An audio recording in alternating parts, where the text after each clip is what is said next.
Ready to have your mind blown? Insane fights, brain-melting twists, and drama that'll steal your heart in a flash. Smash that subscribe button on Manhwa T-Rex now. And hey, dive into today's recap video right this second.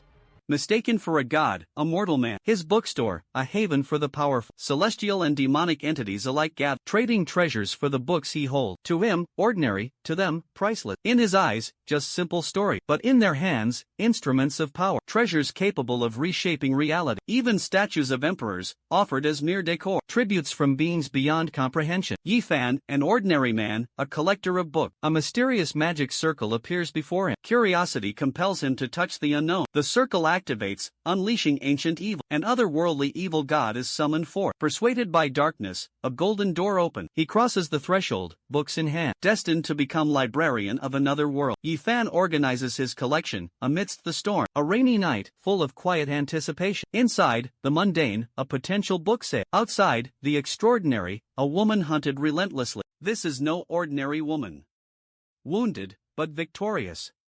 She eliminated her pursuers, but at a cost. Survival now hinges on finding sanctuary. Yifan's bookstore appears like a beacon, unusually open, despite the late hour. A haven or a trap?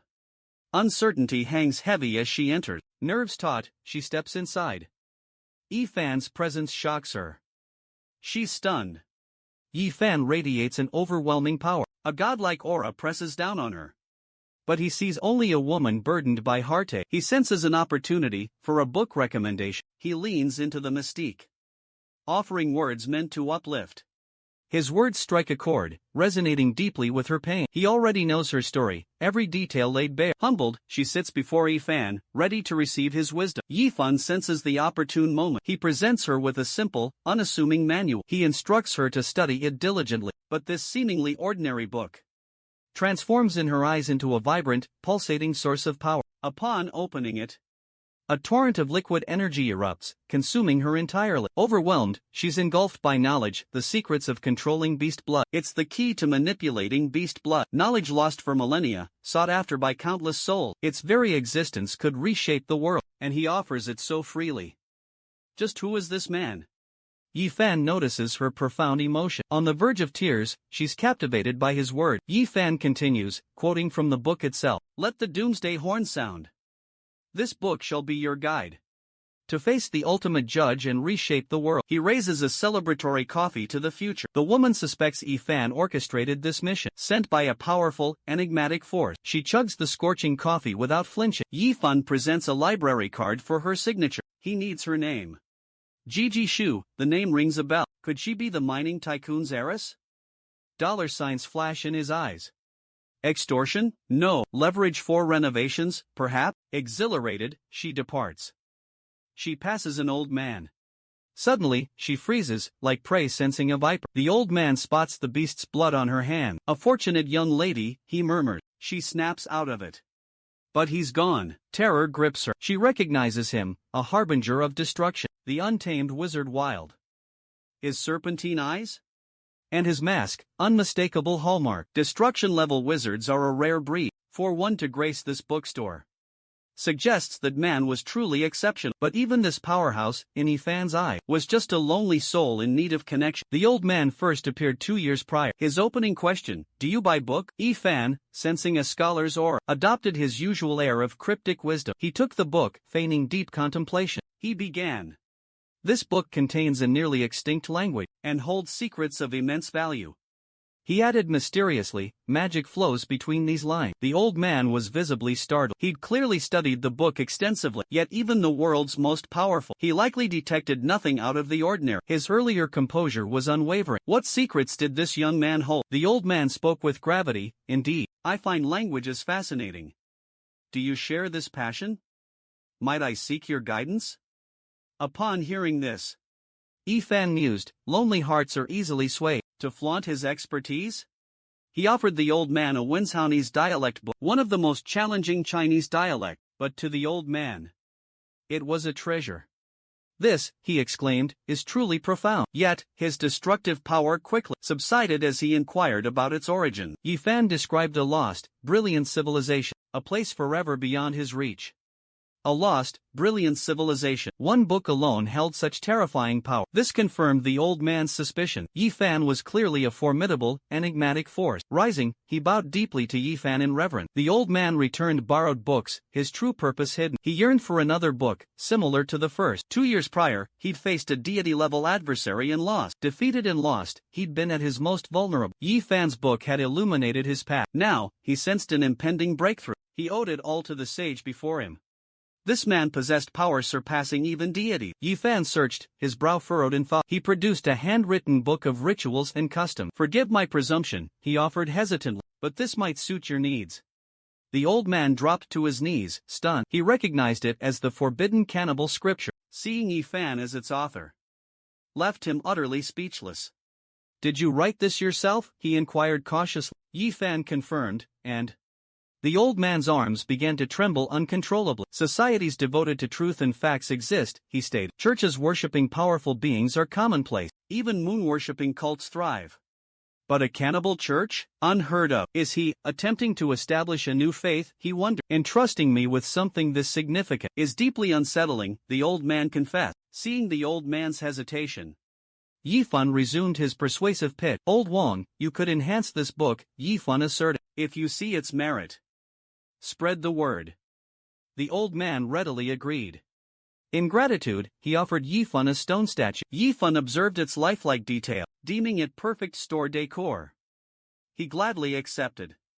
Unbeknownst to him, that statue was a 20-year labor of love for the old man. It could not only detect murderous intent automatically, but also possessed remarkable magic resistance and incredible durability. Its combat prowess rivaled that of panic-level warriors. The old man then bowed deeply to Yi Fan before departing. Following the old man's exit, Yi Fan was preparing to close up shop when the phrase "long time no see" materialized on his desk. The words "long time no see" suddenly appeared on his desk. Yi Fan instantly recognized the sender. It was the enigmatic figure who had brought him here 3 years prior. He questioned the sudden appearance. Why now? Do you require something of me? Do you need me for something? He inquired. A response materialized on the desk. You've already fulfilled your role. I have awakened. Yi Fan wondered aloud. Could this be related to my request to Old Wang to recommend my book? Did my recommendation to Old Wang benefit you? The single word yes appeared on the desk. Yi Fan pledged his utmost effort. Yi Fan's answer triggered a reaction. The words dissolved into golden light and faded away. Elsewhere, Ji Shu launched her counterattack. Empowered by Yi Fan's book, she controlled Beast Blood, and her power surged to terrifying levels. Formerly second in command of the White Wolf organization, she witnessed their leader's shocking transformation. The Mirror Egg, a coveted treasure, corrupted him, triggering a brutal massacre within their rank. Now, she led her rebels to the White Wolf Slayer, but a grim discovery awaited them. A woman hung lifelessly in the air. Alarm bells rang. Ji Shu rushed forward, demanding answers. What happened here? A single touch twisted the woman's face into a mask of horror. A chilling whisper escaped her lip. Is the Demon King coming? The words barely faded before her body exploded.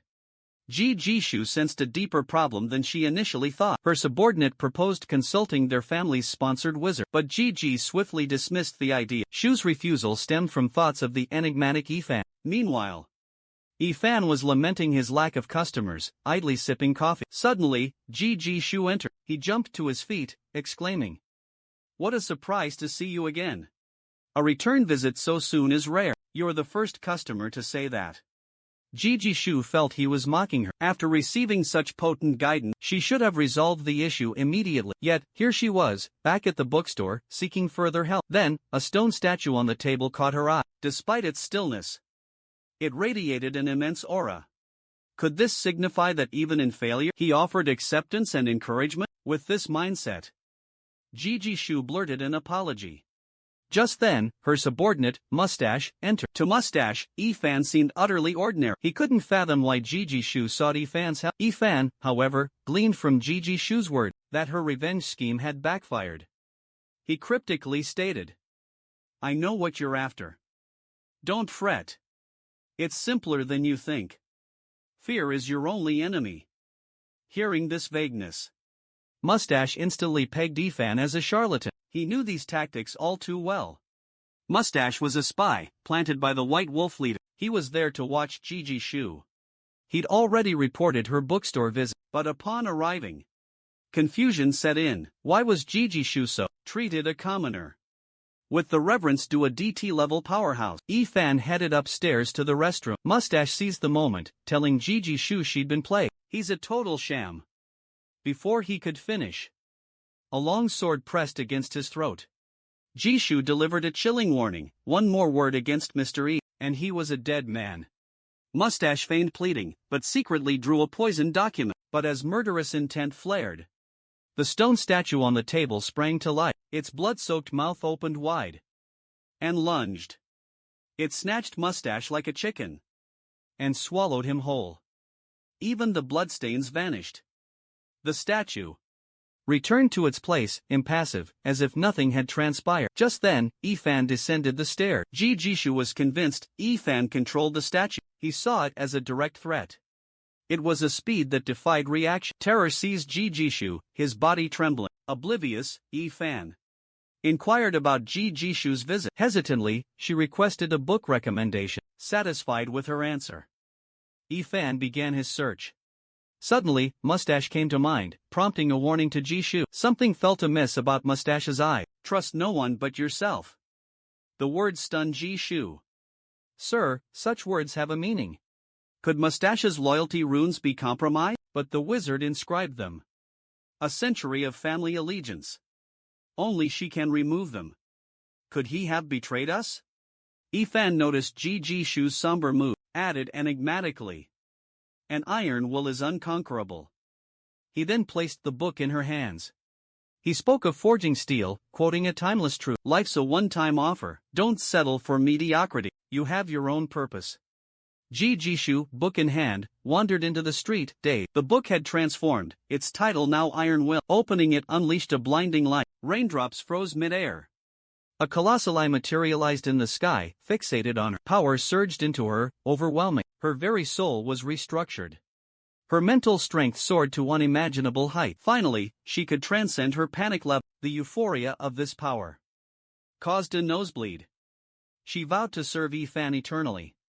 After Jijishu's departure, a hulking, scarred figure emerged at the bookstore's entrance. This individual was among the continent's 10 legendary Radiant Knights. He was also a sworn enemy of the previous old man. Upon discovering the old man's prolonged stay here, Weil arrived at the bookstore to investigate. He immediately activated his investigating eye upon entering. To him, it appeared to be an unremarkable bookstore. The owner seemed like an ordinary young man with no discernible energy. The only anomaly was a stone statue placed on the table. He inquired if Ifan was the proprietor. Sensing hostility, Ifan tried to diffuse the tension by warmly addressing him as master. This caught Scarface completely off guard. He looked older, but considering Ifan's ordinariness, he tolerated it and asked if Ifan knew old Manhwa. At this question, Ifan assumed he was a customer sent by the old man. He responded, "Are you acquainted with old Wang?" Scarface bristled at these words.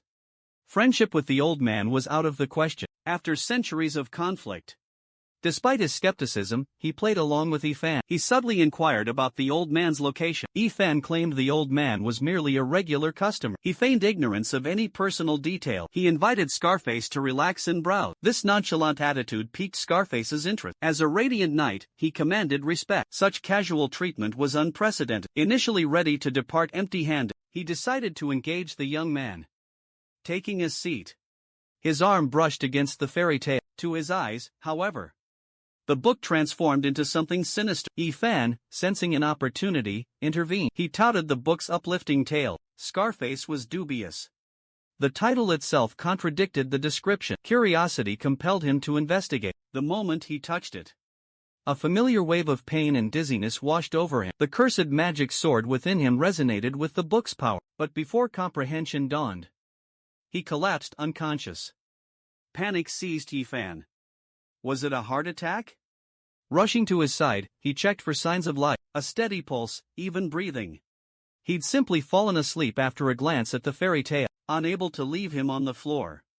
Ifan struggled to move him to the recliner. He noticed Scarface's mechanical arm. A retired military officer, he concluded. A black cat entered the scene. The sight before him sent shockwaves. The cat fled, seeking solitude. In a secluded spot, it shifted shape. The black cat was Scarface all alone, the Radiant Knight's most devoted admirer. Driven by adoration, he'd followed Scarface to the bookstore. His idol was a no-show, leaving him waiting impatiently. He decided to investigate. He witnessed Scarface's collapse and Ifan dragging him to a chair. In that moment, Ifan transformed into a terrifying figure. The mighty Radiant Knight, effortlessly defeated. Terrified, he chose flight. Yi Fan's chilling aura was a brush with death itself. He quickly regained his composure.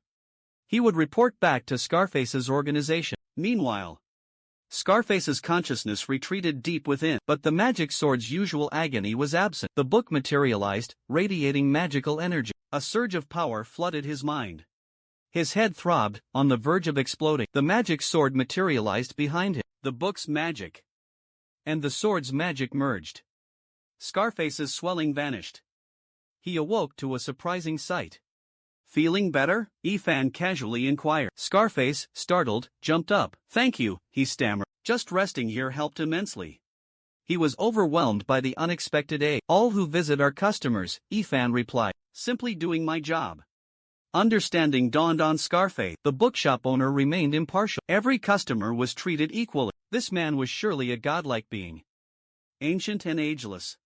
He'd effortlessly dispelled a years-old curse. The magic sword's curse was no more, perhaps even beyond godhood. The sword's original owner, a legend of unparalleled power, succumbed to plague during the immortal demon war to safeguard humanity. His final act, suicide. A tainted soul warped the blade, birthing a demon sword. The sword's curse, madness, then death, for every wielder. Scarface sensed his demise approaching. Unexpectedly, a book soothed the demonic rage. Ifan remained oblivious to Scarface's inner turmoil, his sole focus, selling his book. Cryptically, he spoke again. As usual, at first glance, I sensed this book was perfect for you. Many like you suffer. But pain isn't their downfall. It's the weakness of misplaced kindness. Scarface was jolted. Remembering the sword's previous victim, could unwavering kindness be a flaw? Ifan continued, his words resonating deeply. His pronouncements pierced Scarface's soul. Scarface was left speechless, utterly stunned. In his eyes, Ifan was a divine being, seizing the opportunity. Ifan presented the library card. Scarface signed without a second thought. With a deep bow, he departed. Walking away, power surged through him. He felt reborn. Meanwhile, Old Man Wild was consumed by a frenzy as he devoured Yifan's forbidden book. Its vast knowledge, its breadth, its cryptic runes, shook him to his core. This was a masterpiece. Donning his mask, he prepared to visit Ifan again, with another enigmatic gift. Elsewhere, the Black Cat reported his findings to Scarface's disciple. The news struck the disciple like a thunderbolt. Instantly, he alerted the entire organization. A rescue mission was launched, but then, Scarface called.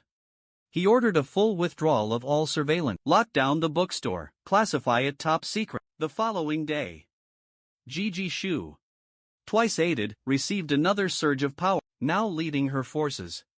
She finally pinpointed the White Wolf leader's location, but white wizards blocked their path. Suddenly, a colossal serpent materialized behind Gigi Shu, just as it lunged to devour her. A massive wolf claw pierced the serpent's jaw. Blood erupted from the serpent's body. Gigi Shu, now a gigantic wolf, ripped the serpent apart. The white wizards were stunned. They couldn't fathom someone controlling beast blood. Controlling beast blood? Impossible. But they rallied. Beasts fear fire. They unleashed a fiery onslaught against Gigi Shu. Flames surged towards her.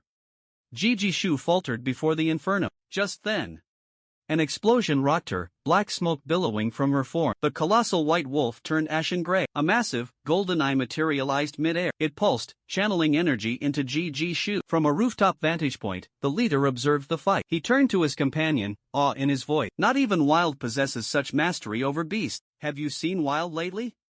Rumor has him frequenting a bookstore. The adjacent wizard responded. Haven't seen him. Interesting. Let's pay him a visit. He was your mentor, after all. The leader's expression abruptly shifted. Gigi Shu blinked behind him, utilizing spatial magic. Caught off guard, the leader was knocked to the ground, witnessing the sudden attack. He frantically called upon the white wizard for aid, with a simple incantation. The white wizard paralyzed Gigi Shu, freedom for their leader. was met with a flash of steel. A dagger appeared. Iron Finger. Jishu's cry pierced the air. In a heartbeat, the leader's arm was severed. Beside him, the white wizard raised his staff. A massive energy sphere materialized above. Gigi knew instantly this was a fight she couldn't win. Staying meant certain death. Spatial shift, her only escape. After her departure, the leader began. Jishu's been a regular at that bookstore. There must be a link. As he spoke, a new arm sprouted from his shoulder. He released the white wizard. Uncover the bookstore owner's true nature. A magic bullet, veiled in black mist, materialized in his hand. What will emerge? The white wizard inquired, perplexed. A formidable magical beast, perhaps? No, the leader countered. It will birth a true god.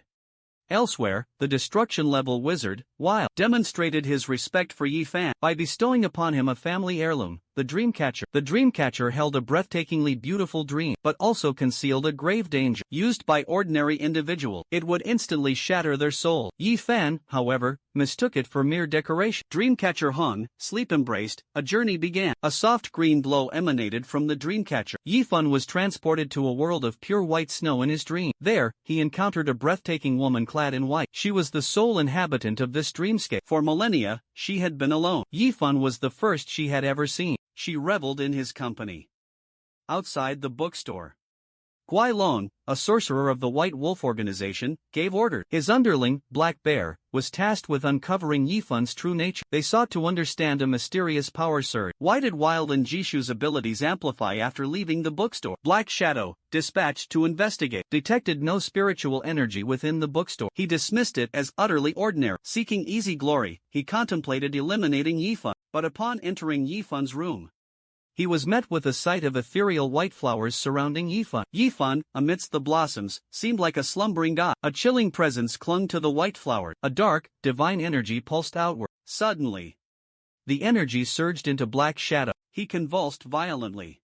He stumbled down the stairs, closing the door behind him. He was transformed. "My lord," he muttered. "Your devoted servant will destroy all who threaten you." He found Guai Long waiting outside. With a sudden, brutal attack, he pinned Guai Long to the wall with 2-4. Guai Long was trapped. Betrayed by Black Shadow, he had to fight back. He had no choice but to retaliate. The powerful wizard unleashed fire magic. Black Shadow was engulfed in flame. Victory seemed certain. Then, Black Shadow morphed into a monstrous being. Panic seized Guai Long. He saw the bookstore owner's actions as a clear threat. Ghost Dragon's life abruptly ended. He lay lifeless on the ground. His surroundings mirrored the eerie scene in Yi Fan's room. A single white flower adorned his mouth. The following day, Yi Fan, after a dream conversation with a woman, awoke. As he washed, he discovered 8 new teeth in his mouth. Dismissing it as an illness, he paid no mind. Unknowing to him, 40 teeth in Buddhist lore signify supreme enlightenment. A young girl entered the bookstore. She was Avi, daughter of the renowned Radiant Knight, Scarface. Scarface's return the previous day led him to declare the bookstore a top-secret location. Fueled by suspicion, Avi came to investigate. But the bookstore's ordinary appearance defied expectation. She assumed her father's judgment was flawed. Frustrated, she decided to take it out on Yi Fan, but a valid excuse eluded her. So, she challenged Yi Fan to an arm wrestling match, wagering a book purchase on her loss. If she lost, she'd buy a book. Simple. In her eyes, Yi Fan was unremarkable. Just an ordinary person compared to her, a cultivator. Losing was inconceivable. How could she possibly be defeated?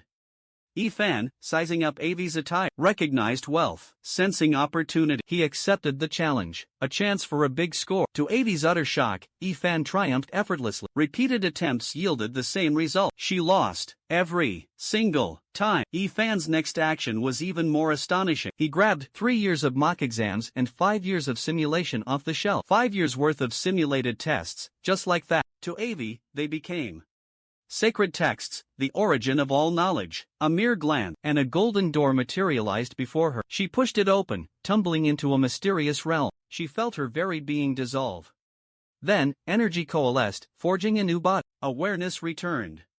She was drenched in sweat, the ordeal leaving its mark. Now, she possessed an extraordinary gift, absorbing other cultivators' energy. A rare ability, even among deities. And she gained it from a simple conversation with this man. He bestowed upon her unimaginable power. He was nothing short of a demon. But Yi Fan remained oblivious. He assumed her fear stemmed from academic pressure. 3 years of mock exams, 5 years of simulated tests. The book was every student's worst nightmare. To punish her earlier disrespect, Yi Fan played the role of a teacher. He patted her shoulder condescendingly. Don't like this? I have Huanggang practice papers too. Care to take a look? But to her, it was a clear threat. Disobey, and face the consequences. Instant death was a possibility. Listening meant risking a path of no return. The girl was trapped, with no other option. Bowing deeply to Yi Fan, she vowed to exceed his expectations. Witnessing her transformation, Yi Fan mused on the power of simulated hardship. 3 years of mock exams, 5 years of simulations, a rebellious child's worst nightmare. He prepared the book. And, of course, collected the 100 yuan fee. Leaving, the girl felt a sense of relief. A simple bookstore visit had triggered a life-altering change, just as her father predicted. Time to rush home and unlock the book's secret. Meanwhile, the formidable Wild delved into Yi Fan's writing. A desperate young man arrived, seeking his aid. Wild opened the door to find the young man collapsed, weeping. Tears streamed down his face. It was his beloved disciple, long thought dead. In his youth, Wild took in an orphan, naming him Shihao. He raised Shihao as his own flesh and blood. They shared an unbreakable father-son bond, but one fateful day, Wild returned to find his beloved Shihao murdered. Only a severed arm remained. Wild hunted down Shihao's killer, a dark sorcerer, but couldn't recover his soul or body. Without them, resurrection was impossible. His beloved disciple was lost forever. For a decade, grief consumed Wild. He lived in agony. Shihao's return brought a surge of joy, but Wild, a being of immense power, sensed something amiss. This wasn't the same Shihao. To quell his doubts, he sought Yi Fan's wisdom at the bookstore. Yi Fan observed Wild's somber silence, and intuited a deep sorrow. Silence hung heavy, leaving Yi Fan hesitant to speak. To ease the tension, Yi Fan decided on a story. Have you heard the tale of the farmer and the snake? He asked Wild. With a shake of Wild's head, Yi Fan began. A snake lay frozen solid near death, when a farmer stumbled upon. Moved by pity, the farmer placed the snake in his shirt, seeking to warm it. But upon waking, the snake's first instinct was to bite the farmer's heart. The farmer died. The moral, Yi Fan explained, is to be wary of trust. Don't deceive yourself, and never be too kind. Wild was stunned. The story felt pointed, personal. Had mystery known all along? Was this a pointed reminder? He wasn't the same sure anymore. The thought brought a strange sense of relief to Wild. The past is gone, irretrievable. Seeing Wild relax, Yi Fan felt his story had hit its mark. Next, decipher the old man's sorrow. Wild had 2 adopted sons, as far as he knew. One vanished for a decade, no word. The other, reunited with his birth family, then rejected Wild. What haunted old Wang? Could it be the first son returning to claim his share? Yi Fan inquired. Has Shihao returned? Wild confirmed it. Beware, Yi Fan cautioned. Those who vanish for years, then reappear, often have ulterior motive. Don't be naive. Wild recoiled, anguished. I just want his companionship. Where did I go wrong? He's changed. Time to face reality. With a heartfelt thanks to Yi Fan, he rose. He turned and departed. His next move, reporting to his current master. The command was swift and brutal: eliminate Wild. Only after absorbing all of Wild's accumulated wisdom. But they underestimated their target. The Wild who returned from Yi Fan was no longer lost. He was clear-eyed. Home again, Wild greeted Shire with a chilling smile. My dear disciple, he began, fetch my golden dagger. He promised to share his ultimate technique. Shire how feigned enthusiasm. But the moment he turned, a sinister grin twisted his lip. His true mission was insidious. Steal Wild's knowledge, then silence him forever. A fatal betrayal. Shihao never anticipated Wild's next move. Dagger in hand, Wild plunged it into his own forehead. As his disciple crumpled, a flicker of regret shadowed Wild's heart. His hand was forced. The disciple, revived from death, was no longer the same. And resurrection magic this potent meant the house master was a devastatingly dark wizard. The telltale puppet blood instantly revealed Wild's enemy.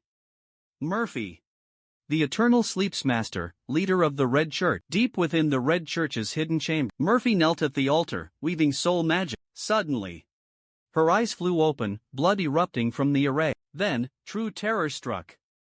The chamber floor fractured. A colossal energy sphere descended, slamming into the mountaintop above. Even Murphy, a force of destruction, was hurled back by the blast. Arriving church members found only ruins. The smoke cleared, revealing a blood-soaked Murphy. Surehouse control was compromised, she knew that much. But Wilde's counterattack? Completely unexpected. He'd tracked her through the corpse. Her intel painted a picture of a weakened Wilde, significantly weaker. Earlier, Murphy had encountered Guai Long, another of Wilde's disciples. Consumed by jealousy, twisted by Wilde's favoritism toward Surehouse, Guai Long's envy had festered.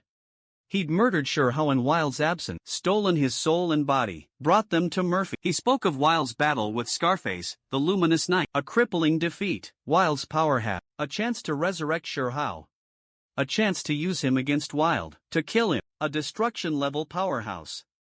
His life force. The key to hatching the magic mirror egg. The magic mirror egg, a creature co-owned with the White Wolf organization, tempted Murphy. This magical entity hadn't hatched in decades. It had shown no signs of life for generations. So, Murphy utilized the eternal sleep coffin. She spent years resurrecting Sure. Thus began the execution of Ghost Dragon's plan. This outcome blindsided her. Rage consumed her. Everything had proceeded flawlessly. Why the sudden shift? Wilde had only been gone for half an hour, then returned to kill his favorite disciple in one blow. Why? Suddenly. Harris, leader of the White Wolf organization, requested a meeting. He claimed to know the reason for Murphy's downfall. Confusion washed over Murphy. The journey from White Wolf territory took at least 3 days. How could Harris have foreseen her failure and arrived so quickly? A terrifying aura emanated from Murphy. She demanded a satisfactory explanation. She'd instantly suspect his involvement. Harris was already terrified. Her presence was chilling, he was drenched in sweat. He stammered. I suggested investigating a bookstore a few days ago. You refused, and just half an hour ago, Wilde was there. The bookstore owner is behind Wilde's resurgence, and this mission's collapse. He's the culprit. Murphy erupted in fury. Prepare the ritual, she commanded. Obliterate that bookstore with the death ray. A powerful elven princess. Outwitted by a mere bookseller. Upon entering, she sensed his overwhelming aura. His 40 teeth were particularly unnerving. Her suspicions deepened. This man was a hidden king. 40 teeth, a sign of Buddha's 32 phases. Even her probing abilities detect a distinct silver presence. The signature of the goddess of frost and snow. Unbeknownst to her, bookstore owner Ifan saw only a young girl. The girl's name, Ash. Her reason for being there traced back to the previous day, when she rescued a critically injured girl at her doorstep. The girl, Gigi Su, a 2-time recipient of Ifan's aid, had been brutally attacked by the White Wolf organization's Dark Wizard. A Dark Wizard from the White Wolf organization. Desperate to survive, she'd performed 2 forced spatial jumps. Her final destination, Ash's doorstep. Ash, compelled by compassion, took her in. Fearing discovery if Gigi's pursuers arrived, Ash risked exposing her own secret. The secret of being one of the continent's rarest elves. Gigi Su awoke in unfamiliar surroundings. Disoriented, she found herself in a strange place. Ash appeared, explaining the events that transpired. Gigi Shu was taken aback. She'd assumed that her desperate spatial jump would leave her dead or crippled, but she was unscathed. Completely unharmed. And if not for Ifan's book and its power to forge an iron will, she couldn't have survived 2 spatial jumps. The strain would have been unbearable. It all pointed to one conclusion: Ifan orchestrated everything. Overwhelmed, she exclaimed. Mr. E anticipates everything, just as expected. Meanwhile, back at the bookstore, Ifan sneezed. Later in their conversation, Ji Shu discovered a secret about Ash. He hailed from the Black Rose continent's most ancient and enigmatic Irish family, a family shrouded in mystery. History recounted how the Elf King sealed the continent, leaving it in ruin. Afterward, some elves bargained with the witch LeBlanc for protection. Her destination, Ionia. LeBlanc's mission: locate the Silver Goddess. The Silver Goddess, one of 4 primal witches. Unseen, a legend. Her true form a mystery, slumbering in a frozen dreamscape. LeBlanc's prophecy: the Silver Goddess will awaken. She'll descend from her icy slumber to favor a star-touched soul in Ionia. Intrigued, Ji Shu's advice: seek answers at the 32nd Street bookstore. The owner, a potential ally. His power, immense. A being of near-omniscient knowledge. Meanwhile, Yifan sneezed, again. Ash's decision: wait out the storm. But in the kitchen, Her face darkened. Trust in none. Save the primal witches, the truly omniscient. If Yifan's power proved lacking, death awaited. But last night, as Yifan slept, something unexpected occurred. The ethereal woman of his dreams was revealed to be the silver goddess herself. The following day, Ash arrived at Yifan's bookstore. Meanwhile, Yifan was baffled by the sudden appearance of 8 extra teeth. Despite his unchanged appearance, he felt an unsettling resemblance to a pyramid scheme mastermind. Just then, Ash entered. Yifan's eyes instantly brightened at the sight of her. Her cosplay was a direct hit to his heart. But Ash noticed Yifan's lack of surprise at her elven princess attire. Instead of astonishment, he was openly admiring her. She interpreted this as proof of his foresight, knowing she would come. She also detected appreciation and approval in his gaze. She decided to use her ability to scan the entire bookstore. Discovering Yifan possessed 40 teeth solidified her suspicion he was not human, despite his human facade. His every move radiated ancient power, an unknown, primordial entity. Ash's badge vibrated suddenly. Her returning power carried the silver goddess's essence. The divine presence originated from the bookstore's unassuming second-floor bedroom. Within this ordinary bookstore room, fear gripped Ash tighter. The silver goddess had graced this place with her dreamscape, bestowing her favor upon a mortal. Someone within this very bookstore, the sole recipient of such divine grace, was the seemingly youthful bookstore owner. Could he be the chosen one? Starblast? The woman, after 10 millennia, held the power to shatter reality. 10,000 years had passed. She once obliterated a continent in a heartbeat. The eternal sleep coffin in her grasp held the power of resurrection. Now, she resorted to forbidden technique, a bookstore targeted for obliteration by a death ray. Meanwhile, owner Yifan was blissfully unaware of the impending doom. He continued his conversation with customer Ash. Yifan saw Ash as just another cosplay enthusiast. Little did he know, she was a powerful elven princess. After scanning the bookstore with her ability, Ash confirmed the presence of the frost-wielding silver goddess. Her conviction grew. Yifan was the star-chosen one of prophecy. Ash explained the Jishu Center, singing Yifan's praises. He had solved countless problems for her. To Jishu, Yifan was a godsend. Now, Ash needed his help with her own predicament. Confusion washed over Yifan. He'd only offered relationship advice to Jishu. Was this over-the-top praise warranted? Had this young lady perhaps indulged in too many romantic dramas? Despite his bewilderment, Yifan, a master of charm and persuasion, he masked his inner thoughts. Feigning composure, he addressed Ash. Tell me your troubles. I'll assist however I can. Ash revealed her lineage, tracing back to an ancient Irish clan, but without their faith's backing, their influence had waned. Now, they sought to reclaim their heritage, to restore the Irish family's former glory. Yifan pondered her words. A seemingly daunting task. Yet, it fell within his area of expertise. Back in China, he'd been a bibliophile, a collector of rare books. Among his collection, secrets to restoring familial prestige, he'd made a study of it. With newfound gravity, he declared, I understand your predicament, a challenge for most. But not for me. However, my assistance comes at a price. There's an additional charge, he finished, as a blinding light suddenly engulfed them. The intense glare forced Yifan's eyes shut. He felt targeted, the light focused directly on it. Panic set in. He hadn't even registered with the local authorities since arriving. He was undocumented. Were the police coming to arrest him? Regardless, Yifan decided to investigate. This could hinder his money-making endeavors. Ash suddenly rose. Wait, she gestured to Yifan. She would handle whatever was happening outside. Observing her confidence, Yifan thought, Ash is connected to Jishu, the heiress. She must have significant influence. This is probably nothing to her. Grateful, Yifan thanked her for stepping up, but Ash simply replied, I'll earn your respect my own way. Consider it a privilege to assist you. This left Yifan utterly perplexed. Anyone connected to Jishu was bound to be eccentric. Meanwhile, the Red Church's leader hovered in midair. She was surrounded by a formidable force of dark wizards. Their magical formations were now complete. The bookstore's obliteration was imminent. Murphy boasted that at this range, even the most powerful bookstore owner would face certain death or grievous injury. With a command, raw power surged from the formation. A devastating beam erupted skyward, then plummeted towards the earth. All in its path was utterly annihilated. Ash felt the death ray's immense power. Yet, she stepped forward without hesitation. She believed this was Yifan's ultimate test. Only by surviving Could she earn this godlike being's favor? The Iris family's glory depended on it. She opened the door. The bookstore entrance was in the death ray's crosshairs. Above, the Red Church members watched with feverish anticipation. They were about to witness a masterpiece of destruction. But then, Ash emerged. Their twisted fantasy shattered. Ash faced the obliterating beam, unflinching. Slowly, she extended her palm. A brittle tree branch materialized in her hand. The branch expanded, growing rapidly. It transformed into the sage's staff. The staff slammed down. The ground erupted. A surge of energy radiated outward. Ash unleashed her true power. She was construction level, imminent.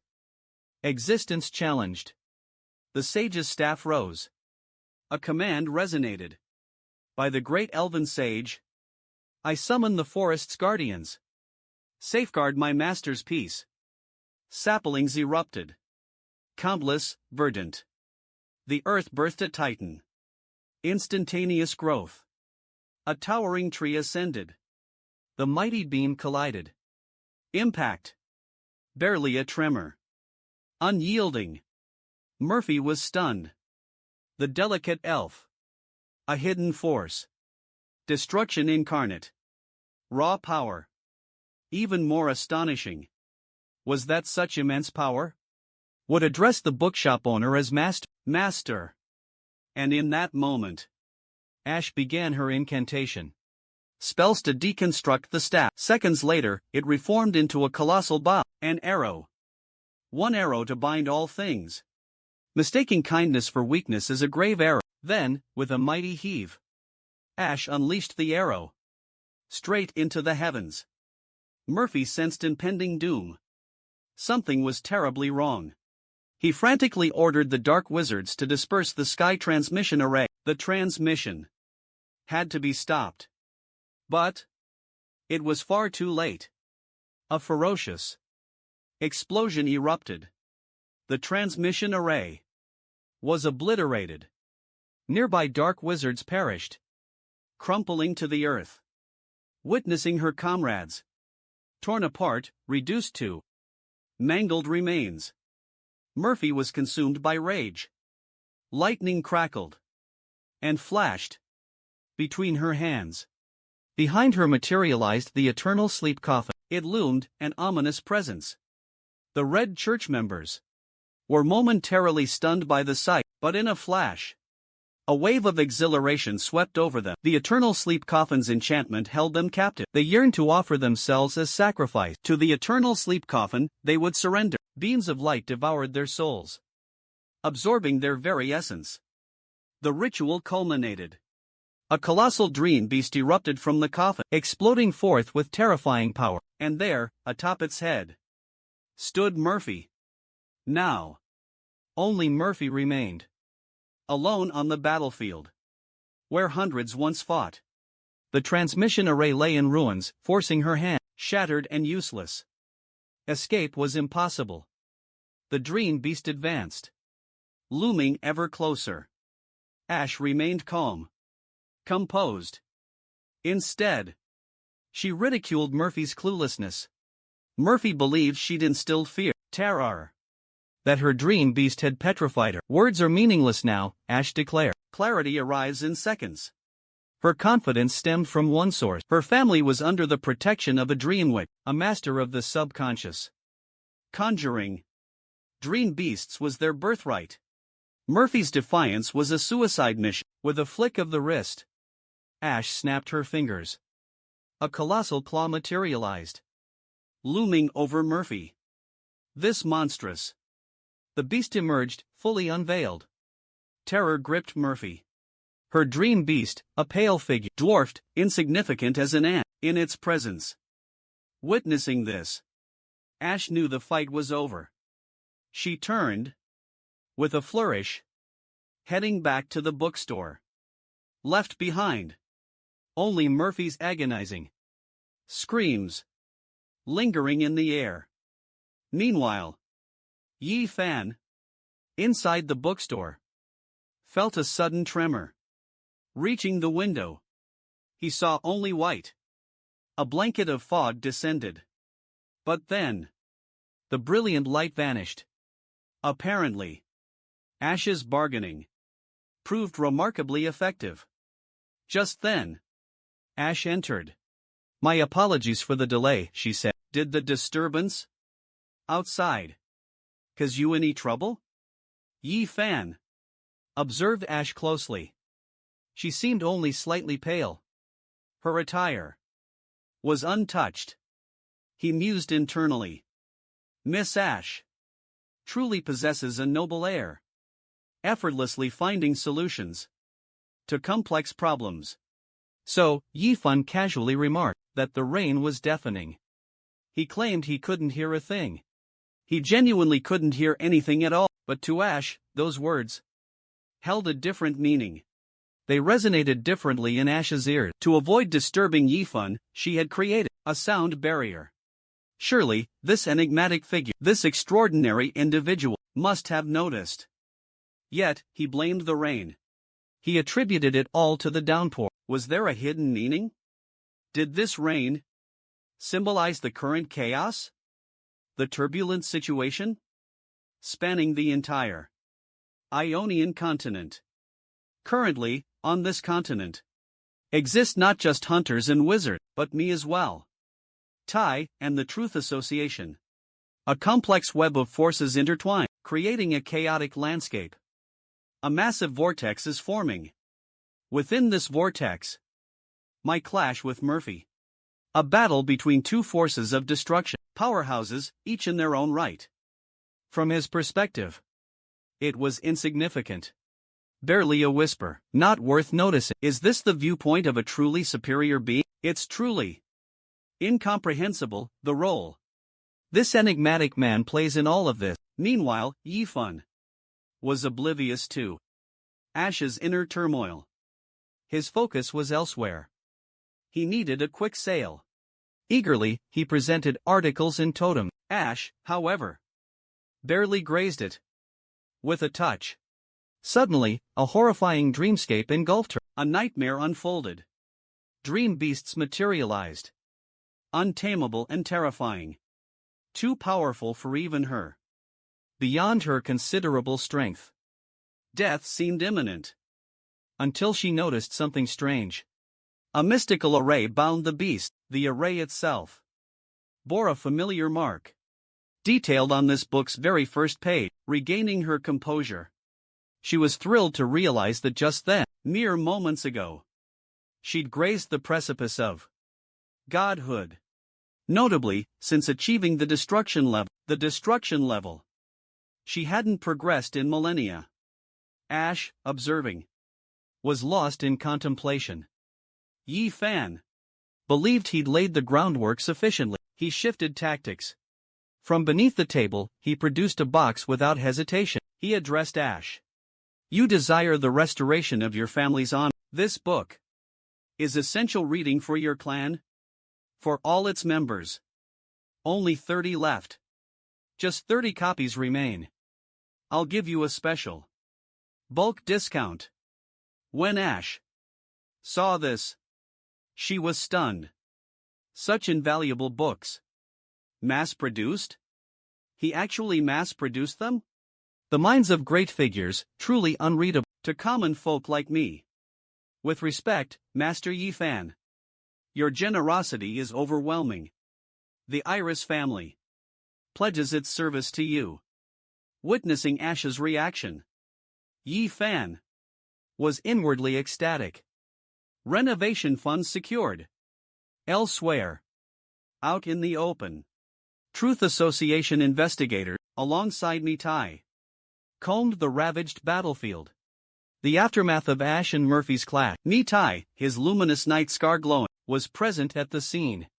He unleashed a torrent of fury upon the Truth Association members. He berated them, allowing two cataclysmic powerhouses to wreak havoc and lay waste to the city unchecked. The Truth Association's vaunted detection network had proven utterly useless. At that moment, subordinates arrived with a report. The uncovered truth, revealed by the association's Ezreal, his unique abilities unveiled. The Red Church's relentless barrage of deadly rays, targeted this very bookstore. Right here. A guaranteed victory turned into devastating defeat. Their mission failed. Even Murphy, their leader, perished here. Ezreal, determined, prepared to investigate the bookstore. Scarface reacted with shock. He'd been helped by the bookstore owner and knew the terrifying truth. The owner's power was immense. He frantically intervention attempted, but Ezreal wouldn't budge. His stubbornness flared. Persuasion fell on deaf ears. He was determined to uncover the truth. A heated confrontation with Scarface ensued. Facing the scarred man stood the radiant knight. Suddenly, Ash emerged from the bookstore.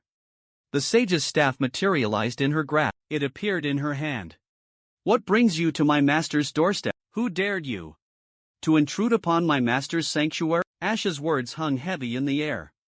A terrifying aura radiated from her. Ezreal was paralyzed with fear. Tears welled in his eyes. He felt the heat of impending oblivion. One wrong move, and he was lost. He couldn't grasp why a simple bookstore commanded such respect from these two forces of pure destruction, powerhouses. At last, Scarface stepped in to clarify. Only then did Ash relent. Her killing intent vanished. Ezreal bolted. He made his escape. Elsewhere, within the Truth Association's chamber, elders were stunned. Someone had answered the call. Eliminate Wild. That was the mission. Important to remember. Wild was a destructive force. A powerhouse. Untouchable. No one dared challenge him, but the mission was accepted. By a panic-level hunter, Yasuo. Suddenly, the Truth Association's vice chairman, Brown, arrived. The mission was his. He discovered a link between Wild and a certain bookstore. This bookstore was key to recent events in Ionia. All roads led back to this bookstore. The bookstore's owner remained a mystery. Who was this enigmatic figure? Brown needed answers. Yasuo investigated. He needed to know the bookstore owner's true nature, good or evil, friend or foe. And Yasuo was on the verge of escalating from panicked to destructive. Brown vowed to elevate him after eliminating Wild. He promised success. Ascension was imminent. Meanwhile, Yifan admired Ash's roses. A gift from Ash. Oblivious to the danger hidden within the blooms. A watchful eye. Unaware of the murderous Yasuo at his door, Yasuo waited. Lethal intent radiating from him. A formidable warrior. Bathed in glory. A whisper of the wind. A blade held in his grasp. He, who instilled fear in countless souls, now hesitated before an ordinary bookstore. He couldn't bring himself to enter. His mission, blend in, appear ordinary, become just another customer. Step inside. Investigate discreetly. A simple reconnaissance mission. But recent events across the continent were intricately linked to the bookstore's owner. To this very shop. His senses detected a statue within, a statue designed to sense and automatically identify killer instinct, lethal intent, and then a counterattack for the kill. He was on the brink of destruction, yet trapped in an inescapable situation. He survived, barely. After a moment of contemplation, Yasuo pushed open the door and stepped inside. He believed a good disguise would ensure his anonymity. He trusted his skills completely. Meanwhile, the bookstore owner, Yifan, spotted the new arrival. With unrestrained enthusiasm, he sprang to his feet, offering a warm welcome. He wouldn't let a potential sale slip away, not a single opportunity. Yasuo replied casually. He was just browsing. Yifan, unfazed, encouraged him to explore. Any questions, just ask. At that moment, Yasuo pondered his next move. He'd simply browse a bit, then seek out a worthy opponent for a deathmatch. But then his eyes landed on A cluster of roses. Instant fear. Terror. An eye emerged from the roses. It crawled out from the heart of the bloom, just moments before. His probing abilities had detected nothing unusual. No energy signatures. No fluctuations. The roses seemed ordinary. Suddenly, he was paralyzed, immobilized, and the roses were devouring his soul. Just then, he remembered Yi Fan's words. The invitation to explore freely. Find me with questions. A curse slipped out under his breath. He saw through me. Right from the start. This was all a setup. Pre-planned. Explore freely? Trapped, immobile. How could he explore? But it didn't matter. Something far worse was happening. His soul was being consumed. Helpless. A slow, agonizing wait for death. Despair. Utter powerlessness. Tears threatened to fall. Most disturbing was the smile that lingered on his face. He observed himself. Like a spectator watching a clown. A performance just for him. In that moment, Yasuo was certain.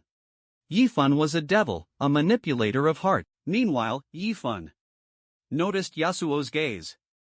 Fixed on his roses. He assumed Yasuo was captivated by their beauty. He lifted the bouquet. Aren't they exquisite? He asked. Truly stunning? As Yi Fan raised the flowers, Yasuo's restraints shattered. The sensation of reprieve left him speechless, tearless. He stared at the roses. Lids grew heavy, sleep beckoned once more. Yasuo breathed a single word. Stunning. Truly stunning flowers. In that moment, Yasuo's fighting spirit evaporated. The battle was forgotten. All he desired was the stillness of slumber, peace. Quiet contemplation on life's essence, destruction. Levels. Certifications. Wild power. All meaningless now. Only one truth remained. Being alive. He gazed at Yi Fan. At Yi Fan. As one would a god, indifferent to the world below. Yi Fan remained unaware of Yasuo's inner turmoil. He couldn't see Yasuo's thoughts. But Yi Fan, ever observant, deduced from Yasuo's attire that he was a white-collar professional, a typical office worker. In his mid-30s. Around 35 years of age. On the cusp of middle age. Nearing his midlife. Approaching middle age. At the threshold of middle age. Wife at home, boss at work. Pressure from both sides. He was on the verge of a breakdown. Overwhelmed by pressure. His evident pain suggested that he faced an immense struggle. An unimaginable hardship. Comforting others was one of Yi Fan's rare talents. He turned to Yasuo. Anything bothering you? Troubleshooting you?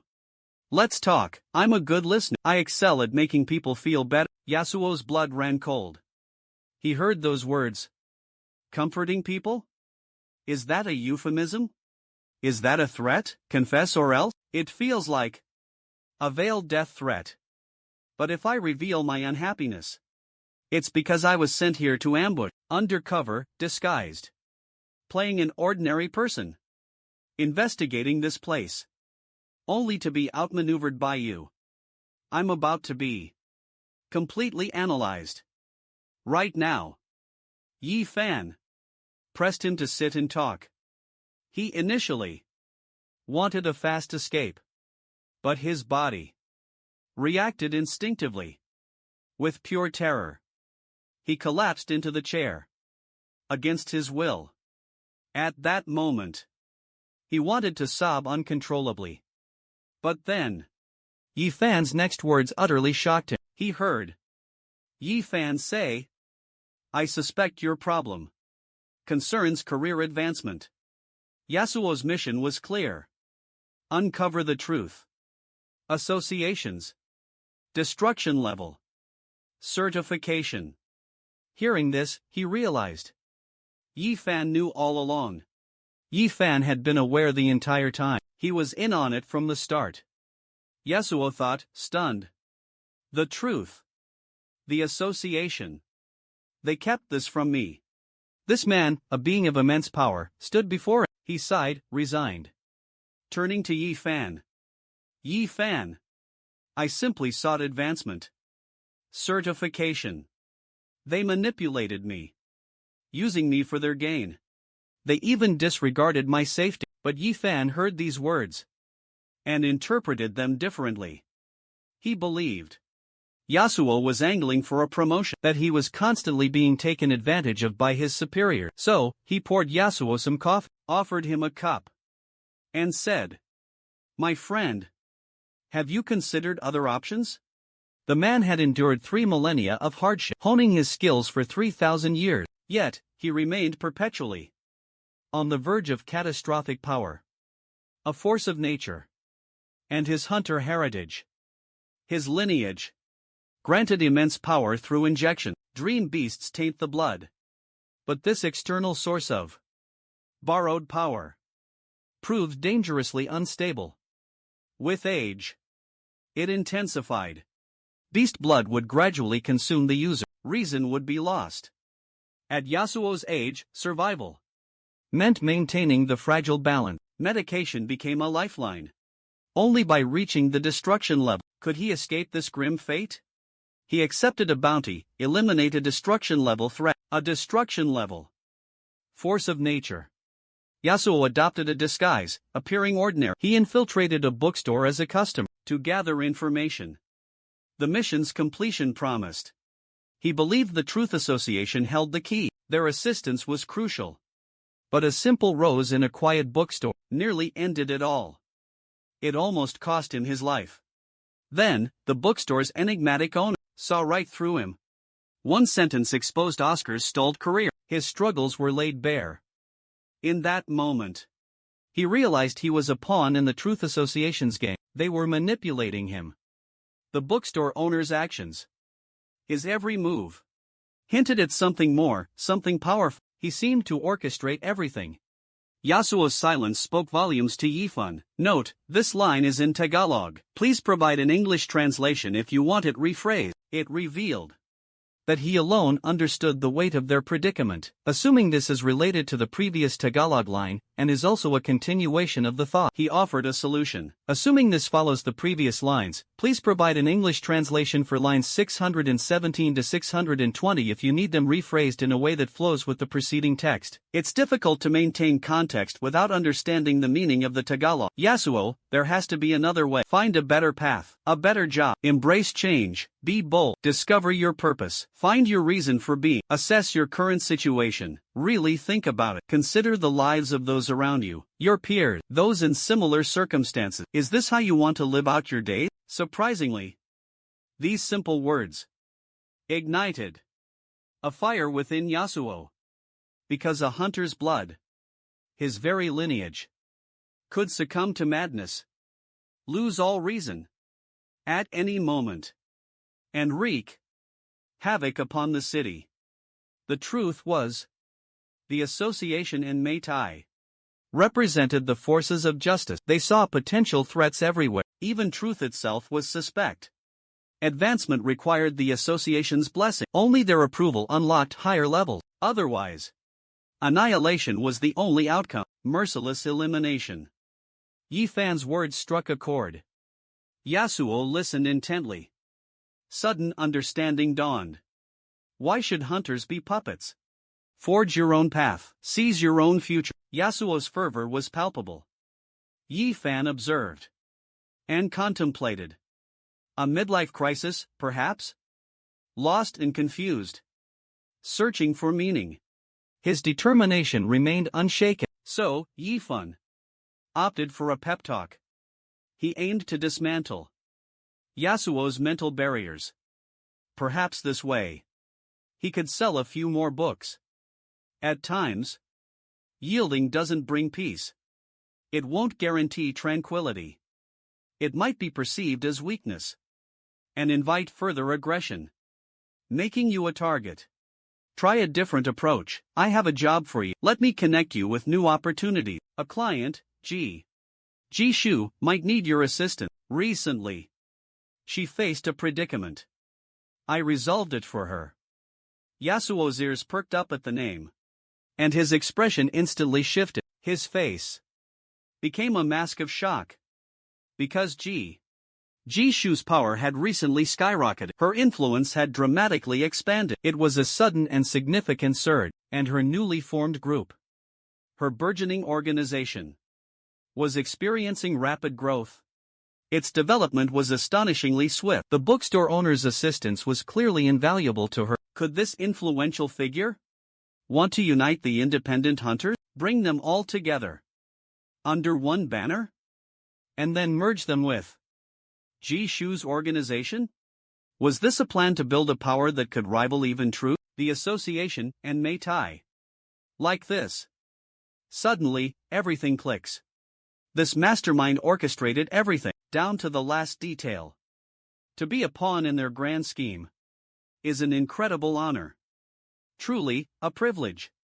Lost in thought, he couldn't resist asking, "Did you anticipate all of this?" Yifan's face remained serious. Naturally, of course. But inwardly, he was panicking. How could I have known? I'm not all-knowing. I simply offered some encouraging word, based on customer circumstances. Your interpretation is your concern. Currently, Yifan observed Yasuo. He was sufficiently swayed. You clearly lack experience in your initial endeavor. I have a helpful resource. This book will guide you. Regarding what? Yifan inquired. From the shelf, he retrieved a book. Zero-cost entrepreneurship. This seemingly ordinary book held a strange power for Yasuo. An eerie, sacrificial aura, and an unseen force emanated from within, pressuring him to open it immediately. But the moment Yasuo opened the book, he plummeted into a void of hellish darkness, consumed by absolute blackness. The book in his hand became his solitary light source. Suddenly, a creature of the void materialized before him. His chest was then pierced by a sudden burst of light. Light erupted, seemingly from nowhere, yet he felt no agony. Instead, a refreshing sensation washed over him, a baptism of sorts, a feeling of purification. As more and more void monsters emerged, he became the lone beacon in the abyssal hell. In a flash, his physical form rematerialized in reality. He now possessed the ability to enter the inscrutable abyssal hell at will, whenever he desired. And the void's monstrous inhabitants were all beings of godlike power, provided that suitable sacrifices were presented to them. They would bestow immense strength in exchange, and to Yifan, who effortlessly bestowed such divine power as mere gifts. This was a significant development. Yasuo was utterly speechless, overwhelmed by Yifan's magnificence. Overcome with gratitude, Yasuo offered a profound bow of thanks. Yifan, in response, simply offered a few words. I hope when we meet again, you'll have achieved your desires. As Yasuo departed, he felt privileged to be considered a pawn in Yifan's game. Watching Yasuo's retreating form, Yifan realized he'd forgotten to ask for payment. It was a trivial matter. Guiding a lost soul out of there was reward enough. Life should be filled with positivity. Elsewhere, on the opposite side, Gigi Shua found herself in serious trouble. Her father, Ionia's wealthiest man, was deeply unpleased with Gigi's current path. He aimed to shut down all her endeavors. He intended to halt everything Gigi Shua was pursuing. The city was a stark contrast of two districts, upper and lower. The upper district, a realm of luxury, where residents lived in extravagant comfort Meanwhile, the lower district was plagued by disease and poverty. Its inhabitants appeared different, ostracized. These two worlds were utterly segregated by an organization known as True Affiliation. But the Undercity possessed vast mineral wealth. Resources were abundant. Yet their mine treasures weren't theirs to keep. Everything went to Demacia Corporation. Demacia paid for the minerals with food. Demacia held exclusive access to the Undercity. Chairman Garin, seemingly ordinary, was Ionia's wealthiest man. As Ionia's unrivaled tycoon, he commanded powerful allies. A network of gifted individuals. This created a three-way power dynamic, a delicate balance with truth.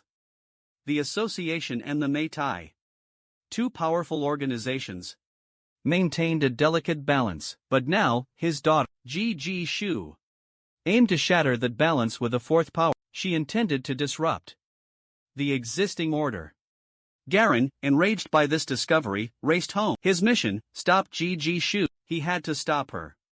Meanwhile, she was immersed in Yifun's cryptic book. She studied the forbidden knowledge. On the verge of ultimate control, she was about to master the beast within. A transformation was underway. The corrupted blood coursing through her veins granted her unimaginable power. She could manipulate her body at a cellular level. Complete control over every pore. Destruction level was within reach.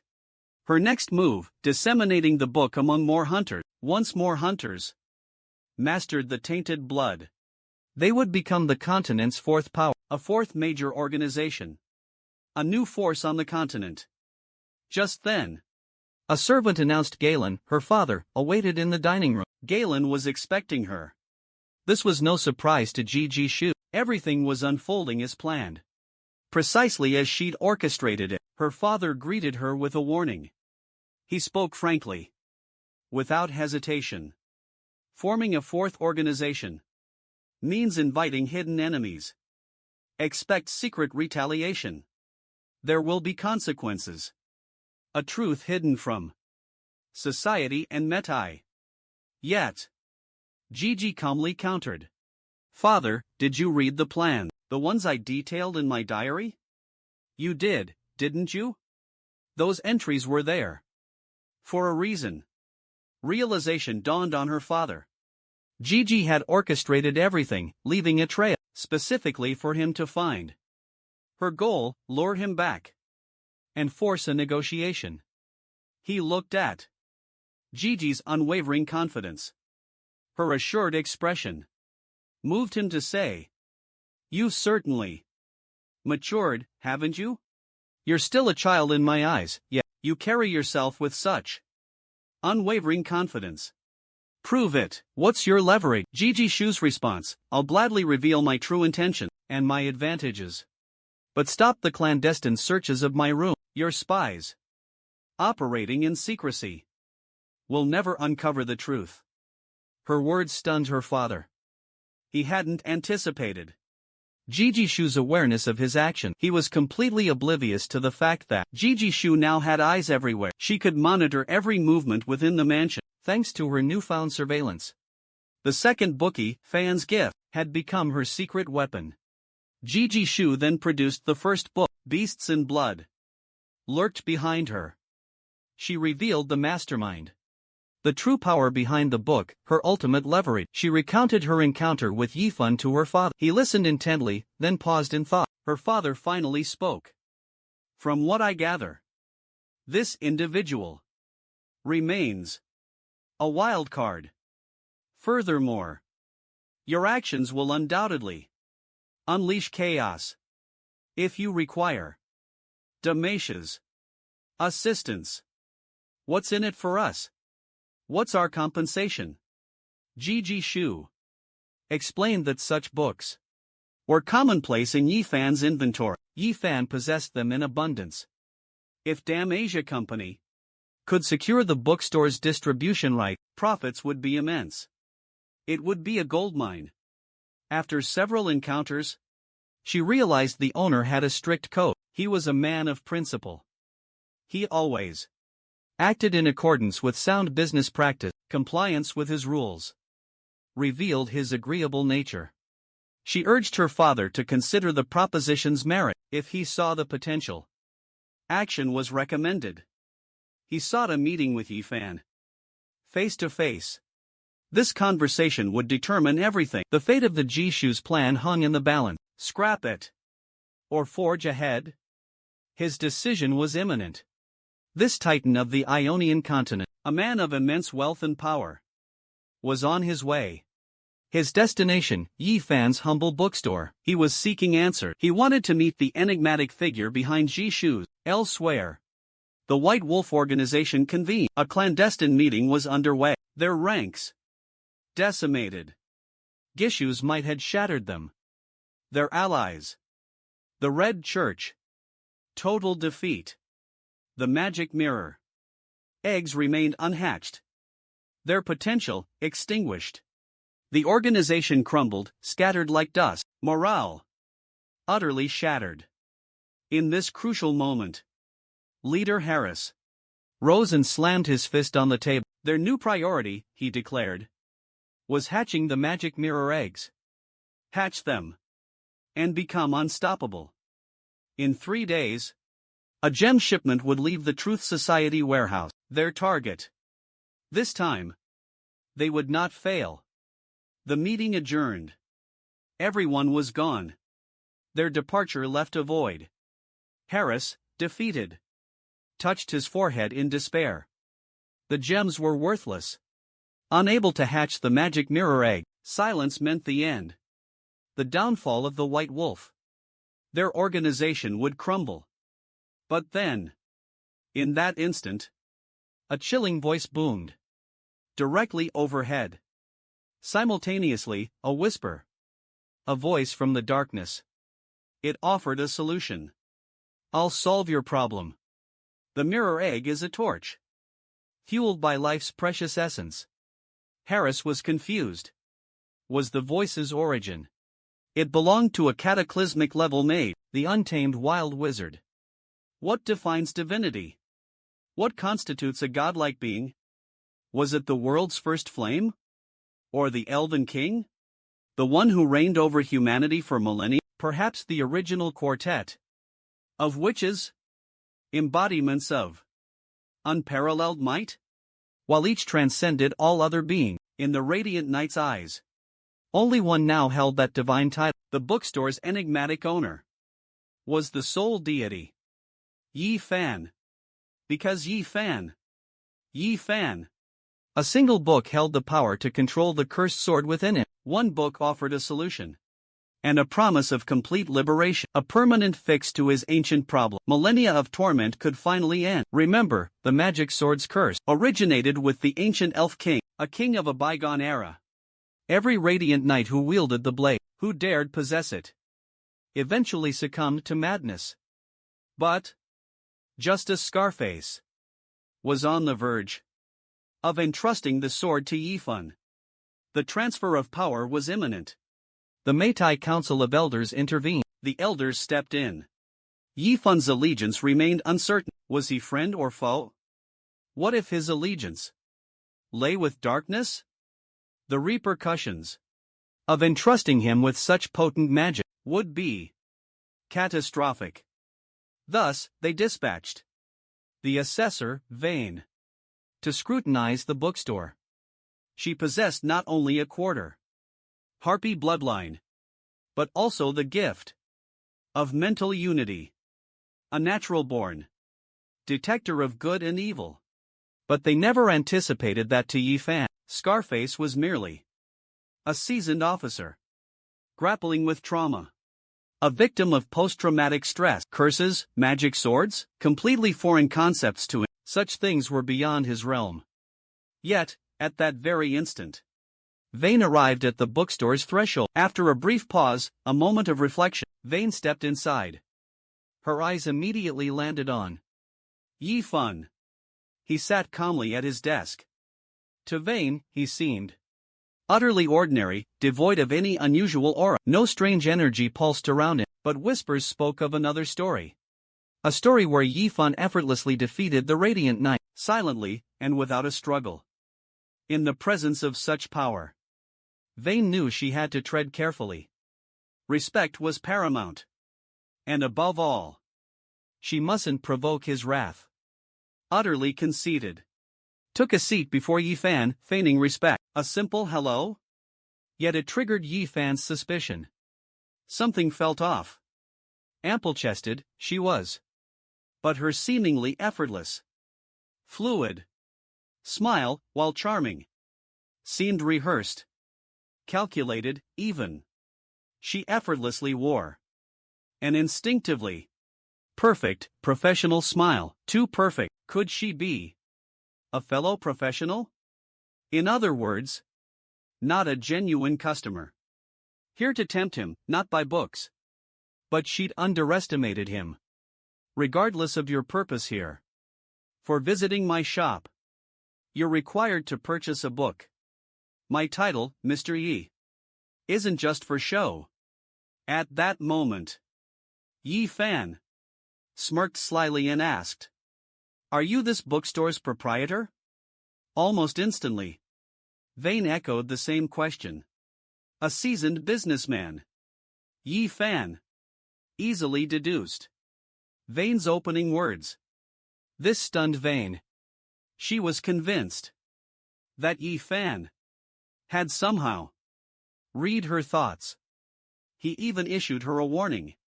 Observing Vayne's tear-filled eyes, Yifan smirked slyly once more. It had been a simple test. Yet, she immediately crumbled. Instantly. Clearly, just a naive beginner. A complete novice. And for a renowned counselor. A celebrated life coach. Wouldn't this be child's play? Yifan spoke enigmatically. He said, cryptically, "You came seeking me out. Did you not anticipate potential challenges? Furthermore, you sought me out. Specifically." With these precise words, Vayne froze, paralyzed with fear. She was convinced. Yifan saw right through her. He knew her every move. One wrong step, one flawed performance, the slightest inadequacy. And this formidable man could crush her. Annihilation was a breath away. Legs pressed together, she stammered a desperate apology. She begged Yifan's forgiveness for the intrusion. Her voice pleaded. "A few quick questions? Your cooperation would be an immeasurable gift." And Yifan was intrigued by what she would say next. Inquiries arose. He offered generously. Ask anything. Hearing this, Vayne felt immense relief. She thought, this remarkable individual is truly magnanimous. At the very least, her safety was no longer a concern. Elsewhere, on the other side, Jace briefed Scarface. The topic, the White Wolf. The organization's current status. Their relentless search for the White Wolf continued. Hunting down remnants across the city. Victory was always just out of reach. Then, they'd vanish. Jace had a hunch. He suspected hidden pathways. Secret routes throughout the city. Scarface listened intently. Then countered. Ionia, he explained, was ancient. Undiscovered passages were commonplace. Such secrets were to be expected. Unknown to most. But known to a few. Only Ionia's oldest resident held the key to these hidden routes. The White Wolf organization lacked such connection. They had no one with that kind of history. Scarface concluded. With conviction. That a hidden hand was at play. Unbeknownst to him, the one aiding the White Wolf organization was his adversary. Back at the bookstore, Wild questioned Yifan's motives. Why open a bookstore here? Yifan's casual reply, purely out of interest. A twist of fate, he added. But to Wild's surprise, Vayne interpreted it differently. The owner, she believed, had foreseen destiny. Intrigued, he lingered, awaiting those chosen by fate. After jotting this down, She inquired. Yi Fan, your thoughts on recent events? Yi Fan was taken aback. His inner monologue began. So much has happened. Occurred earlier? How am I supposed to know what you're referring to? Are you talking about the gas explosion from a few days back? Turns out the city's devastation was actually from the epic clash between Ash and Murphy. The damage from days ago was catastrophic. The authorities fed the public a lie about a natural gas explosion. They blamed neglected gas lines, left unmaintained for far too long. Considering this, Yi Fan rose in a fury, exclaiming, "Whoever did this deserves the death penalty. How dare they toy with innocent lives like it's a game?" Upon hearing this, Vane's expression sharpened with insight. A knowing look crossed her face. She quickly noted the bookstore owner's vehement disapproval of the Red Church and White Wolf organization. His position was clear, and it mirrored her own. Our views aligned perfectly. Tai and Vane's final question remained. What was Yi Fan's perspective on his current actions? Yi Fan was utterly perplexed. Hearing this only deepened his confusion. What were these nonsensical questions? They made no sense. This girl was clearly, probably, toying with him, out of sheer boredom. Suddenly, his eyes sparked with realization. The truth is this. Asking about my shop's location was to gauge this spot's potential. Her questions about the explosion, the gas explosion, were to assess the public impact. Coupled with the previous question, it's clear she's investigating. She's analyzing the overall state of businesses around here. This signifies corporate backing. They're evaluating this area's developmental prospects through market research. Acquire and then secure the rights to develop the explosion's ground zero. Judging by her demeanor, this company must be a major player. This thought sparked an idea. Yi Fan saw an opportunity to leverage this situation for his bookstore. A high payout would mean early retirement, a comfortable life of leisure. He turned to Vane and said, I find deep fulfillment in my current work, connecting people with the perfect book, guiding them through moments of uncertainty. This is what gives my life purpose. I'm passionate about helping others overcome their challenges. Yi Fan's words resonated with Vane. Her face lit up with respect. She'd been touched by Yi Fan's selfless and dedicated spirit. This was the precise reaction Yi Fan hoped to evoke. His next words were crucial. They held the key. He figured Vane, as an investigator, would have to canvass the neighborhood, asking questions endlessly. The sheer volume of work overwhelmed Yi Fan. It seemed incredibly tedious. He turned to Vane and said, I find immense satisfaction in assisting those burdened by complexity, like you. Poor thing. Unwind with a book. These words resonated deeply within Vane's soul. They struck a chord. From birth, Vane had a gift. The ability to perceive the light and darkness in others. She saw the true nature of people. This extraordinary gift, however, became a curse, isolating her. People kept their distance. Furthermore, her own father, to protect the family's reputation, sent her away at a young age. She was sent to work in Meitai's logistics department. Logistics became her life. Decades passed without seeing her family. Decades of separation.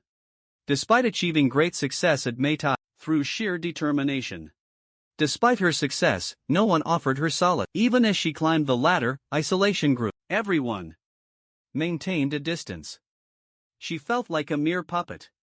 Her feelings were invisible. Her existence felt meaningless. Purpose had vanished. But then, a stranger saw through her fragile facade. His words held an inexplicable power. They were laced with magic. Resistance was futile. He suggested she read Find solace in a book. In that moment, Vane spoke unconsciously. Could I find a book I enjoy?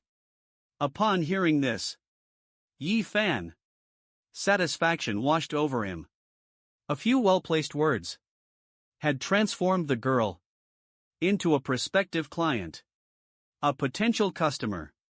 I've truly mastered the art of inspiration, he then directed Vane to the library to browse for books to her liking.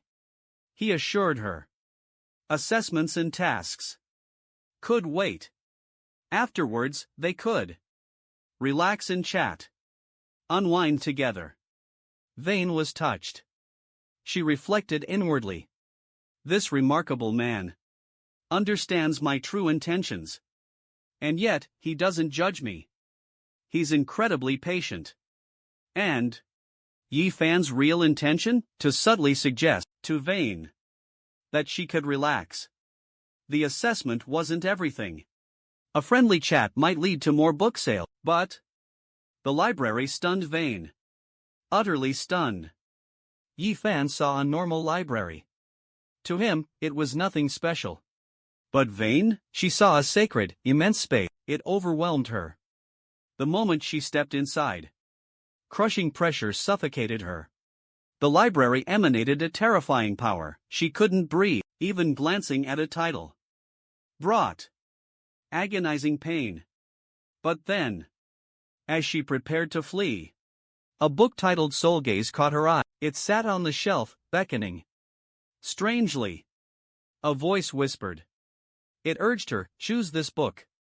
Compelled by the voice, she slowly reached out and took it. Suddenly, her consciousness was transported. She found herself in an alien realm, speechless, silent. She saw a crimson giant. It gestured towards her. Terror began to grip her, but then, the giant dissolved into shadow. A cow was led towards her. In a flash, the shadow and cow appeared before her. They materialized in her path. Their eyes locked. Blood trickled from Vane's eyes. Vane's eyes wept blood. The shadow then unraveled into black threads. Dark threads materialized. They ensnared her. Instantly, the black threads swarmed her left eye, and her right eye was seized by a smaller shadow. Agony consumed her. She blacked out. A scream erupted. At last, she regained awareness. She came back to herself. Escape was her only thought. She couldn't stay a second longer. Quickly, she grabbed the book and ran to find the owner, Yi Fan. Yi Fan was unaware of her hasty departure. Another gaze fell upon the bookshelves. Suddenly, the title changed. To Live. Meanwhile, Yi Fan anticipated another sale. He was about to close another deal when he noticed Vane had made her choice. He pondered. A truly captivating book, but perhaps too melancholic for relaxation. It's not exactly light reading. Indeed. Glancing up, he found Vane clutching her head in apparent distress. He quickly rose and addressed everyone. Sometimes, a book like this can be a bit unsettling, especially on a first read. Are you all right? Vane confirmed her discomfort, specifically mentioning the character she'd encountered earlier. Stunned, Yi Fan realized she was already referring to them as souls. She's completely engrossed, utterly captivated by the book. Time for the final sales push. Seal the deal. With a single cough, he launched into a torrent of inspiring words. Being stunned is a natural response. A first read can be overwhelming. Its stark reality can be hard to swallow. The book's truth hits deep. But connecting with it isn't a weakness. Empathy is a strength. After all, to empathize is inherently human. Suffering is universal. And we are all part of that universe. Heaven and earth are indifferent. They see all things as pawns of fate. This is the ultimate law, the governing principle of existence. These simple words utterly consumed Vane's mind. In that moment, she seemed entranced, possessed by the revelation, whispering the words to herself. All creatures endure suffering. The universe offers no kindness. She felt utterly insignificant, a mere ant, compared to Yi Fan. And Yi Fan towered above like a god, untouchable and supreme. Furthermore, he was a benevolent god. His goal, to liberate all beings from their struggles. Even the esteemed elf princess of the Iris family reveres him as her master. Then, she inquired, Yi Fan, is this your motivation? Is this why you act as you do? However, Yi Fan misunderstood her meaning. He often aided perplexed customers. He responded, understanding a customer's suffering compels me to help. But it's nothing extraordinary. It shouldn't be viewed as grand. It's simply having compassion. A kind heart is all that matters. You too can achieve this. But this claim was deceptively veiled. Yi Fan was manipulated. Yi Fan suggested that she help him. He needed her assistance to execute his master plan within Meitai, inside Meitai. Knowing her intentions from the start, he intentionally startled her. Then, he offered his help, rescuing her from her predicament. It was all a carefully constructed scheme. Realizing this, Vane abruptly rose and declared, henceforth, I am entirely at your command. Consider your expectations met. You won't be disappointed. With a final wave, he was gone. Vane's departure left Yi Fan in deep thought. Who was this man? He was G.G. Shu's double. A few simple words of inspiration. And such a strong reaction? Outside the bookstore, Vane sent a quick text to Tai's Council of Elders. Then, she removed her glasses. Her left eye glowed a pale blue. She could now see the true essence of soul, unfiltered perception.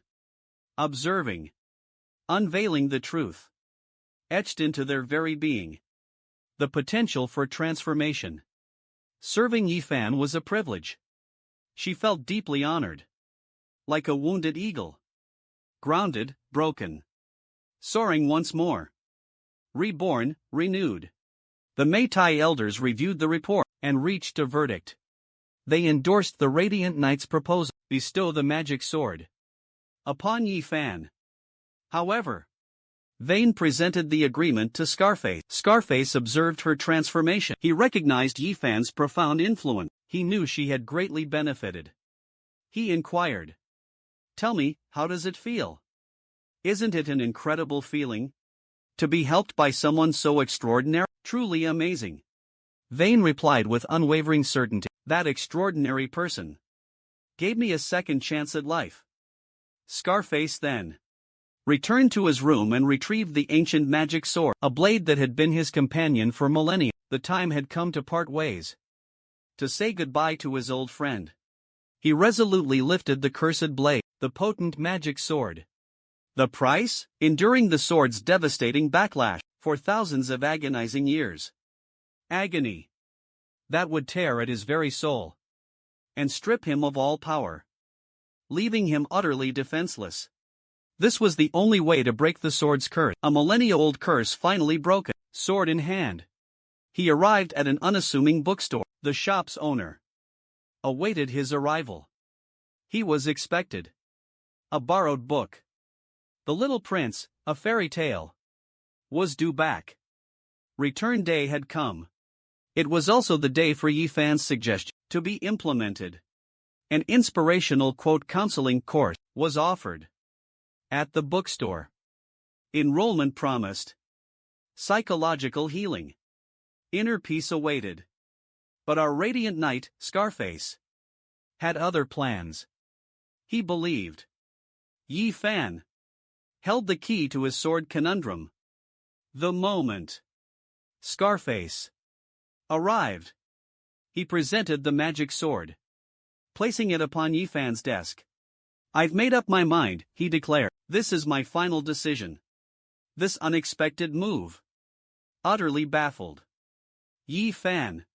He was completely clueless about Scarface's decision. What was Scarface even talking about? Observing the scene, he felt like Scarface was acting erratically, bestowing a random gift. Before he could ponder further, Scarface produced a copy of The Little Prince. He took it from his pocket and sang its praises. "What a fantastic fairy tale," he declared. "This book is a masterpiece. It significantly lessened my pain, brought me an incredible amount of unparalleled peace. This book enabled me to make such a momentous decision." Yi Fan was utterly bewildered. "It's just a children's story. Why such a serious reaction?" Yi Fan pondered. He recalled telling Scarface to share his burden. He'd offered to help resolve any trouble, but Scarface had simply. "He entrusted me with an incredibly valuable sword. What's his angle?" But that resolute look in his eyes, and the sense of peace, tells me this is no jest. And this blade is breathtakingly beautiful. It must be worth a fortune. Typically, a sword like this wouldn't see combat. Considering that, this sword must represent something significant. A legacy. My deduction? He hails from a distinguished military family, perhaps even nobility. This sword symbolizes his duty, his family's honor. And now he offers me this sword. To me, he must yearn to be free of this burden, this weight he carries. Considering this, Yi Fan seriously inquired, "Are you certain you want me to have it? This is your birthright. Shouldn't you reconsider?" Hearing this, Scarface spoke. "My mind is made up.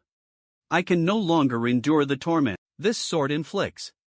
I'm deeply grateful you'll accept it." At this, Yi Fan pondered. Another family on the decline. This sword, however, holds significant value. It's a peace offering from the old man. Best to accept it.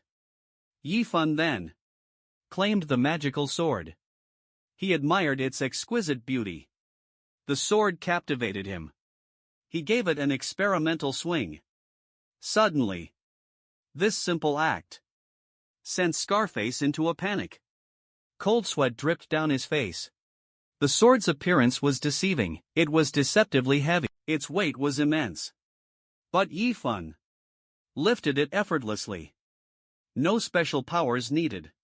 Not even peak physical strength could explain it. Scarface was stunned. This was unprecedented. Completely unexpected. Yi Fan expressed genuine admiration for the sword. He had a simple request. Could he hold it? Could Scarface draw the sword for just a moment? These words sent shockwaves through Scarface. He was utterly floored. Even more so than before. He was convinced that Yi Fan had instantly perceived the curse residing within the blade. The sword held a dark secret. Its first owner, the Elf King, had met a tragic end. He took his own life. And the sword had become his tomb. It pierced him, venomous like a scorpion's sting, eternally trapping his soul within its steel, locked within the blade. The Elf King's power. He was once considered a near deity. In ancient times, practically a god. His power was truly divine. Even the greatest minds couldn't break his curse, a curse that lingered for ages. This scabbard was a later addition, crafted by the people of Meitei, designed to contain the curse's power, to keep it from spreading, preventing its insidious reach. But unsheath the blade and unleash the curse. A curse that targets the wielder first. Those with weak wills will succumb quickly and die of shock. Just then, Scarface had a thought. This VIP might be shrouded in mystery, but a warning seemed prudent. He stammered and said, "Of course, look if you must. But exercise extreme caution." But Yi Fan thought differently. He saw Scarface's concern as worry over the blade's sharpness. Inwardly, he marveled at the old man's thoughtfulness. Then, Yi Fan slowly unsheathed the sword. Suddenly, a light, like a white fire, a burst of brilliance erupted from the sword. Intense light instantly illuminated the entire bookstore. Yi Fan was speechless with awe. He was stunned into silence. Never had he witnessed such beauty in a blade, such a magnificent sword.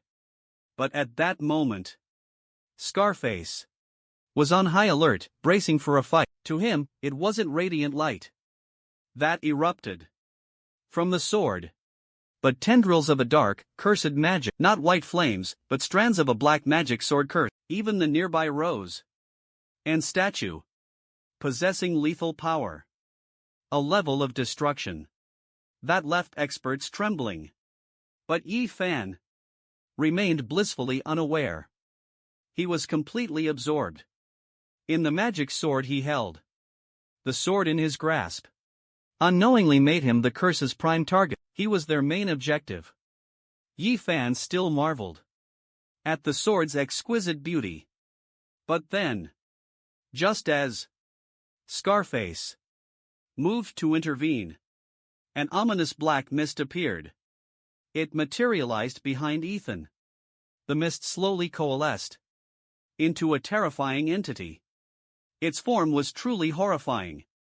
Spotting the scarred visage, he froze, paralyzed with fear.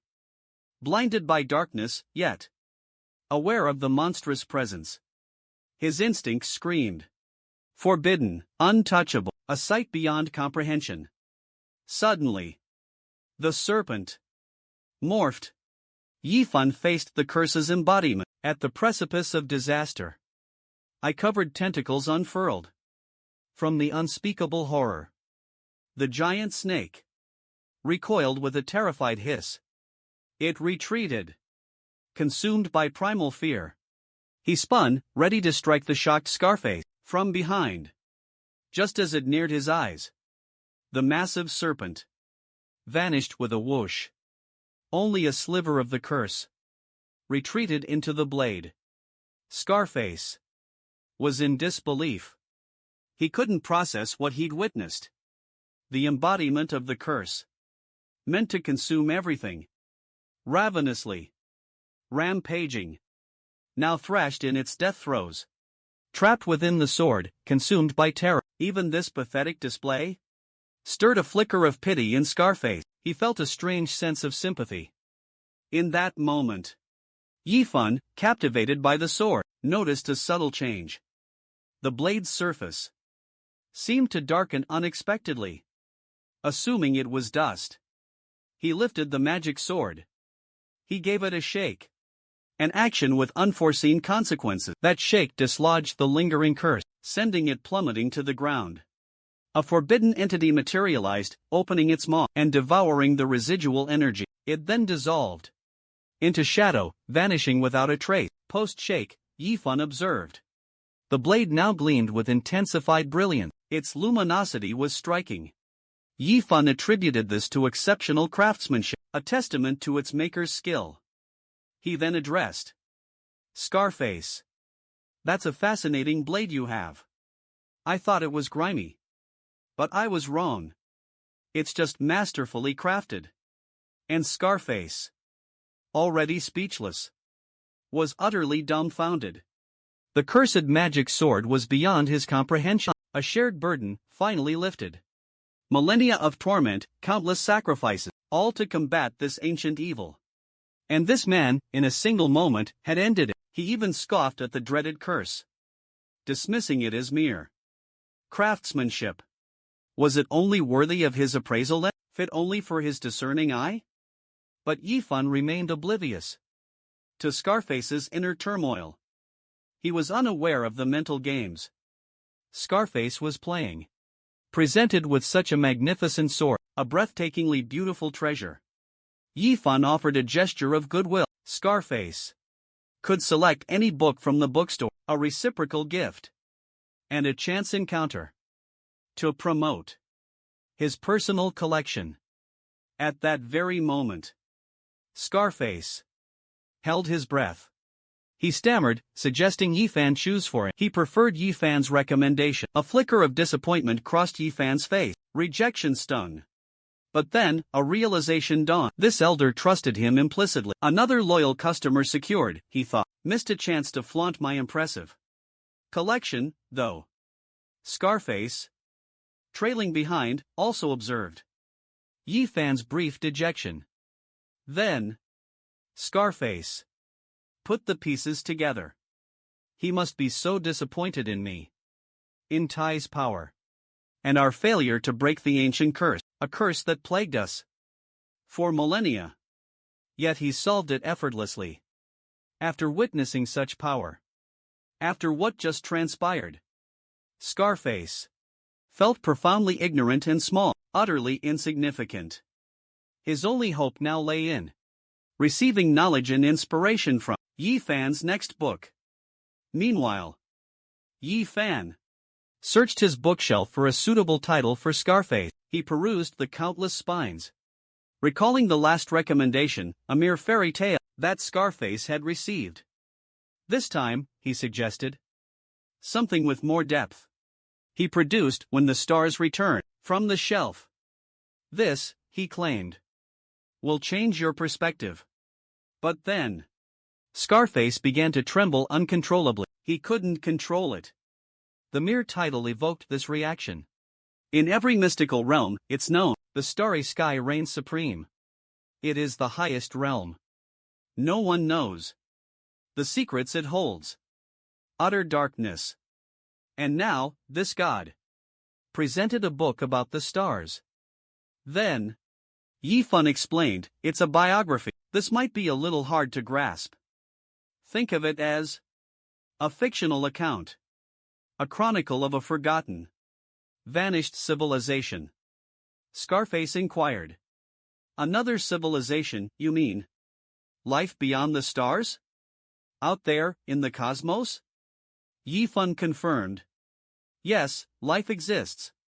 Beyond the stars. They have their own civilizations. Intrigued, Scarface opened the book to the very first page. Suddenly, a blue light erupted from the pages. He was transported, just like before, materializing in a strange void. This time felt different. Distinctly different. There was nothing here but infinite darkness. Just then, Scarface was bewildered. A voice emerged from behind. Seeker of starlight. Welcome. Scarface turned to see a masked figure lounging on a sofa. He asked, confused. Who are you? Where am I? The masked man. A voice responded. Within the void. A single word. Names hold no meaning here. If a title is required, address me as Mr. Y. Stunned silence followed. Scarface was speechless. Complete shock. Could this be Yifan, manifested in physical form? The masked figure spoke again. This realm exists beyond comprehension. This place is outside all known realities. Consider this your final opportunity for choice. Before you're consumed by endless chaos. And only those with unwavering minds will endure, chosen by the stars themselves, worthy to carry the torch and herald the lost god's return. Retreat, or press onward and face the trial. Will you accept the test? Scarface, upon hearing this, was utterly baffled. The enigmatic words left him completely perplexed. Now, more than ever, he believed this was Yifan in disguise. This felt like Yifan's signature cryptic style. Both shared a penchant for profound pronouncement, though Scarface remained clueless about the true meaning. He resolutely declared, If this benefits the world, I will gladly offer my humble assistance. The masked figure, hearing this, listened intently. A snap of his fingers. The trial commenced. Officially. Underway. The snap's aftermath. Scarface was paralyzed, frozen, a blur. A figure materialized beside him. Indistinct. The black form was unclear, yet strangely familiar. An unexplainable sense of recognition. A voice echoed in his mind. An ally, a companion, fighting by his side. Suddenly, the masked man's Rubik's Cube accelerated, spinning wildly. And with its increasing speed, the scene shifted, focusing on Scarface and his companion. Suddenly, they were surrounded by crumbling buildings, and now, the masked man's power had left him utterly stunned. The masked man possessed an unbelievable ability, the power to conjure life from thin air, to create something from nothing, to reshape reality with a single word. It was a power far beyond Scarface's comprehension. But then, a monstrous figure materialized behind him. Scarface saw it and panicked. Could this creature also be a mere creation? He had to retaliate. But the search proved futile. His energy reserves were completely drained. The masked figure had robbed him of his power. He was powerless, his energy manipulation gone. Instantly, he was completely immobilized. The monstrous being held him captive. Agony surged through him. Screams ripped from his throat. He cried out uncontrollably. Then, the masked figure's voice echoed. His words pierced the air. Your consciousness is fading. Slipping away. This power will consume you. It will devour you whole. Feel yourself succumbing. Descending. Into the abyss. Consumed by darkness. On the verge of death. Yet, a sliver of reason remained. One last flicker of rationality. What final act will you choose? A voice emerges. Scarface. His answer, resolute. I will cast aside the one before me. With those words, reality fractured. A tear in spacetime opened above the masked man. He and the monstrous being vanished into the abyss. Only darkness remained. And a final message. You have passed the trial. Scarface's consciousness returned to his body. The past haunted him. It left him shattered. The pain lingered.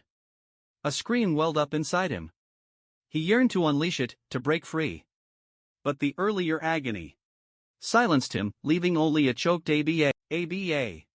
Composing himself, he finally spoke. Yifan, he asked. Are these people real? Is this book real? But Yifan was oblivious. The question caught him completely off guard. Yet, he was a master of deception. A simple question wouldn't faze him. Not in the slightest. With utmost seriousness, he replied, these figures represent relics of a lost age. They observed and shaped history itself. Yet, nothing lasts forever. Regardless of their power, their influence, time ultimately consumes all. But that's irrelevant. What truly matters is harnessing their inherent will. Bend it to your purpose, make it your own. Scarface, upon hearing this, felt a sudden clarity. Everything clicked into place. According to the explanation, the book's figures were luminaries of a superior civilization, a civilization long vanished, lost to the passage of time, a forgotten era. These individuals were trapped within the book's pages. And the one who surpassed them was naturally the exceptional man before him. With this thought, he addressed them, I'm afraid that's beyond my ability. Upon hearing this, Yi Fan believed the scarred man's words signified an inability to comprehend the book. Offering comfort, he said, by entrusting me with this sword, you demonstrate a release from past glories and sorrow. Accept this book as a reciprocal gift. In return, Take it and explore its wisdom at your own pace. Let a new chapter begin. With the reading of this book. These words resonated deeply with the middle-aged man, speechless. Stunned by the revelation. The scarred warrior felt a surge of adrenaline. His blood boiled. Memories of youthful fervor in the Meitai temple flooded back. The oath he swore to fight for the light reignited with the same intensity, that fiery, consuming passion. His fists clenched tight. A silent vow formed. He would dedicate his life to Yifun. Every breath left would be for Yifun, a deep bow to Yifun. He exited the library. Into the storm. The somber rain mirrored his need for clarity. He needed to think, to process, for millennia. His mind. A constant battleground against the sword's insidious corruption, the cursed blade's influence. Losing his right hand to the old wizard while in their epic clash had weakened him significantly, his strength severely diminished. Amplifying the sword's curse. Its power intensified. Teetering on the brink of madness. Sanity could slip away at any second, a perilous predicament for a seasoned knight, but with Yi Fan's intervention. Hope arrived. His long-standing torment finally eradicated, arms outstretched to the heavens. He embraced a forgotten freedom. Weaponless, yet. His former confidence restored. And he gained a gift from Yi Fan. A feeling of true gain washed over him. He'd found something invaluable. But in that moment, he missed the approaching figure in black robe. The robed man drew closer. Their shoulders brushed. A brief collision. Purely accidental. The black-robed figure murmured an apology. And vanished. The scarred man, regaining his wit, felt a surge of alarm. Panic seized him. He sensed it instantly. A hunter, obsessed with pure bloodline, and judging by the aura. Immensely powerful. Destruction level, at the very least, a force of nature. But in the scarred veteran's mind, no such individual existed on this continent. This continent held no one like that, according to his memory. Concerning the enigmatic arrival of this formidable power with unclear loyalty, the scarred man desired answers. He yearned to interrogate him. After careful deliberation, however, he reconsidered. Interrogating such a destructive force, a powerhouse of this magnitude, without concrete proof, lacking substantial evidence, could jeopardize Meitai's operation. Yet, unbeknownst to the scarred man, the very instant he decided to depart. The shadowy figure. The robed figure also produced a gleaming dagger. It materialized from his sleeve. Following this, the scarred man contacted his disciple, Jace. He issued 3 distinct commands. First, locate an ancient tech, a relic from the First Era. This task was to be done in Jace's free time. Second, monitor the enigmatic robed man, the one who appeared so suddenly. Third, accelerate the capture of the remaining White Wolf members. Hunt down the organization's scattered remnant. The call ended. He stretched, releasing tension. He decided on a week of relaxation at home, a well-deserved break. But the scarred man froze upon entering his house. The living room stood empty. Books lay scattered across the floor. His gaze shifted to the quartz clock. It hung silently on the wall. This was usually the time his daughter, Kasha, would be cooking. But she was nowhere in sight. Not in the kitchen, not in the living room. Neither room held her presence. He then noticed the scattered books were all about basic nighttime knowledge. Elementary nocturnal facts filled their pages. But Kasha despised studying. Studying was her least favorite thing. She'd never touched these books. Confused, the scarred man strode purposefully towards Kasha's bedroom. His long strides ate up the distance. He threw open the door. He froze again. The reason? Kasha was immersed in reading. Her face was impassive. Her focus, absolute. The room overflowed with a sea of books. He'd never witnessed this side of his daughter. The scarred man felt a surge of panic. Kasha, what are you doing? He boomed. Studying, she replied calmly. Her composure was unsettling. The scarred man checked her forehead for a fever. Surely, she must be ill. But Kasha assured him her mind was clear. She'd devoured every single book. Within their pages, she'd found her purpose. She was destined to follow in her father's footsteps. Eventually, with those words, she collapsed. Darkness consumed her. The scarred man caught her before she hit the ground. In that moment, his gaze fell upon a peculiar book resting on the desk. Suddenly, it all made sense. He understood his daughter's transformation. Elsewhere, the cloaked figure had arrived at the truth. He reached Truth Society's gate. Society's entrance. Unmasking himself, he was revealed to be Yasuo, Yi Fan's protege. Rose to terrifying power in a mere 3 days. He achieved a destructive level of strength, wielding immense power, and claiming to be a savior of all life. But secretly, he was conducting horrific human experiments. His initial goal was to transform ordinary people into superpowered beings. He experimented on 3,000 individuals, but only one survived. Out of 3,000 test subjects, only one lived. A sole survivor. Strangely, this survivor bore a striking resemblance to the elven Princess Ash, and a youthful heartbreak. His past with Ash was etched in pain. 3 centuries prior, journeying across the continent, he encountered the elven tribe. He was instantly smitten with Ash. Love at first sight. But could a proud elven princess ever fall for a commoner? Except an ordinary human? Rejection shattered him. Belong departed, leaving only emptiness. Devastated, he silently swore an oath to ascend to ultimate power within the continent. 300 years passed. He fulfilled his vow. He rose to become vice chairman of the Truth Society, a position of immense influence. And now, his gaze returned to the test subject. The subject mirrored his love, his desire for survival, and the fulfillment of his youthful dream. Belong had infused the subject with half of his own power directly into the subject's body. But he never anticipated the catastrophic consequence. The power within the subject surged beyond control, shattering its limits.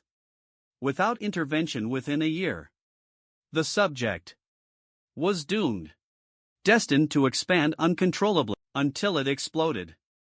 Back then, the lab, the entire Truth Society, everything would be destroyed. Society would crumble into ruin. This consequence plagued Belong with a crippling headache. But he had no time to dwell. A god-level powerhouse, with unknown allegiance, had emerged on the continent. Their arrival shattered the peace of Ionia.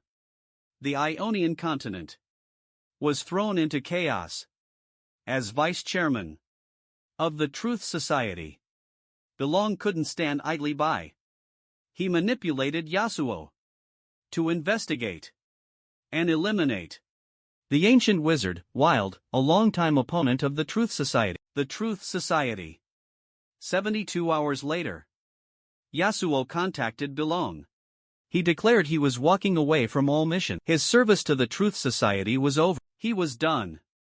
Belong was baffled, utterly confused. To his knowledge, Yasuo had only conducted one surveillance operation in 3 days. Observing the bookstore's interior, the one owned by the formidable powerhouse, he entered the bookstore. And during that time, no confrontation with the owner occurred. But upon leaving, Yasuo went silent, inactive. He'd surrendered, abandoned the mission almost immediately. Belong sensed a hidden reason. There's something more to this. Simply visiting a bookstore and having a conversation couldn't have broken him. Could mere words from the bookstore owner have crushed his spirit? Belong questioned. Mr. Yasuo, you were so confident just days ago, certain of completing the mission. Why this sudden surrender? Before he finished, Yasuo cut him off. Yasuo interrupted, boldly stating, I quit because I wanted to, that's all, no other reason. Belong was stunned. Yasuo, so obedient just days prior, had completely transformed. Despite his anger, he couldn't afford to lose Yasuo. Yasuo was too valuable a pawn. He then informed Yasuo that Ionia was in a state of turmoil. The continent was teetering on the brink of chaos. In truth, society desperately needed gifted individuals like him. Upon hearing this, Yasuo pondered. He'd initially suspected that society was using him. It was a hunch, based on the bookstore owner's immense power. But now, Belong's demeanor confirmed everything. His suspicions were validated. And with the impending formation of a hunter organization, he'd become Truth's enemy. A societal menace. The conversation was over. Yasuo responded, I'm not interested in keeping the peace, and don't antagonize the bookshop owner, you won't like the outcome. With that, he walked out. Yasuo's departure wiped the smile off Belong's face. It vanished instantly.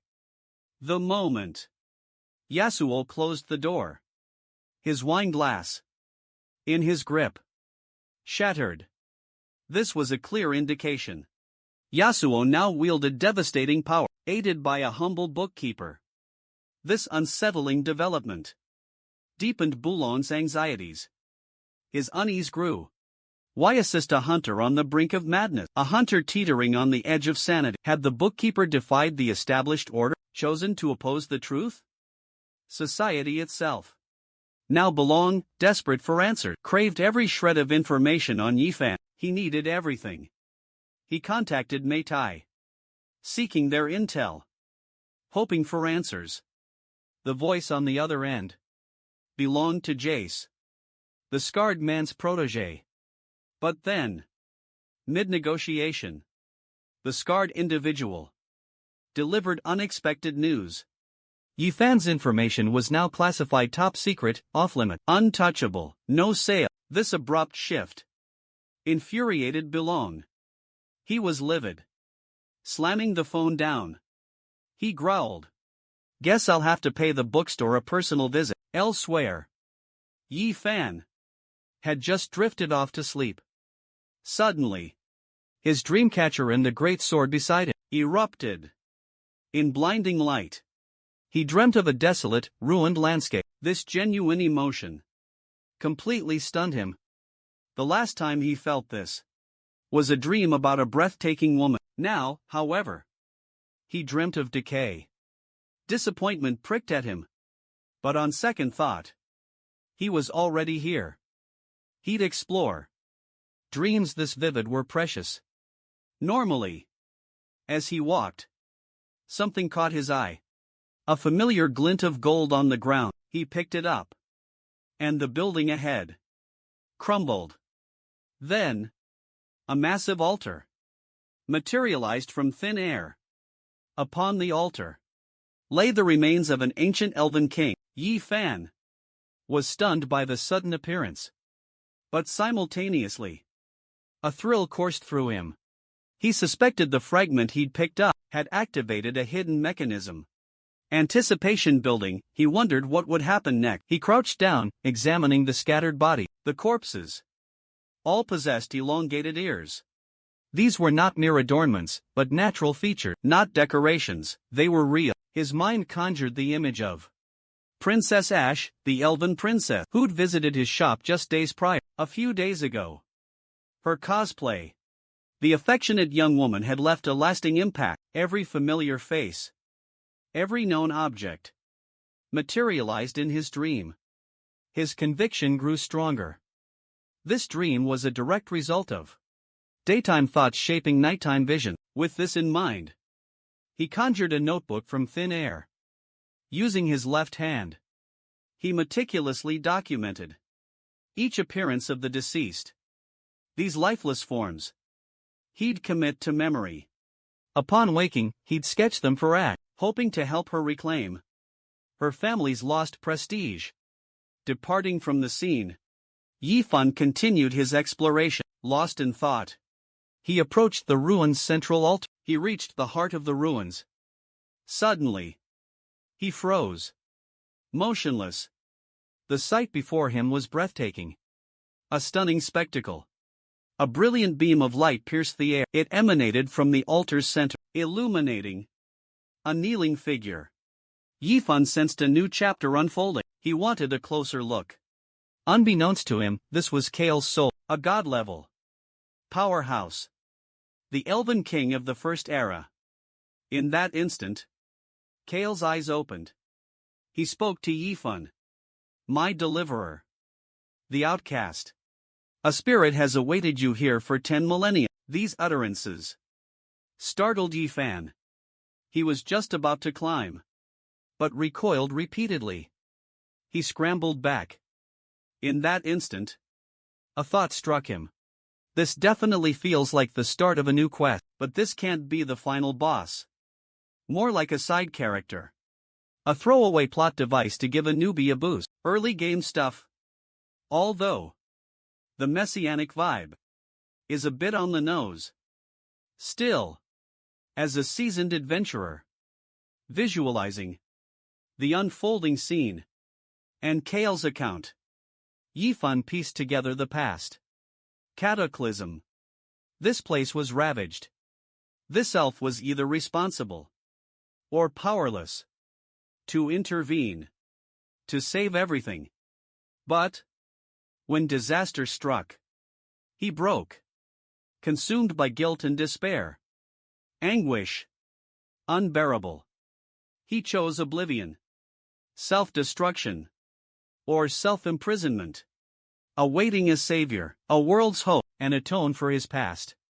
It materialized. Amidst his wild imaginings, he saw the blade impale Kale, pierce right through him. Wasn't that the very sword he'd received just yesterday?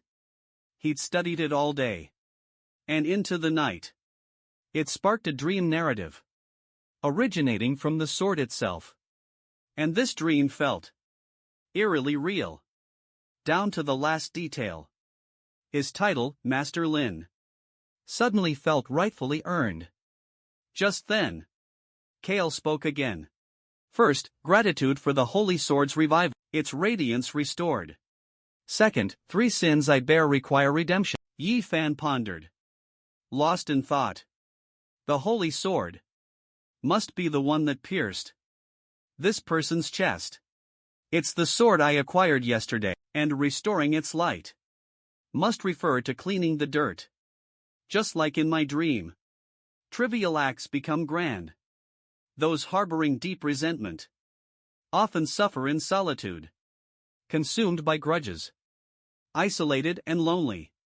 A lack of connection breeds isolation and a heavy psychological toll. Why not showcase my unique ability? I'll enlighten this fellow before me. Taking the throne, he addressed Kale. You claim to carry 3 sins? Let's hear them. I'm eager to know your story. Upon hearing this, Kale bowed deeply. It was an honor, he declared, for Yifan to listen to a sinner's tale. Kale began his account. In a bygone era, devoid of light and fire, 10 million years prior, the Elven King, driven by ambition, sought to expand his kingdom. His arrogance. He believed himself a deity. But his power was merely godlike. A force of nature. But not a true divine being. Ultimately, a mere glimpse of true divinity shattered his sanity, drove him to madness. This was the sin of fear.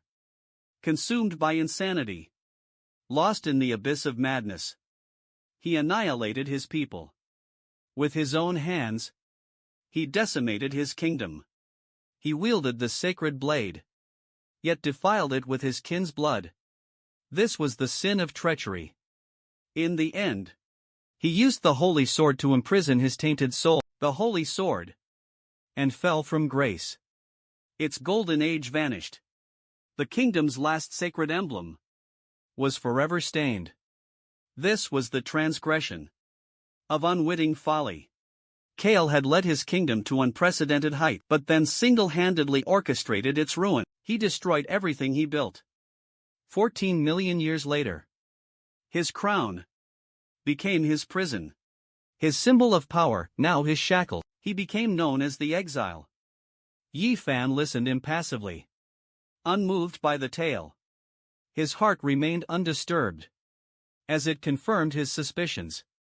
His assumptions were proven correct. Finally, he spoke. Savior, you may call me, but I can't bring you salvation. Your kingdom is long gone, reduced to ruins. At this moment, Yi Fan gestured towards the devastation, his voice booming. Behold the consequences of your action. What would you have me do? What can I possibly do now? Yi Fan's words struck a chord. His accusation resonated deeply. Emotions, suppressed for millennia, overwhelmed Kale. Trembling, he confessed to Yi Fan. Redemption was never my desire. My kingdom is now dust, lost to history. I'm powerless to help this continent ever again. No matter the circumstances. My debt is unpayable. I can't atone for my sins. Yi Fan's offhand remark shattered Kale. He witnessed a complete breakdown. 10 million years of self-recrimination had taken their toll. 10 million years of imprisonment, of isolation, creating insurmountable mental barriers, walls of self-doubt. Now, everything felt like an attack, every word, a criticism. This clearly called for intervention. Yi Fan spoke again. He reiterated his point. You claim your sins are unforgivable, yet you reject redemption. You're running from responsibility. In truth, your actions are meaningless. Pure cowardice. Have you even noticed? What became of your nation? The aftermath? Did the survivors wander aimlessly, lost and adrift? Or did they rebuild, find new homes, anywhere? Immense power you possess. Yet you wallow in self-pity. This is merely a convenient excuse to shirk your responsibility. 10 million years. And you've stagnated. Forever retreating. Seeking forgiveness instead of acting. Have you considered that your inaction perpetuates their suffering? And might dwarf yours entirely. The fight over. Yi Fan clapped Kale on the shoulder, urging him to consider his next move carefully. No one's coming to save you, he stressed. Your salvation rests solely in your hands. Yi Fan's impassioned words brought Kale to tears. His grip on his sword faltered, shaking uncontrollably. Blood welled from his wound, pooling crimson on the ground. He looked up at Yi Fan, standing tall before him. A whirlwind of thoughts raced through his mind. At last, he bowed his head low, pleading. Yi Fan, I beg you, grant me mercy. Fulfill this sinner's final wish. Kale's response was unexpected. He declared solemnly, I will be your sword. Yet, Yi Fan didn't quite grasp Kale's meaning.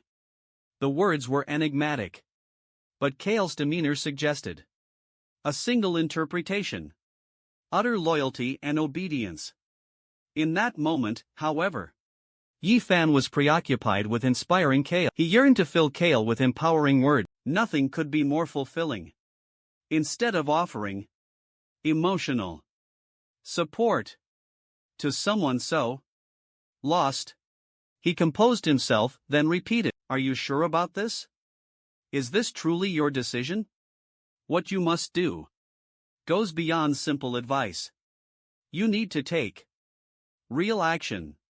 If you cling to this fear, this cowardice, and keep hiding like a turtle, those you've wronged will never forgive you.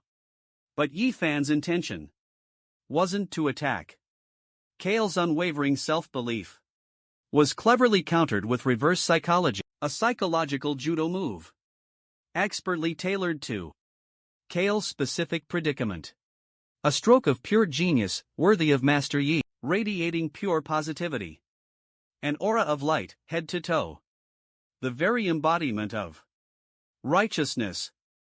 As expected, Kale's reaction was immediate.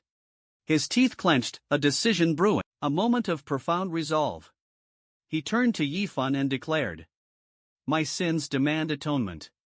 My soul, eroded by transgression, lost in the abyss, a venomous hatred consumed me. Twisting into a torrent of furious curses, uncontrollably raging. Held captive. Once the curses lifted, vanished, only a lingering obsession remained, a final, consuming desire. Buried deep within my soul. You speak truth. I sought absolution through others. Their forgiveness was my escape route. But now, I've forfeited the right to hide. Cowardice ends here. No more glory await. I am no longer Kale, the Elven King. I am but an exile, yearning for home." Then, Kale gazed upon his former kingdom and whispered. He muttered to himself, "Before I fade away completely, I need to take action. I won't rely on handouts. Even after 10 million years, this land may no longer be my kingdom, but my people still reside here. My soul was imprisoned in that cursed blade for 10 million years, for an eternity. Countless lives were extinguished by its curse. Their agonizing hatred and memories became intertwined with my own. I became a witness to the history of the Ionian continent. I observed two once magnificent nations vanished into oblivion. Humanity built a magnificent city upon these remnants, upon these ruins. But destruction looms once more. This time, I'll shield my people with every ounce of strength I have left. And my home. Better to fight than fade into forgotten history. I will make my last stand count." Then Kale declared resolutely, "There's only one path left to take." "Ha?" Yifan asked, bewildered. "What path?" He watched as Kale gripped his sword with fierce determination. "Wield this blade, and vanquish a god born from dreams." 10 millennia passed. I retreated, a coward before divinity, yet I yearned for godhood. Until finally, my desire brewed a nation's ruin. 10,000 years later, upon this very soil, I will claim that power. Not for myself, but for my people. For those who still endure here. But Yifan was utterly bewildered. This revelation made the dream's narrative absurd. This sudden demand for godhood was utterly preposterous. Who could shoulder such a burden? And yet, Yifan, oblivious to the monumental shifts occurring in the real world, cataclysmic transformations unfolded beyond the dream's veil. And the dream deity Kale spoke of was a creation of the White Wolf organization, born from their enchanted magic mirror egg. Upon its emergence, destruction loomed over Ionia. The entire Ionian continent teetered on the brink of annihilation. The White Wolf organization, led by Harris, under the influence of the devastatingly powerful Wild, a force of destruction, constructed a colossal subterranean altar. A fiery inferno raged within. Suspended above the flames was the very magic mirror egg. Fueling this infernal engine were countless souls. These were the rogue black wizards, left without a leader. Following the demise of Murphy, head of the Crimson Church, black wizards wield magic. Through incantations and communication, they harness otherworldly powers to conjure spells. Their physical bodies were ideal vessels, perfect receptacles for containing power, and the ultimate fuel to catalyze the mirror egg's hatching, the birthing process. Thus, Harris imprisoned every black wizard of the Crimson Church He now observed the suspended mirror egg, nearing its hatch. A manic energy radiated as it prepared to break free. He could distinctly sense the potent emanating wave. It pulsed with the rhythm of the dream god's heart. The reason remained a mystery. Wilde felt compelled to help. His hand was forced. In the aftermath of Murphy's demise, the White Wolf organization teetered on the brink. Along with the Crimson Church, they faced a steep decline. Métis and the Truth Society were targeted. Even G.G. Shu sought their annihilation. They were hunted like vermin, forced into the shadows, scurrying in desperation. Only the mirror egg offered a glimmer of hope. It held the key to their salvation, even if it was a trap orchestrated by Wilde. Harris was forced to intervene. Lost in thought, his subordinate, Kali, delivered a grim report. He announced, the Black Wizard's bodies were depleted. They were out of corpses. What now? What was the next step? Harris declared, initiate the backup plan. He'd foreseen this inevitability. He knew they'd run out of Black Wizards. To guarantee the mirror egg's hatching, its successful birth, he'd taken drastic measures. He'd tainted everyone in the White Wolf organization with massive doses of corrupted blood, every single member, transforming them all into zombies. Mindlessly transforming into savage beasts, consumed by a thirst for blood. Both forces possessed immense power when confronting their foes, and could serve as replacements for dark wizards, fueling the mirror egg's hatching. With that, he clapped Callie on the shoulder, signaling their worries would soon vanish. But just then, another underling, Kane, abruptly entered. His massive form was the result of injecting himself with massive doses of tainted blood. He stammered, informing Harris that their nearby stronghold, the Spider Organization, had found him. The organization, a newly emerged power, a force to be reckoned with. G.G. Shu's creation, born from G.G. Shu's ambition. The news ignited Harris's fury. Harris was consumed by rage. Failure was not an option, not now. No room for error. Mistakes were unforgivable. He snapped his fingers, a sharp command, a single snap. From behind him, Callie appeared, vials of tainted blood in hand. He addressed Kane directly. Kane, he began. Once you inject this, eliminate the threat. Stop them. Out in the open. Back then, Kane would have been exponentially more powerful. Yet, fear gripped Kane's face. He knew the injection was a death sentence. He then spoke to Callie. Your moment has arrived. Upon hearing this, Callie was overcome with excitement. She plunged her hands into her own neck. In a flash, she ripped off her own head and offered it to Harris. Her lips still moved, uttering, joining with you is my greatest honor. Bless you, my master. As Harris took it, his hands erupted in flames. Instantly, Callie's skull remained bleached white. Then, Harris grafted it onto his own face. Let the Spider Organization come if they dare. But now that they're here, they won't leave alive. His gruesome work complete, he brought Kane to face their foes. Elsewhere, G.G. Shu observed the White Wolf Organization's lair. Their hidden sanctuary was under her surveillance from a concealed attic. A deadly standoff had begun. Her and the White Wolf Organization were locked in a fight to the death. This time, she amassed her full fighting force. Resolute, with a singular goal. Annihilate the White Wolf Organization. Completely dismantle their operations here. Seize control of everything they possess. Paramount among these assets, the coveted formula for corrupted blood, a secret tightly held by the White Wolf, their most prized possession. Corrupted blood, the lifeblood, the very foundation of any powerful organization, essential for dominance. Only by securing it could the Spider Organization rise, command respect, and achieve true recognition. Suddenly, a deafening blast erupted. Ji Shu launched a full-scale assault, a complete offensive. Reaching the entrance, however, an explosion ripped through the air. The aftermath left them utterly speechless. The sight was horrifying.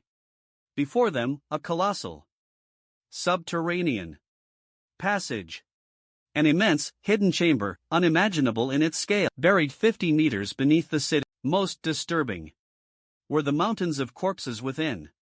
For Ji Shu, this was beyond human comprehension, even for a seasoned hunter inured to death and brutality.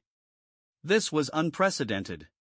This horror was beyond anything she'd witnessed. The White Wolf Organization's brutality was known. Their massacres were infamous. But this was unimaginable. The sheer inhumanity was staggering. As she reeled, Cain exploded from the earth. He launched a savage attack on Ji Shu. Ji Shu was caught completely off guard. By the time she reacted, Cain's fist was already a crushing blow. At point-blank range, escape was impossible. Ji Shu had no time to react. In the nick of time, Ali, weapon ready, intercepted the attack. The sheer force of the blow sent Ali reeling. Impact. Blood sprayed. Yet, she stood firm. Not a single step back. Protecting Ji Shu was her life's mission, a vow etched in time, from childhood to now. Just as she faltered, Ji Shu unleashed a furious counterattack. She became a blazing white light, searing through Cain's body. Ali stumbled. Near collapse.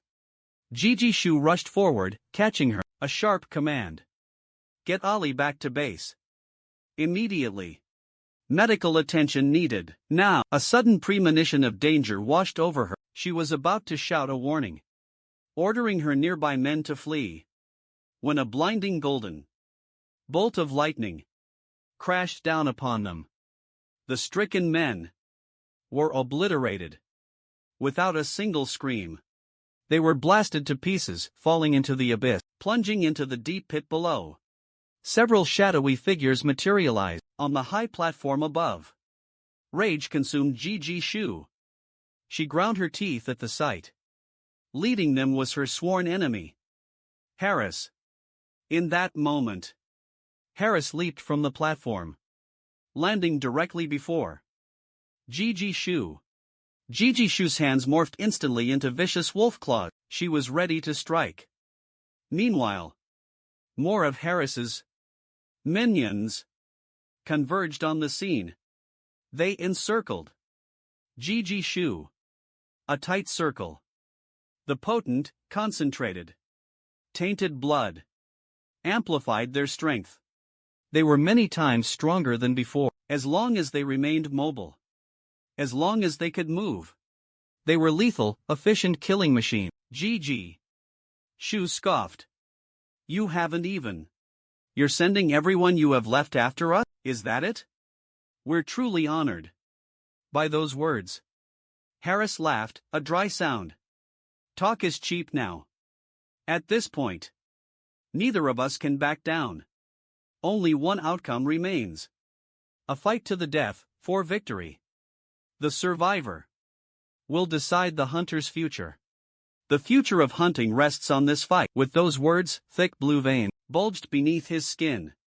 He transformed into a massive gray wolf. Facing him stood Ji Shu. She knew retreat was no longer an option. She crouched low, preparing for a dramatic shift.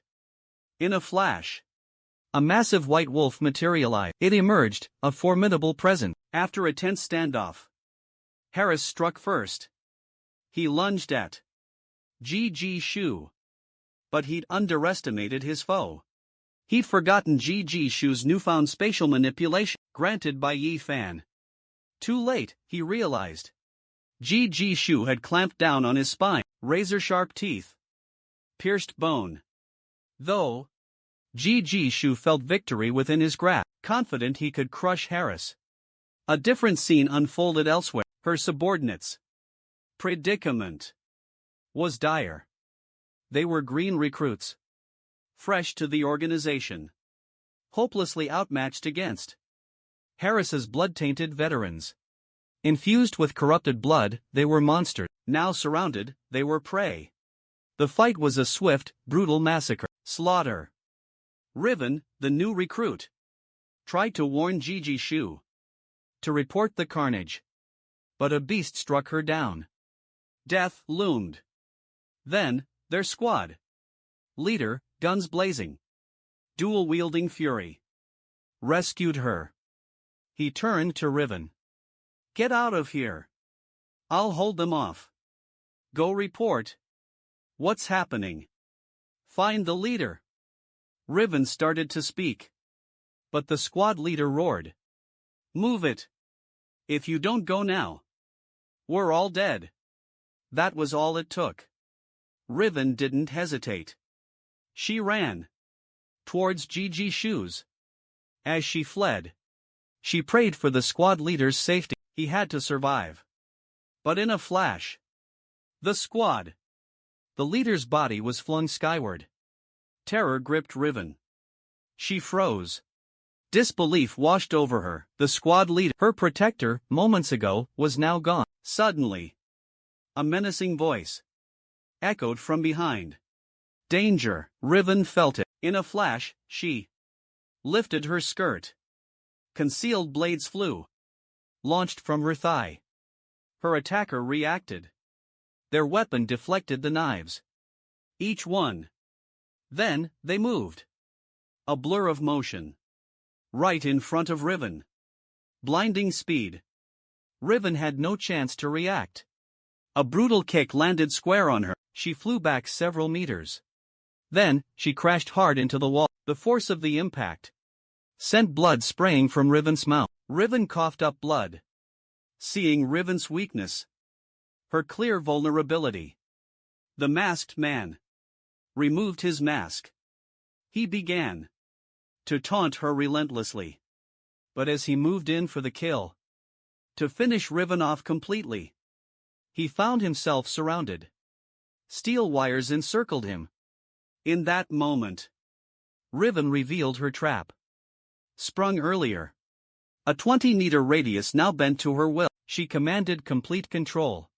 Flee now, if you value your life. The masked figure erupted in laughter. His laughter boomed. Such trifling threats were meaningless to him. He needn't even lift a finger. The words barely left his lips. When a dark form plummeted from above. Upon landing, the trap, Riven's meticulously laid trap, was incinerated. Then, the masked man strolled forward, delivering a swift kick. Riven was sent flying. He suggested that perhaps a plea for mercy might sway him. He offered her mercy. But the defiant Riven had only one word in response. Fuck off. Fury ignited behind the mask. The masked man erupted in rage. His weapon lashed out, striking Riven's eye. He brutalized her eye. His hand clamped down on her cheek. He tightened his grip, his fingers digging into her flesh. The threat of mutilation lingered. He still wanted her tongue. Just then, a sharp crack split the air. Gunfire. The bullet found its mark. The masked man's hand exploded in pain. Relief washed over Riven. Her squad leader lived. He had survived. But for how long? What good was it? Crushed beneath the weight of the rocks. In that desperate moment, on the verge of utter despair, Riven suddenly recalled Gigi Shu's warning. Gigi had said it was a trap. A trap orchestrated by an unknown enemy. A mysterious figure pulling the string. Now, Riven clung to the hope of a miracle. Anyone, even one of the enemy's underling, anyone who could save her and the squad leader. But just then, a voice broke the silence behind them. Out this late? And not in bed? Come to this alley for a murder? And you're making all this racket? You're disturbing the peace. Disturbing the peace. Where are your manners? Suddenly, a striking figure appeared behind them. It was Yasuo. He just happened to be passing by. Seeing Yasuo's unperturbed composure. The man sensed a hidden strength. He cautiously inquired, "Who are you? And what brings you here?" Yasuo simply stated. He was a lone hunter. The man erupted in laughter. He scoffed. Even a solitary hunter wants a piece of the action? Tell me, friend, are you here for a laugh? Leave if you value your life. Get out. These so-called bounty hunters were lone wolves, unclaimed by any faction. They were nothing but powerless, insignificant nobodies before Yi Fan's intervention. Yasuo was one of them. But he was transformed. He was no longer the man he once was. From the first glance, Yasuo recognized the man. He surmised, from his arrogance and the bestial reek of blood, that he belonged to the White Wolf organization, the White Wolves. So, he responded boldly, "I'm not here for games. Or to brawl.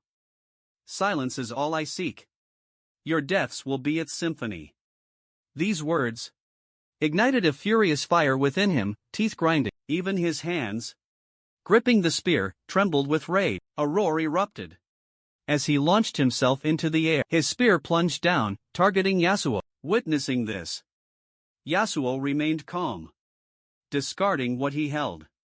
Simultaneously, the spear slammed into Yasuo's previous position, where he had stood moments before. As the smoke cleared, a sense of unease settled in. Something was wrong. Sudden realization struck. Yasuo had vanished. Spear impact. Capitalizing on the man's disorientation, Yasuo blitzed towards the other with blinding speed. The companion, caught completely off guard, had no time to react. Yasuo's grip tightened around his throat. Darkness claimed him. Unconscious, he crumpled to the ground. In the aftermath, Yasuo addressed the woman on the ground, demanding her identity and the reason for the White Wolf's pursuit. The White Wolf organization's relentless hunt, their ruthless organization.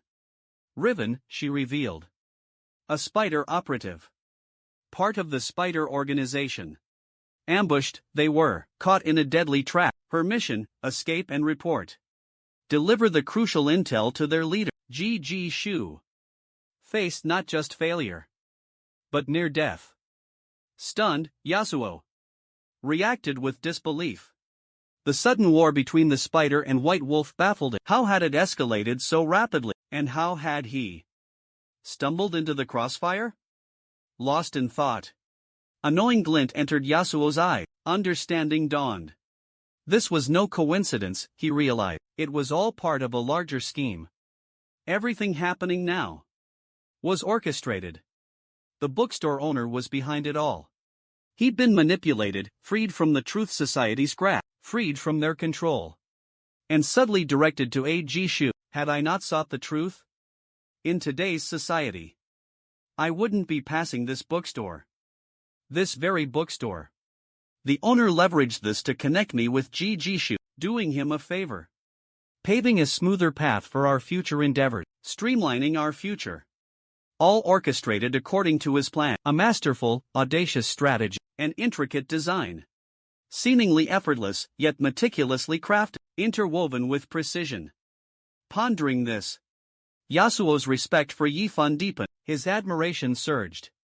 He imagined, if Yi Fan were present, if Yi Fan were here, his words would be clear. Do you grasp it? Your next move should be. Yasuo knew he had to impress Yi Fan. He was certain he could bring him to his knees and declare, I understand. Seizing the moment, Yasuo saw his chance to shine. He would make a lasting impression. Producing a vial of tainted blood, meant for healing, he injected it directly into Riven's shoulder. Riven's wounds vanished instantly. In a flash, she was completely healed. He then unsheathed his wind blade. With a flourish, he drew it from his back. Then, he reassured Riven. You are safe now, he promised. Upon your return, deliver my respects to your leader. His impressive display. Riven was entranced by his commanding word, standing directly behind him. But in a flash, fear flooded her eyes. The man opposite them had also injected something, a vial's contents of corrupted blood.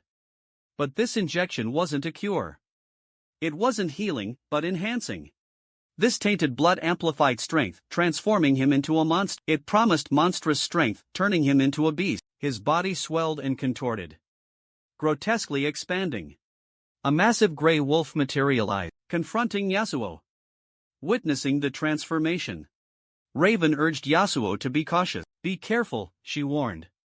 But Yasuo scoffed, dismissing the massive wolf as insignificant. A deceptive strength. A facade. Fragile as a stray dog. Crushable. With a single finger. The words ignited a fury. Unleashed rage consumed the man. Spear raised, a final, devastating strike launched. Yasuo saw it coming. And knew it was inescapable. No chance to evade. Blinding speed. The spear found its mark. Piercing Yasuo's heart. Beside them, Riven stood frozen. Utterly shocked. In that moment, the fallen companion stirred. Consciousness returned. The man boasted, his attack, designed to obliterate his opponent's inside. A fatal blow, meant to shred organs beyond repair. Even the strongest healing couldn't save you from this. Death was inevitable. Just like him, he sneered. His gloating was short-lived. Shock twisted his features. Why? Yasuo had seized his spear. He spoke, voice low. Young pup? You should have aimed higher. Suddenly, the man realized. Where the spear should have pierced Yasuo's chest was untouched. In its place, a void, a black abyss. Beneath a blanket of stars, a terrifying presence emerged, emanating from within. A primal fear gripped him. Terror seized him. He yearned to flee, but was paralyzed with fear. Because Yasuo had transformed into a monstrous demon. The man and his companion were hopelessly entangled, bound together by an overwhelming force. This power, granted by the bookie fan, had given Yasuo a gaping hole in his chest. A gateway to an abyssal, infernal void, a realm teeming with divine demon beasts. Fueled by sacrifice, he would become unstoppable. Yasuo was about to inherit their bestowed power. Now, these two white wolf agents, members of the organization, were about to become the first sacrifices, offerings to the unknown. Panic seized the man. Too late. The black hole consumed him slowly. The instant he crossed the threshold, his body transformed back to human form. He looked around and saw nothing. Only utter darkness. Unaware of the horrors to come, he still clung to the hope of escape. He sparked a lighter, desperate for an escape. But the sight of the gaping abyss before him froze him in terror. In that single moment, as the lighter plummeted, he became the first victim, consumed by the darkness. With the sacrifice complete, the inner ritual finished, Yasuo swelled to monstrous size. Euphoria surged through him. He reveled in the reciprocal power. A transformation unlike any before. This was a new level of power. He realized that the future hinged on continued offerings. More sacrifices. His power surged, limitless. He fixed his gaze on the last survivor, a remnant of the White Wolf faction. Yasuo's abyssal jaws opened wide. He would teach the self the meaning of true fear. Elsewhere, Riven and the squad's captain were frozen in shock. The sight before them was paralyzing. They recognized the monstrous beast. It was the legendary Pale One. The Pale One. A creature of untamed savagery and unyielding fury. They couldn't fathom how anyone could control it. With a clear head. Suddenly, Yasuo's voice cut through the air. Find your leader. Your liabilities here. Don't get in my way. And warn the others. Tonight. The Pale One hunts. He's coming. Terror radiated from him. The two knew only one thing. Escape was their only option. Elsewhere, Ji Shu's fight was raging. It was a brutal scene. Despite her newfound strength, the White Wolf's forces were relentless. Pumped full of contaminated blood, were reduced to mindless, walking dead. These animated corpses swarmed Ji Shu relentlessly, one after another. She cut them down, but the relentless assault left her badly wounded. Meanwhile, she realized the White Wolf's leader, Helles, hadn't escaped the pit. He was still down there. He hadn't left after the last fight. And he'd dumped every corpse into the abyss. Ji knew something was terribly wrong. But then, in that instant, Helios transformed back into a human.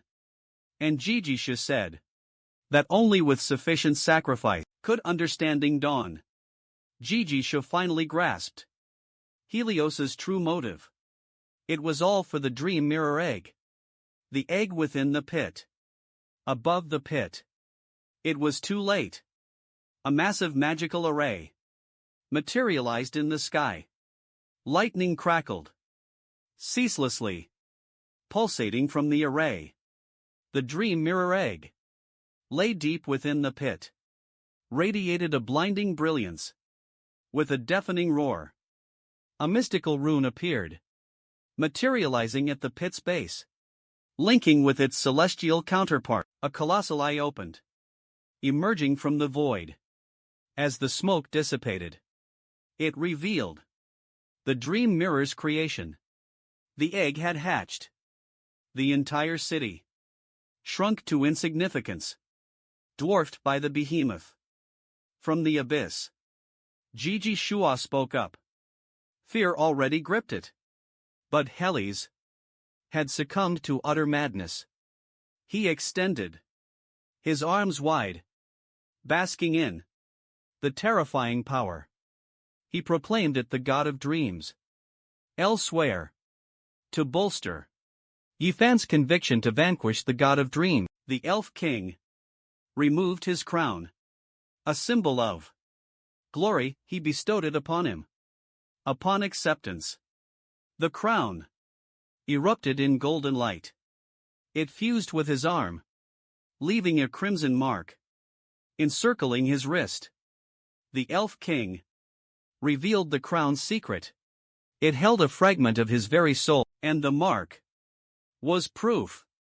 Yifan was now the ultimate ruler of the elves. His proclamation complete, the Elf King knelt before Yifan. Yifan stood as fierce flames engulfed the king. His body blazed with an intense fire. Rising, he solemnly addressed Yifan. Yifan, unsheath the holy sword. I pledge my blade to your cause. In this moment, Yifan, utter confusion reigned. Until this very moment, conviction held firm. He believed it all. Every sensation, every event, a figment of his own dream. Yet, the Elf King's essence had touched him profoundly. Curiosity burned within him. How would this dream unfold? His hand gripped the sword hilt. With a sharp tug, he wrenched the holy blade free from the Elf King's lifeless form. Instantly, the sword's release triggered a vision. Yifan's life, in its entirety, flooded before him. From the moment of his birth to his coronation as king, culminating in his defiance of a god, consumed by failure. He descended into madness. And then, the unthinkable, slaughter. He turned against his own. Yifan, witnessing the carnage, could only sigh. The scene before him was a tragedy beyond words. The Elf King, a figure of duality, possessed both virtue and vice. In that bleak era, devoid of light, consumed by darkness, he alone showed courage. His was the only sword raised against the god. He dared to defy the divine. Suddenly, A thunderous boom. The sound cracked the air. A transformation. Ifan was now the Elf King. The previous king's essence. Inhabited the sacred blade. His majestic steed descended alongside him. The surrounding landscape transformed from ravaged ruins to a blood-red sky. Only then did Yifan understand. He journeyed through fragmented memory and entered the Elf King's consciousness. He had become the Elf King. The scene before him heralded the arrival of a formidable foe, the enemy, the dreaded Dream God. The very one the Elf King had spoken of. Yifan realized the Elf King, despite his power, possessed immense strength, harbored a deep fear of gods. He would seize this body and slay the Dream God. He would vanquish the Dream God himself. While still lost in thought, the Dream Weaver appeared, descending from a somber sky. He addressed the Elf King. He who wields the sacred blade. Is this the deity you spoke of? The Elf King confirmed. With a single nod. Without hesitation, Yifan took flight. He mounted the colossal bird and transformed. A flash of golden light charged onward into the unknown. But Yifan was unaware that the world had shifted. His dream had ended, and reality awaited. Elsewhere, the Dream God was born. His arrival unleashed a devastating pressure, obliterating everything in its path. Not even the Hellies, his incubators for millennia, could escape. Only Jishu survived. Yifan's indomitable will, bestowed upon her, shielded her from the Dream God's power. She alone withstood the god's overwhelming force, the crushing pressure. Gazing upon the fallen Hellies, grief washed over Jishu. They nurtured the Dream God, but also secretly slaughtered thousands of innocents. They even sacrificed his white wolf. An organization meticulously crafted over centuries was his legacy. Yet, in his final moments, the god he worshipped didn't even acknowledge him. Suddenly, the Dream God lifted a colossal axe and unleashed another devastating shockwave. Jishu understood. Staying meant death. Escape was her only option. Without hesitation, she fled. Meanwhile, both the Truth Society and Meitai were on high alert. The Truth Society, in an unprecedented move, he activated 4-star annihilation cannons. Targets the Dream God. Meitai was ready to die fighting. The Dream God's true terror lay in its power to shatter the barrier between dreams and reality, bridging the gap between worlds. Failure meant a nightmare unleashed. Dream creatures would pour into the real world, leaving devastation in their wake. Yet, in this desperate hour, Glory Knight Scar was absent. Nowhere to be found. His only response to the Truth Society and Meitai was a single, terse statement. Brace yourselves. The aftermath is coming. This dream deity was on a suicide mission after the Truth Society's golden boy, their star, unleashed devastation. Cannon's initial assault failed. The monstrous dream creature remained standing, untouched, unmoved. Realization dawned. This entity was beyond human comprehension, beyond human defeat. Even the Radiant Knight's protege cowered in terror. Witnessing this, his elder brother delivered a stinging slap, a wake-up call. Furious, he demanded composure. In this crucial moment, if we knights falter, who will Ionia's people turn to? Who will the continent depend on? Victory or defeat is now irrelevant. What matters is holding the line. Even if it costs us our lives, we must fight with everything we have. His fervent words rekindled Jace's will to fight. He vowed, on Radiant Night Scar's honor, to give the battle everything he had. in the coming fight. Just then, Scar called. The call connected. The elder brother, brimming with anticipation, declared their battle readiness. But Scar's voice on the other end instructed them to prepare for the aftermath. This formidable beast was on a suicide mission. Hearing this, the two, once brimming with confidence, were utterly deflated. Their spirits instantly crushed, standing defeated under the relentless downpour. Elsewhere, Meitai's combat chief, Arthur, received the same grim message from Scar, yet he questioned Scar's confidence. When suddenly, a brilliant golden light erupted. It shot across the heavens, heading straight for the dream beast. Yifun, possessing the Elf King's form, materialized. He addressed the Elf King's spirit, trapped within the holy sword. Is this the dream god you mentioned? The Elf King confirmed, yes. Just like 10 millennia ago. Its arrival poses a grave danger to this continent's inhabitants. This time, I'll heed your counsel. Defy the gods. Prepared for a rematch against my former self. Leveraging shared histories to conquer past regrets. Upon hearing this, Yifun first lauded the Elf King's acceptance of his failing. He owned his mistakes. Then, brandishing the holy sword, he roared, "Now, let's vanquish this deity." Despite its terrifying facade, there's no real danger. It's just a figment of my imagination. In this dreamscape, I reign supreme. I am unstoppable. In this moment, Yifan's power surged. A sudden shift. An intense transformation. His holy sword blazed with newfound heat, burning with searing intensity. The holy sword descended with a mighty swing, a magnificent blade, unleashing its power, an eruption of pure energy.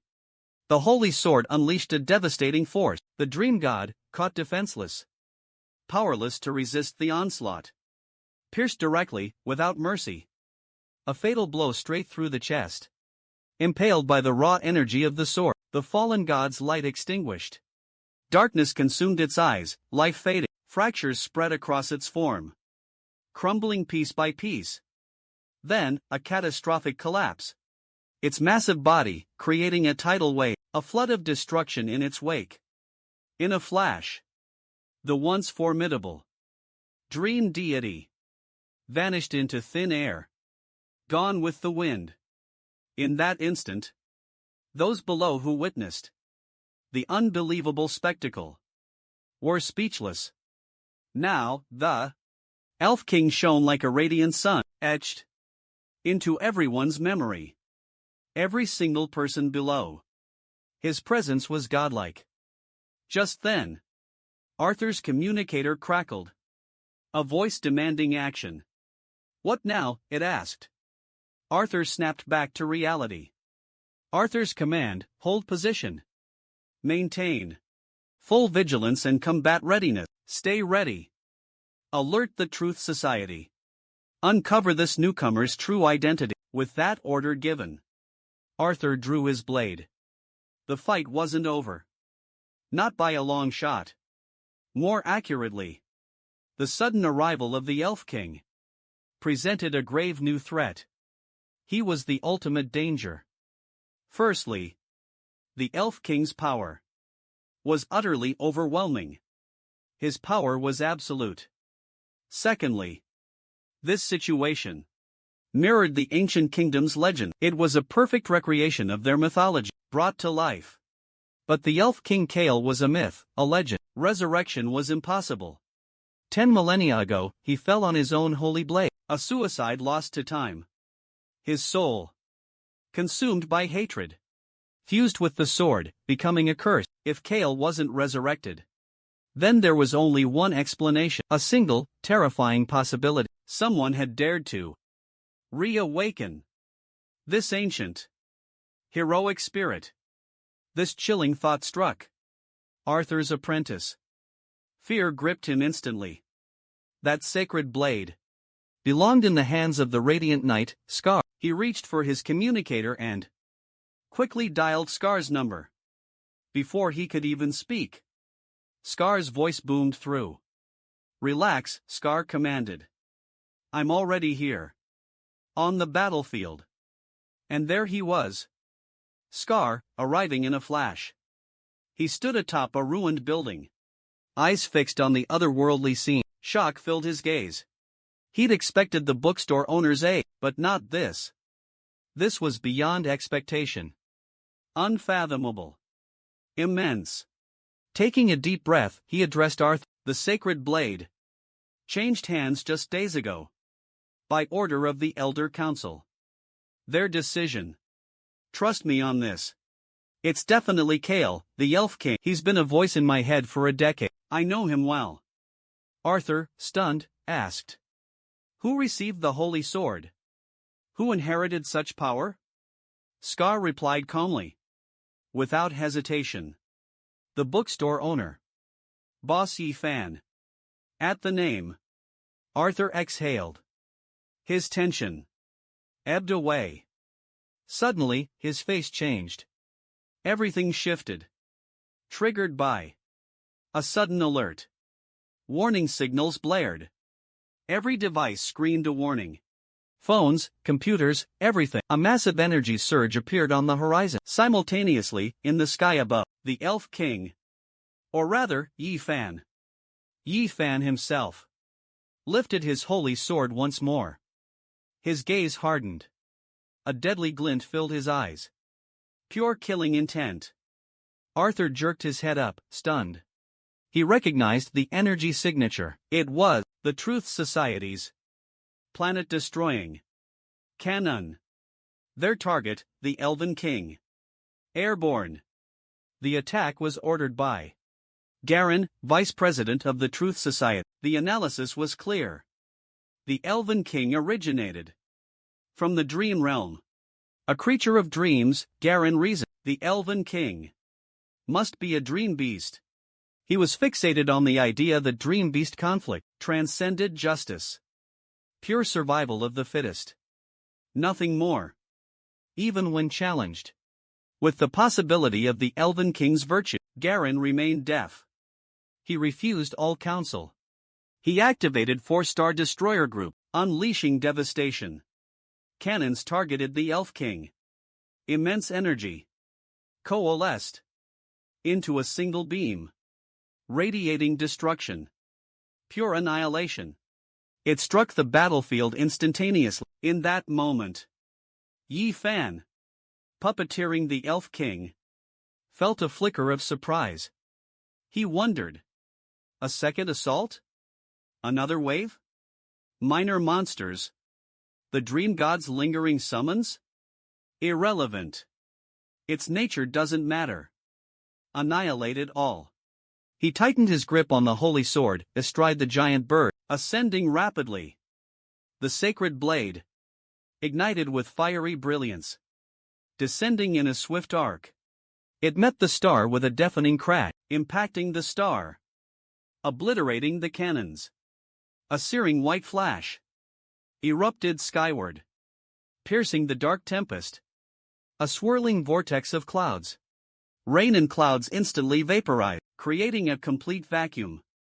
As the clouds shattered, a path opened for a radiant beam to shine through. The torrential downpour ceased abruptly. The battle's end had come.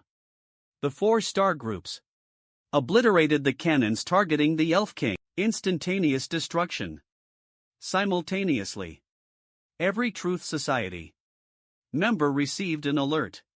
Their communicators buzzed with a dire message. Star-destroying cannons annihilated.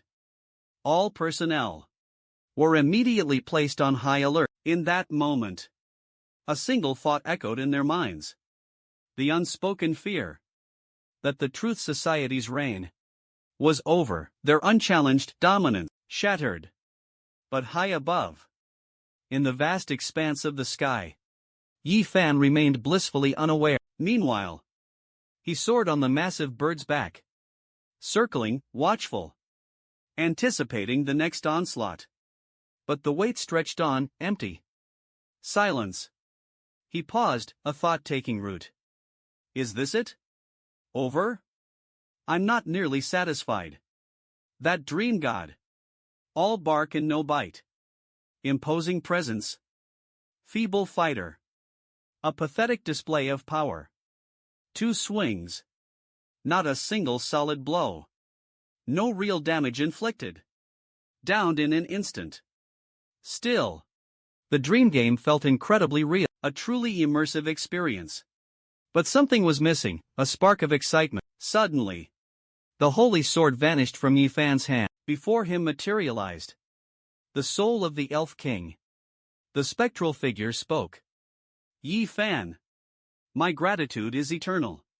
You helped me fulfill my final wish. With my remaining strength, I shielded my people and my land. For 10,000 years, time has marched on. All has faded into memory. This is the limit of my power. Without your guidance, I would have been lost. Unable to confront my true self, Yi Fan's heart skipped a beat. A tremor ran through him. His gaze fell upon his sword hand. The elegant, delicate gauntlet glowed faintly. A soft light emanated from it. His entire arm began to turn translucent. It dissolved into shimmering, golden particles. The wind carried them away. Yi Fan pondered silently. So this is the end, he mused. It's fitting, though. The Elf King was long gone. His lingering resentment and anguish clung to the sword. Bound to the blade. His soul persisted. Even after 10 millennia, on the verge of fading away. This was his moment. To sacrifice everything. His remaining strength.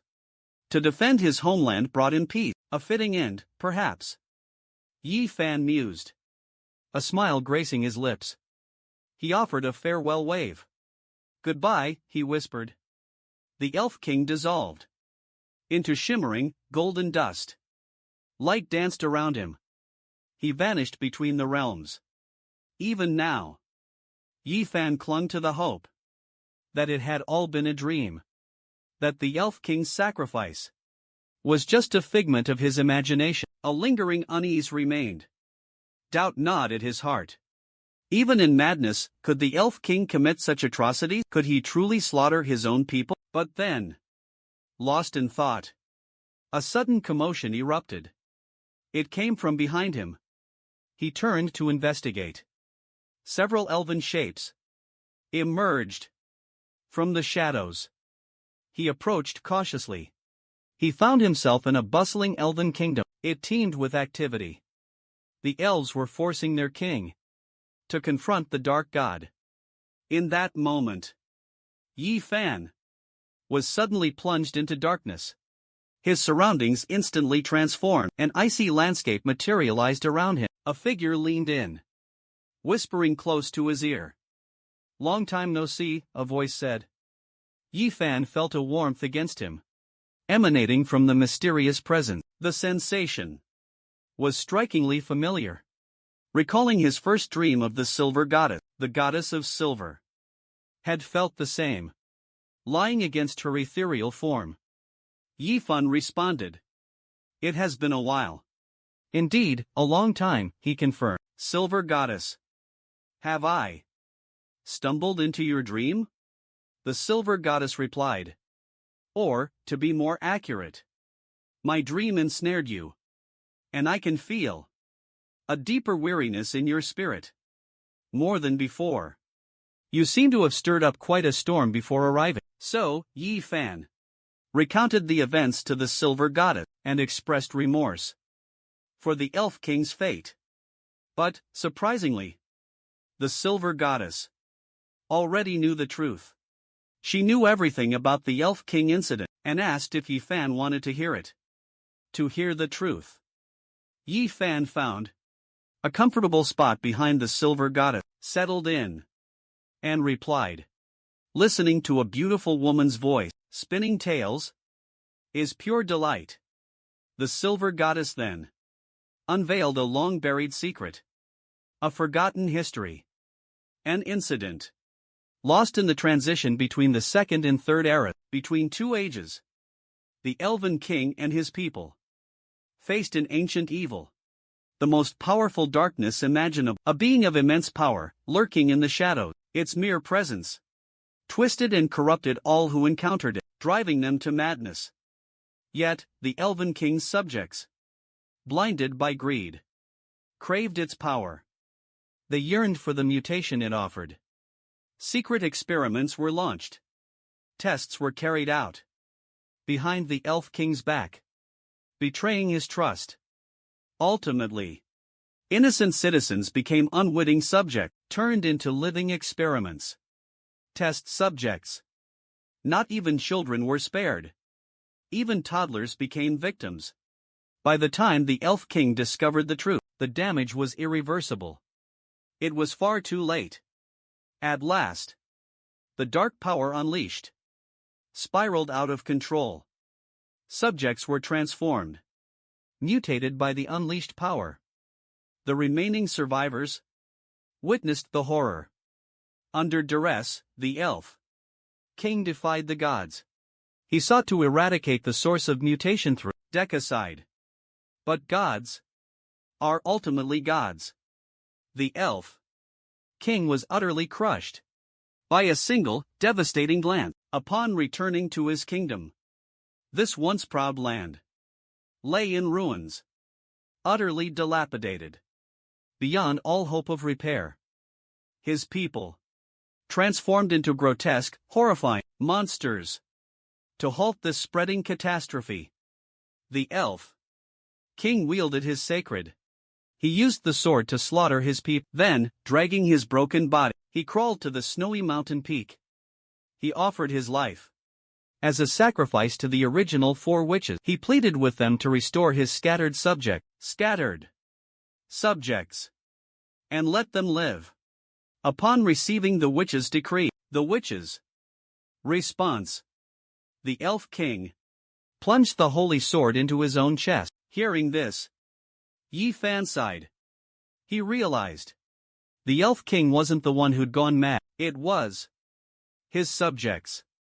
And the elf king, amidst the chaos, remained clear-headed. Imagine the agony he endured, raising his sword against them. He chose to shoulder millennia of shame rather than expose the truth. A tragedy of immense proportions. Now, the kingdom and its people are gone, lost to time, vanished without a trace. Even the elf king's spirit has completely dissipated. This ancient injustice, I fear, will forever linger. The silver goddess responded with these words. As this nation's ruler, he failed to safeguard his land and his people. His alleged crime.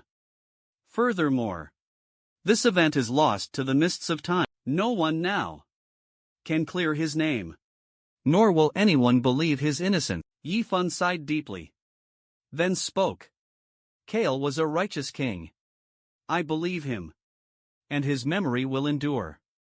Overhearing this, the silver goddess grasped Yi Fan's sleeve. She revealed the crown mark bestowed by the elf king, declaring, this mark signifies the elf king's trust. It represents the passing of kingship. If you can locate the elf king, the survivors, maybe they might still worship you as king.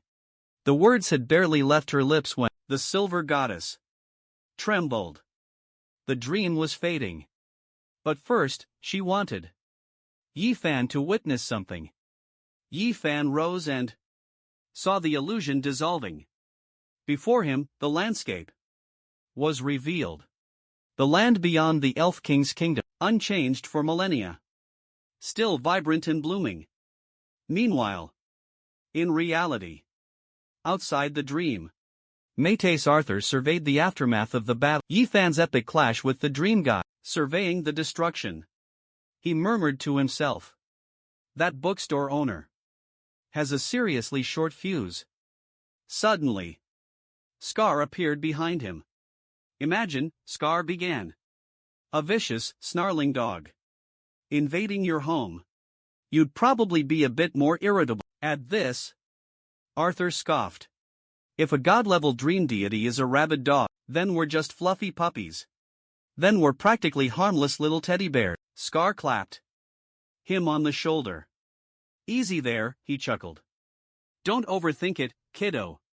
You're insignificant to him. Mere vermin in his sight. He continued, gravely. Listen closely. The dream god's demise doesn't mean this is finished. I've been tracking the origins of the magic mirror egg. The egg capable of birthing a new dream god, but after countless years, I've found nothing. However, I must uncover who or what planted the dream mirror egg on this continent. Here. Simultaneously. Thousands of miles away. A lone figure atop a rocky summit seemed to perceive Scar's words. He caressed the peculiar. A jade pendant. Clutched in his hand. A sly grin spread across his lips. A cunning smile played on his face. In the aftermath of the devastating battle, the city lay in ruins.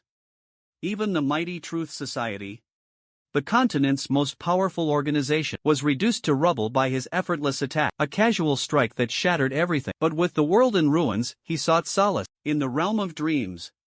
He fell for the ethereal silver goddess, captivated by her beauty. Oblivious to the chaos engulfing the real world, the world outside was descending into anarchy.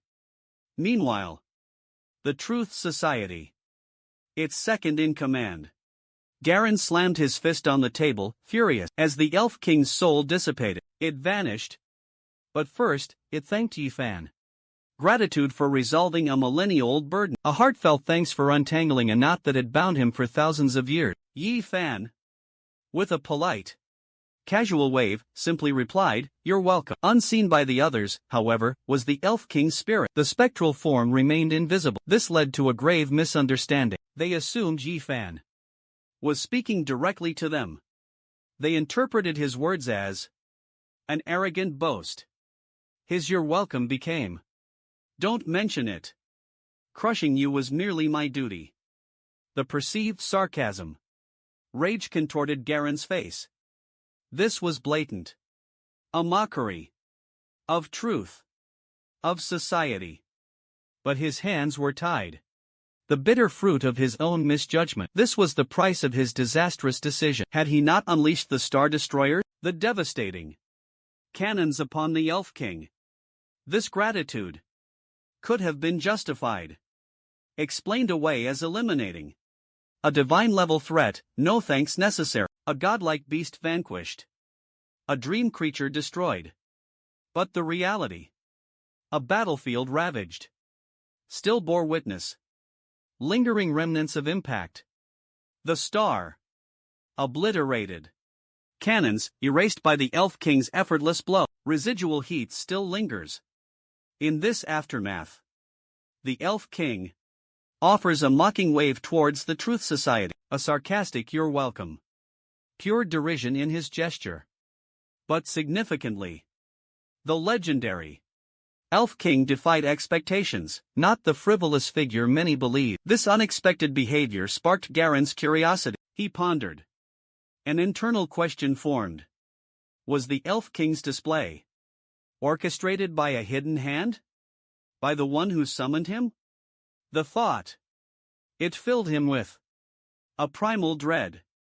That overwhelming presence hadn't even lifted a finger. Yet the sheer heroism he inspired had already shattered the corrupt society, crushed it completely.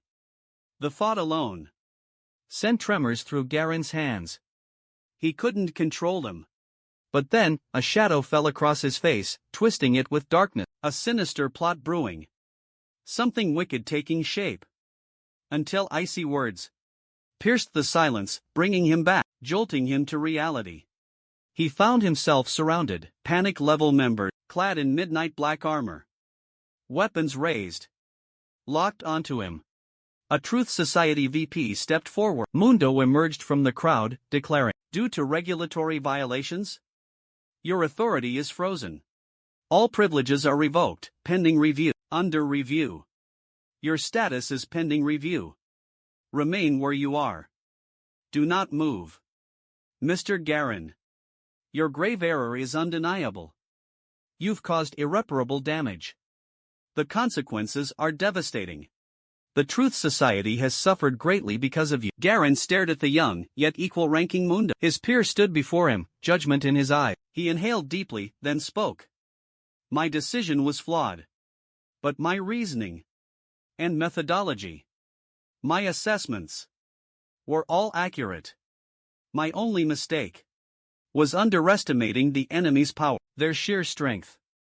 Before he could finish, Mundo cut him off. There's no need for explanations.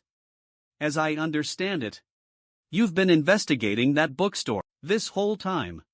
And you clearly have issues with its owner. Just now, Metis confirmed our suspicions. It was the bookstore owner who summoned the Elf King. We believe you acted on personal motive. You took targeted action, driven by personal vendetta. You sparked the bookstore owner's retaliation, that amiable shopkeeper. He launched a counteroffensive, ultimately exposing the truth. Society suffered heavy losses as a result. Hearing the verdict, Garin knew it was over. He closed his eyes in defeat. Explanations were futile now. Nothing could change the outcome. Suddenly, an alarm blared. It shrieked. Attention, all Truth Society members, listen up. Take note. The Mechanical Reincarnation Department is under attack. Another attack. Initiate Level 1 alert status immediately. Code Red, Level 1 alert. Chaos erupted. Garin's joy was immense. Protocol dictated that a Level 1 alert triggered a critical situation. All hands on deck. Positions must be held. This ensures institutional normalcy. Gigi Shu breached the White Wolf Organization's fortress. The White Wolf Organization was no more. Her vengeance was complete. Now, she had to seize control of the spoil. Everything the White Wolf Organization left behind was hers for the taking. The final barrier was breached. They infiltrated the White Wolf's inner sanctum. Instantly, the stench of death overwhelmed them. Gigi Shu stepped inside. A sickening stickiness clung to her every step. It felt like treading on soaked, heavy blanket. She glanced down. The floor was awash in something resembling a gruesome crimson sauce, surrounded by mounds of corpses. Unidentifiable fluids still dripped from the remains. A sigh escaped Gigi Shu's lips. To have survived here for so long. These white wolf hunters descended into madness long ago. She arrived at the hatching warehouse. This was where the magic mirror eggs were brought to life, witnessing the destruction. Gigi Shu was overwhelmed. Harris, leader of the White Wolf Organization, endured countless trials. He even sacrificed himself to hatch the dream god, but before its power could be unleashed, it was felled by a single arrow. In that moment, her subordinate, Marx, found her dragging his broken body. Marx had fulfilled Gigi Shu's mission. He located the White Wolf Organization's ultimate prize, the original formula for the blood of impurity. But when Gigi Shu reached for it, the box was sealed with white wizard rune. Opening it was currently impossible. Marx suggested consulting the family's wizard, but after the mustached man's betrayal, trust was a rare commodity in her world. A leak of that groundbreaking formula would have catastrophic consequences. Retrieve it, she ordered Marx. We'll talk later. The matter required a more private discussion. At the Truth Society's Mechanical Reincarnation Factory, the Clay Body Project Lab was an inferno. An intruder had obliterated the humanoid specimen, breaching that fortified facility and unleashing such devastation. Pointed to an inside job, the elders believed only an insider could be responsible. The rescue team found a critically injured girl, a stranger. Her face was unfamiliar to everyone. Confusion turned to terror as her eyes snapped open. One hand shot out, piercing a rescuer's neck. She vaulted behind another. Two down in the blink of an eye. Escape route, the pipeline. She was a subject in the Clay Body Project, an experiment in creating artificial humans. Specifically, she was number 9527. Designated simply as 9527. A barcode and this number were etched onto her neck for data tracking.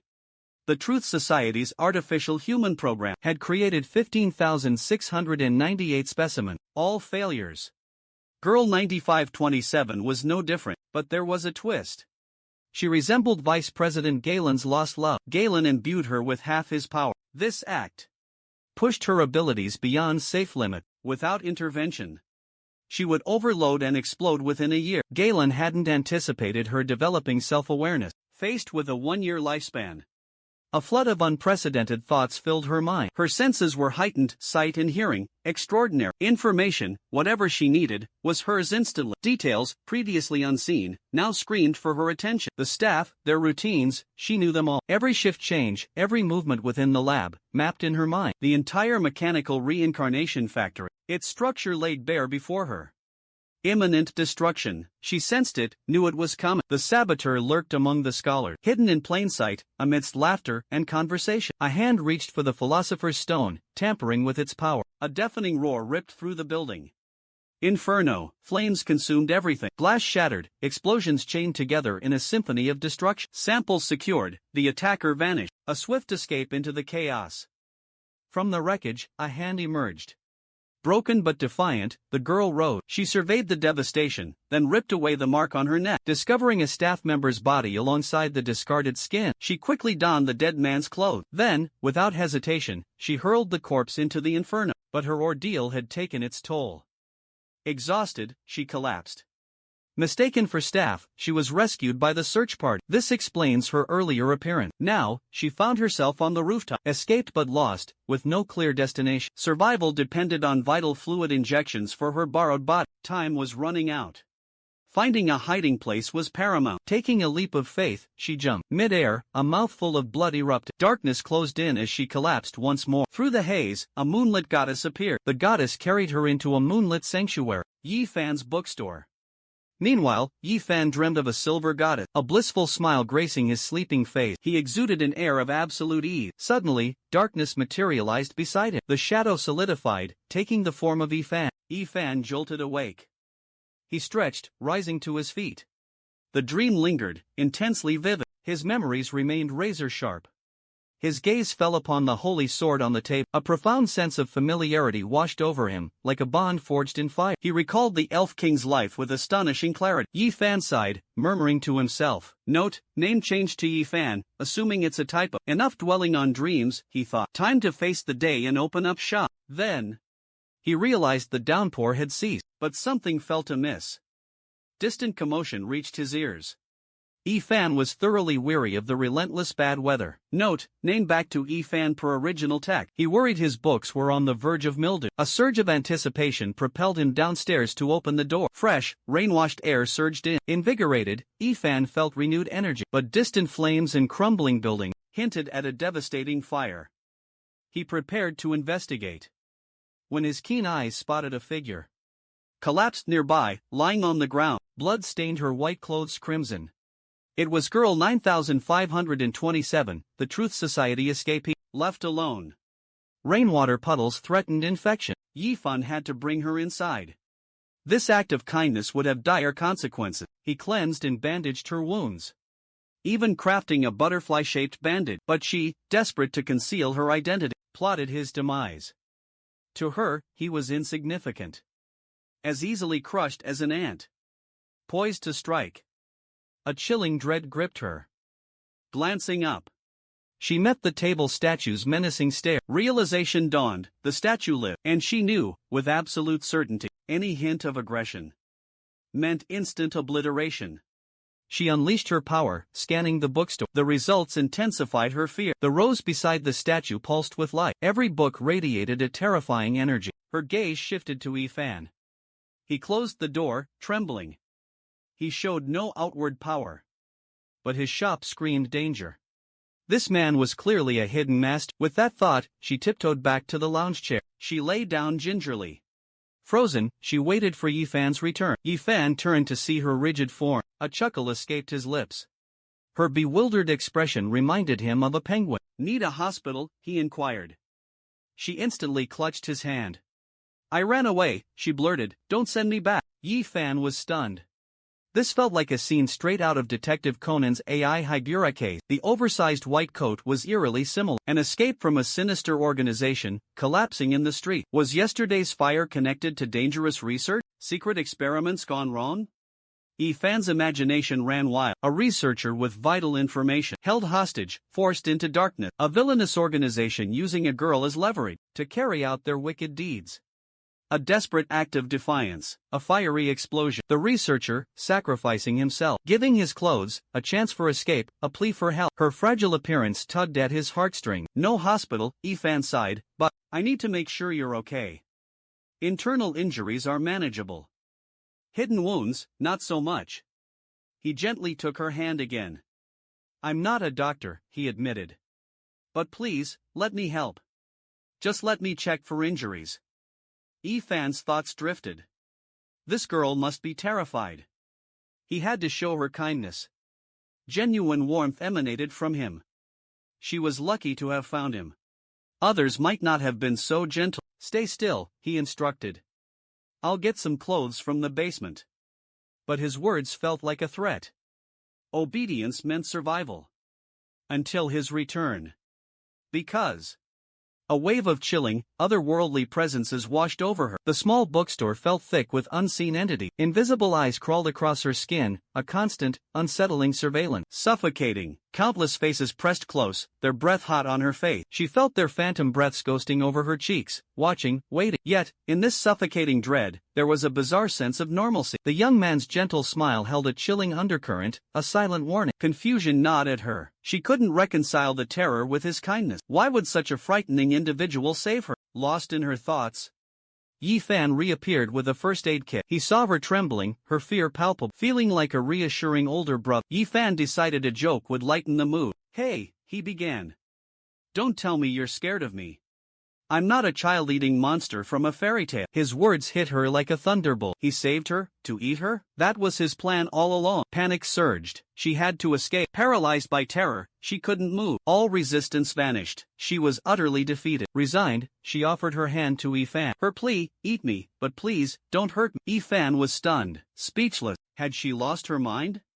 Frantically, Fan tried to explain. It took a while to convince her he wasn't a cannibal. He bandaged her wounds. Grateful to be alive, but she suspected Fan, though not a monster, was no saint. He was definitely trouble. As he tended to her, he introduced himself. And your name? He asked. Hesitantly. She confessed she had no name. Fan paused, thoughtful. Was she burying her past? Barely 16, and nameless? How was that possible? Perhaps she prefers to remain anonymous, like a stray cat, wary of connection. It makes you wonder what scars she carries, both visible and unseen. Fan gazed at the girl's impassive face. A pang of sympathy struck him. Such a resilient, yet fragile, young soul. Unbeknownst to him, her designation was 9527, a name representing the girl trapped in the glass tube. A life devoid of consciousness, of feeling. Not the girl before him, now awake and aware. Fan gently stroked her hair, offering solace. Let the past fade away, he murmured, if you choose to release it. Those days become mere numbers. The present, the future, that's what truly matters. His words, like a soothing balm, created an illusion. His touch, his voice, radiated warmth. His very presence exuded a comforting aura. Bandages applied. Fan inquired about the girl's future plan. Shaking her head, she confessed her despair, lost and with nowhere to go. He saw uncertainty clouding her shy eye. This girl, freshly thrown into a life upheaval, was clearly adrift. Ever the mentor, Fan offered a reassuring smile. In that case, he began. Perhaps a new identity is in order. As luck would have it, I need an assistant. Stay with me, and I'll ensure your safety, at least for now. Should you change your mind? You're free to leave whenever. His words unleashed a torrent of tears. Even lying still, she felt an oppressive, unsettling presence. The books, the bookstore itself. What secrets did they hold? Fear kept her eyes wide open. Her senses screamed danger. Closing her eyes would unleash a torrent of terror? Daily interaction with these entities was unthinkable. The mere thought sent shivers down her spine. Refusal meant facing the harsh reality of the truth. Perhaps escape from society's grasp was possible, but the future remained a blur of uncertainty. Yet, if she declined, She sensed his refusal to let her leave. Fresh from the culture fluid, a naive artificial human, unaware of society's lurking danger, her mind froze, overwhelmed. Yi Fan saw her hesitation, the tension etched on her face. He rose, a reassuring smile gracing his lip. I won't force you, he assured her. Your plans are your own, I won't interfere. Relax, he urged. Clear your mind for now. Focus on recovery first. Until you're fully healed. You have a place with me. Stay or go after, your call. He crouched low again. A silent invitation to climb onto his back. Hesitation flickered in her eyes. Slowly, she placed her hands on Yifan's shoulder. Her movements were stiff and uncertain. She settled onto his back. Yifan's hands gently supported her slender leg, carefully avoiding her injuries. He turned and headed for the stairs. Her gaze fixed on the back of his head, his warmth seeped into her skin. The steady beat of his heart filled her ears. Inside his room, a tremor ran through her. Fear gripped her once again. Yifan followed her gaze to the dreamcatcher, a gift from the destruction class wizard. A former client gave it to me, he explained, sensing her unease. It's a dream-inducing local charm. A dreamcatcher. That sword? A commemorative gift from a client. But the girl's true fear stemmed from the dreamcatcher's abyssal aura. At age 9527, she'd encountered spiderweb fragments radiating the same menace in a high-security lab.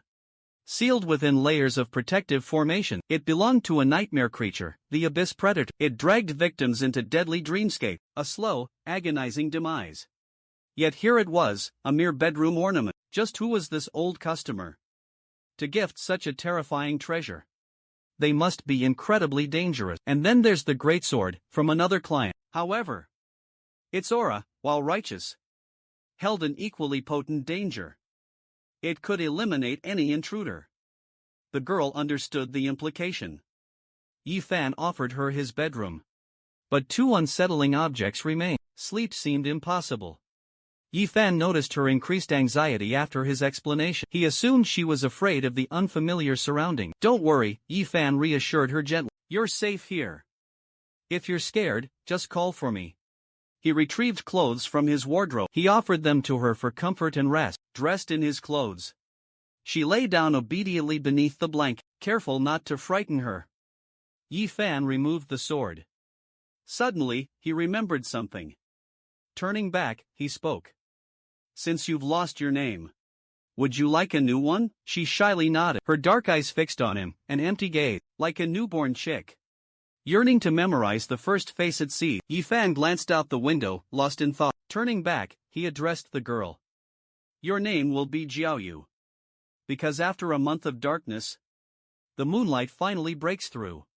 Settling her in, Yifan left the room. He pulled out his phone, dialing the sole number saved. The contact was nameless, but belonged to his bookstore's very first customer, back when the shop just opened.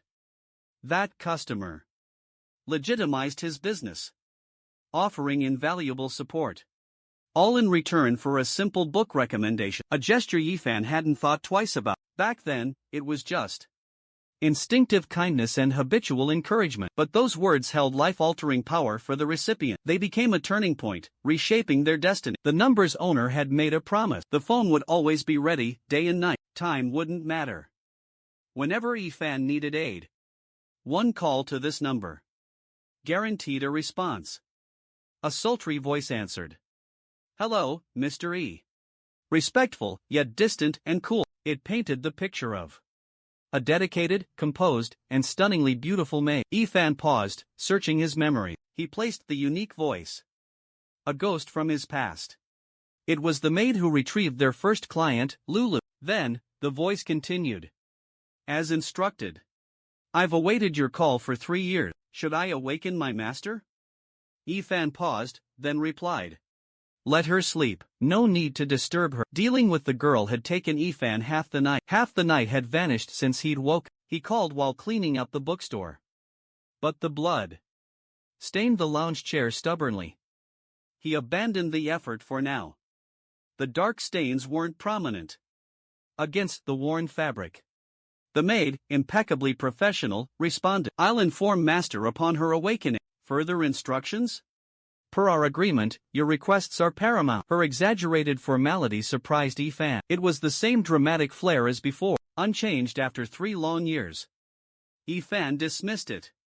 Likely a merchant's ingrained habit, he thought. They held promises and gratitude in the highest regard. I just rescued someone with an unknown background, Ifan reported. Cross-reference street incidents, addresses 20 through 50. She needs a new identity, a solid cover. Maid Bella paused, absorbing the request. She seemed to be verifying Ifan's information. Understood, she finally said, but this is complicated. It might take a few days. We'll arrange a personal visit to ensure seamless execution. Okay, Ifan agreed. He then sighed, a wave of nostalgia washing over him. Hearing you, it's like no time has passed at all, even after 3 years. For you, perhaps, Bella replied evenly. For us, those 3 years brought monumental change. Yet, our respect and gratitude remain unwavering. Master misses you deeply, longs for your guidance again, but you never reached out. And Master hesitated to ask. If it's all right with you, I've taken it upon myself to request another visit on my master's behalf. I hope you'll grant us permission. Her words filled Ifan with unexpected guilt. He couldn't understand the reason. He'd simply offered a few habitual words of encouragement, and yet Lulu now saw him as some kind of life-saving hero. Baffled, he gave up trying to understand. Shaking his head with a sigh, he replied, "You're always welcome at the bookstore. Just like 3 years ago. I look forward to seeing Lulu again too." After Bella's respectful farewell, Ifan ended the call. He shook his head once more. The girl clearly held him in far too high regard, at such a young age. Such intense admiration for an imperfect person wasn't healthy. He decided he needed to talk to her about it during her next visit. Bella secured the communicator in her maid uniform pocket. Smoothing her uniform, she rose. Her gaze swept across the mountain of documents before her. With a turn, she pushed back her chair. Cowhide boots clicked against the floor as she exited. Her sharp, evenly paced steps echoed in the hallway. Her presence radiated an authority that mirrored her voice. Steel gray hair was meticulously pinned up. A white, lace-edged scarf secured it. Her serious expression hardened her strong features. High cheekbones accentuated her commanding presence. Every detail amplified her formidable aura. She was the picture of a dedicated, competent, and impeccably efficient maid. But her true role transcended that title. 3 generations of Chapmans had relied on her. She was an invaluable asset to the family. Her current master, Chapman Lulu, was the most ambitious heir of the current generation, and one of 3 branch presidents of the formidable Rose Association. Lulu's rise to power was a mystery. How did a mixed-race, illegitimate daughter become a commanding figure with such immense authority in a mere 3 years? Rumors swirled. They whispered of her power to control minds, with just her words. They called her the Witch of Chapman. But Bella, who'd brought Lulu into the Chapman family and witnessed her transformation firsthand, knew the truth. Even her recent phone call held a secret meaning. Bella knocked on Lulu's door, standing tall, hands clasped. She waited respectful. Silence. A youthful voice, sleepy and bewildered, called out. Confusion laced her tone. "Come in, Bella. Is something wrong?" The bedroom was vast, but the plush bed overflowed with. Nestled among pillows, Lulu appeared no older than 11 or 12. Youthful and striking, she possessed a crown of pure white hair. Her neat, short hair, along with her eyelashes and eyebrows, were a stark white. She was the unique offspring of a human druid and a dark elf, despite her childlike appearance. Lulu was well over a century old. The Chapman witch rubbed the sleep from her eyes with a tiny hand and yawned, perched on the bed's edge. She swung her legs, her small feet dangling above the floor. Bella took 2 steps forward. Lifting her skirt, she performed a curtsy. "Good evening," she greeted. Lulu puffed out her cheeks in response. "I'm not feeling well," she mumbled. "I just want to sleep. I simply desire slumber." Bella straightened, presenting a communicator. "Then I'm afraid sleep will evade you tonight. I must relay Mr. Yi's message from our recent call. Allow me to brief you on the just concluded conversation with Mr. Yi." Lulu paused, her gaze locking with the maid's serious expression. Suddenly, she leaped from the bed, unleashing a torrent of screams. "Mr. Yi contacted me." And then she dove under the covers. She burrowed into the pillows. Clutching one to her face, cheeks flushed, muffled squeals and whispers escaped into the pillow. Mr. E, she murmured. Bella observed with serene composure, her posture elegant. She watched her bewildered boss, hands cupping her own face. Lulu, in this moment, resembled a love-struck teenager, like she'd just received her first call from her crush. The picture of a powerful figure was utterly shattered. Where was the composure of someone in charge? After a flurry of bed-induced excitement, she finally calmed down. Lulu sat up, composing herself, her face a blank slate. She reached for the communicator, her voice even. "What did he say?" she asked, feigning indifference. A few stray strands of hair, sticking up at odd angles, quietly betrayed her true emotions. Bella replied, "Mr. E needs us to create a new identity for a girl he's taken in. Based on my findings, and Mr. Lin's intel, this girl might be connected to the recent Dream Beast incursion, the one that just ravaged Ionia, and possibly the attack on the Truth Society's mechanical reincarnation project. We need to investigate further to confirm her involvement." Upon hearing about the girl, Lulu's expression shifted. Was it jealousy she felt? She now saw the girl as a shameless intruder, stealing her home, Bella thought, exasperated. "Aren't you missing the point?" she asked. "And I owe you an apology. I shouldn't have invited Mr. Y without your permission." Lulu stared at her. Her previously impassive face suddenly crumpled. She fumbled with the communicator, flustered. Words tumbled out incoherently. "How could you? This is a major overstep." "Just a moment, let me find a notebook." Lulu's voice softened. Her gaze drifted as she whispered, "Did he accept?" Bella smiled. "He did. He consented. He eagerly anticipated your visit." Chapman's alleged witch clutched her chest, collapsing as if struck by a hunter's round. She lay on the bed, gasping, staring at the ceiling. "Mr. Ye's request demands perfect execution. Furthermore, document all recent Ionian events. Deliver them to me. Once the auction and guild matters are swiftly resolved, schedule a meeting with Mr. E." Lulu's eyes narrowed as she spoke. "Moreover, Kangreeve and the White Wizard have grown close. Patience yields victory. A principal mystery instilled in me. Bella will dispatch investigators immediately. His petty schemes won't threaten your position." Lulu offered a faint smile, then sighed. 3 years, finally, I'll see him again. Retrieving the communicator triggered a memory for Bella. Her mind flashed back 3 years. To the day she found a runaway Lulu in a dusty old bookstore. The little girl's eyes held a certain light, as she gazed at the shop owner. Back then, Bella couldn't comprehend Lulu's expression, but 3 years later, she found herself reeling from the unexpected power and menace of this unassuming man. The more she thought, the more she sensed a profound, deeply rooted intent for battle. Meanwhile, rain once again poured down on Ionia. The downpour quickly seeped into Ethan's shop. He listened to the news report from the neighboring audio store, detailing the cause of the previous day's fire. He mopped up the accumulating rainwater. Suddenly, the television next door went silent. Shouting and a crashing sound followed. Ethan could only imagine the neighbor's frustration. The adjacent shop owner was undoubtedly fuming. Meanwhile, audio store owner, Colin, confirmed the TV itself was functioning properly. He diagnosed the issue, a tripped circuit breaker. But venturing out in the horrendous weather? Unthinkable. Then he recalled his amiable next-door neighbor, Ziffin. Perhaps Ziffin could assist. He knocked, calling out, "Neighbor, are you there? I have a situation. You might have heard, my TV's acting up. I think the outside circuit breaker tripped. I'm swamped and can't go out right now. Any chance you could take a look?" Yi Fan was happy to lend a hand. Boredom had set in. This was a welcome distraction. But as Yi Fan prepared to leave, a shadowy, indistinct figure materialized in the door's glass, reflected in the glass pane. A silhouette as dark as a blackened portrait. A familiar connection sparked between them. This shadowy figure was the puppet master, the one responsible for his otherworldly journey. Initially, he lacked a physical presence, communicating only through water stain. Now, a shadowy form had materialized so quickly. The borrowed books must be the key. He'd mentioned a reward for lending them. "Do you need something?" Yi Fan inquired. "Or are you pushing for more book loans?" The shadow shook its head. A finger extended, pointing left, towards the audio store. Yi Fan followed the gesture. The audio store, putting the pieces together. He ventured a guess. "You're offering to fix the breaker?" A nod confirmed his suspicion. A grateful gesture of repayment.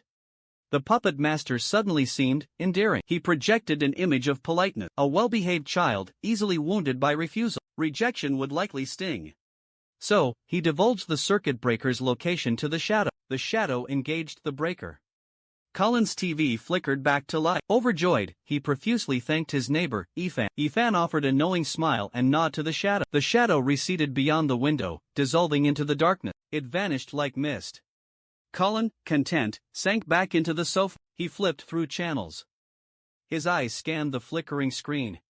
Suddenly, he froze, his expression hardening. Cold dread seeped from his pores. The shadow now resided within his TV. Yifan remained blissfully unaware. He'd intended to buy Xiaoyu a new bed, but the downpour had shuttered every nearby store. His gaze landed on a small electric saw tucked in the corner, a thought forming. Guess I'll have to build another one myself. But this simple act unknowingly terrified his neighbor, Colin. The piercing shriek of the electric saw sliced through the wall, echoing right beside him, amplified by the unsettling images on TV. In that moment, Colin was convinced Yifan was a murderer. Through the rain-streaked night, he envisioned the saw's wicked teeth, a blur of cold steel spinning relentlessly, spewing flesh and blood. Bits of bone, glistening viscera, splattered across the wall in a gruesome mosaic. Crimson blood trickled down the uneven surface, pooling in thick, sickening puddle. The saw's scream grew louder, closer, as if about to rip through the wall. Petrified, Colin yearned for the safety of his mother's arms. Suddenly, his communicator buzzed to life. He fumbled to answer, clutching it with trembling hand. A single message glowed on the screen. Listen to the moon. It offers mercy and peace. The cathedral has heard your plea. I'll be there to investigate. Until then, avoid any hasty action. If anything unusual occurs, prepare holy water using this formula. Spray it daily in the corners and doorway of your house, and recite the accompanying prayer. The message was signed Vincent. Yifan was oblivious. His neighbor was on the verge of a breakdown, deeply traumatized. He was ready to call in an exorcist. Even if Yifan knew, he'd likely laugh it off. He'd probably talk his neighbor out of wasting money. He'd use his charm and dependable persona to smooth things over. 3 hours later, Yifan had a nearly finished product. He set down his hammer and nails, satisfied. He admired his handiwork.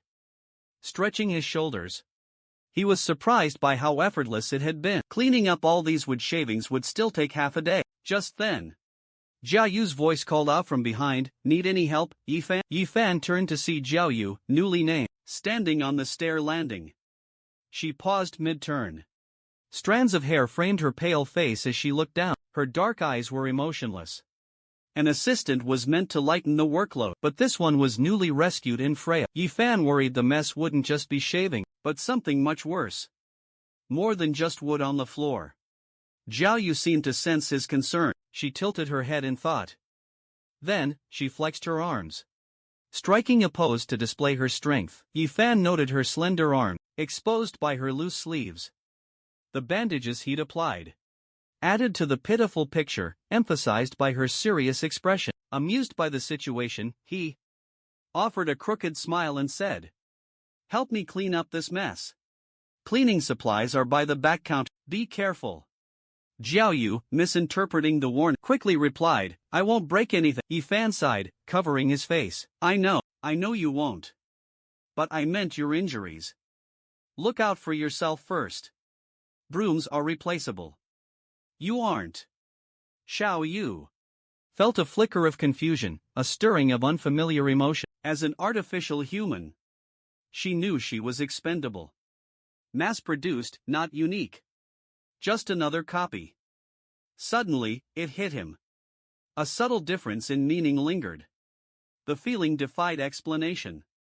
It echoed the warmth of Yifan's back. Perhaps, then, it was simply human connection. Xiaoyu offered a slow nod. Yifan turned, her gaze following. He happily adjusted his newly built bed. He carried it upstairs. Xiaoyu pondered. He's truly an enigma. He can be so intimidating. Yet, in these simple moments, utterly ordinary. Her first impression of Yifan resurfaced. That illusion was shattered now. She cautiously approached the far counter. The bookshelves still sent shivers down her spine. She retrieved the cleaning supplies. She'd observed the lab's cleaning staff. She knew their use. Overcoming initial awkwardness, her skills quickly sharpened. Halfway up the stairs with the bed frame, Yifan added a request. He instructed her on how to address him. Boss or store manager would suffice. Xiaoyu responded with immediate respect. Yes, boss. Returning to his bedroom, Yifan found his bed transformed. Sheets and blankets were impeccably arranged. He marveled at Xiaoyu's thoughtful nature. He laid out fresh bedding. A long sigh escaped him. Sunlight streamed through the window. A sense of optimism filled the air. A harmonious future seemed certain. Next, Yifan and Xiaoyu tackled the downstairs mess together. Finally, showered and refreshed, he opened for business. Yifan resumed his usual post behind the counter. He casually flipped through the registry, then suddenly declared, moving forward. Log every customer's visit. Note their borrowing activity. And the number of books taken. Review this for guidance. Xiaoyu stiffly accepted the book. A moment of silent study led to a puzzling silence. Questions? Don't hesitate to ask. Yifan, ready to mentor, was unprepared for the challenge of training Xiaoyu. Treating her as a typical assistant was a mistake. A series of confusing exchanges revealed the truth. His new assistant lacked fundamental knowledge. She had no practical common sense. More accurately, no formal understanding of it. Her knowledge was purely observational, gleaned from watching others. Formal education was absent. The most basic hurdle, Xiaoyu couldn't read. Yifan massaged his temples, feeling a headache coming on. What kind of life had she led before? Xiaoyu watched Yifan's reaction, then nervously bit her lip. I can learn, she offered, a tremor in her voice. Yifan sensed her fear. Softening his expression, he reassured her gently. Wanting to learn is wonderful. You're bright. You'll pick this up quickly. There's no rush. Focus on learning and healing first. Work can wait. Let's start with this. Review some familiar material. Anything you don't understand, just ask. Yifan paused, considering. He retrieved a children's picture encyclopedia and a beginner's dictionary. He offered them to Xiaoyu. To Yifan, these books seemed unremarkable, but to Xiaoyu, they were a terrifying gateway. In her eyes, they held the key to fundamental runes. The horrifying images she saw within their pages sent her reeling back in terror. Witnessing her fear, Yifan assumed the children's books had bruised her ego. With a reassuring smile, he earnestly explained, don't underestimate these books. Their basic knowledge is crucial. Mastering fundamentals unlocks greater knowledge. Confusion washed over Xiaoyu. Could these peculiar objects truly be books, filled with foundational teachings? Compared to the bone-chilling dread emanating from the entire bookshelf, these two books seemed almost ordinary. More accurately, they exuded an alluring aura, beckoning her to open them and explore. Their mere presence held sway over mind. These books exerted a silent, mental influence. Xiaoyu hesitated, a moment of quiet contemplation. With care, she reached for the knowledge they held. The touch ignited a spark within her soul. Holding them, she felt a surge of inner power. Yifan, beaming, gave her head a gentle pat. Learning, challenging, yet invaluable, he began. A boundless ladder of opportunity, always within reach. Knowledge, the ultimate stronghold for your mind. Against every hardship, a formidable defense. Wisdom, your compass in misfortune, your clarity in triumph. It keeps you grounded in success, resilient in failure. Xiaoyu nodded, a serious expression clouding her face. Understanding dawned, yet questions lingered. Yifan continued his insightful lesson. The last child who borrowed these, he recalled, was immediately captivated by their power. As my assistant, with unrestricted access to these treasures, you hold a truly advantageous position. By now, Xiao was reeling from Yifan's verbal onslaught. She could only manage an instinctive nod. Her expression conveyed complete agreement with everything he said. Then, Xiao pulled a customer chair behind the counter. Her apprenticeship had begun. Fueled by Yifan's motivational word, learning proved surprisingly easy. Xiao discovered a knowledge retention technique. She constructed a memory palace within her mind. Complex knowledge was categorized and stored efficiently. She retained only the information she had fully grasped. Accessing her memory palace made recalling information effortless. The rune primer truly was elementary, but these fundamentals were the cornerstone of white wizardry. These runes fueled a white wizard's spellcasting ability. Black wizards drew power from spoken word, while white wizards derived theirs from written text, mirroring the languages of dark spells and light runes. After a few days of intense study, Yifan quizzed Xiaoyu on her progress. The results were immensely satisfying. Xiaoyu aced every question and explained everything with clarity. Yifan couldn't help but beam with pride. Excellent work, Xiaoyu. You've completely grasped the first-level curriculum. I can confidently entrust you with the bookstore assistant role. Xiaoyu solemnly nodded her acceptance. Now, she understood Yifan's intentions. He'd recognized her fear of the towering bookshelf. In that state, customer service was impossible. He'd trained her, empowering her simultaneously. His foresight was remarkable.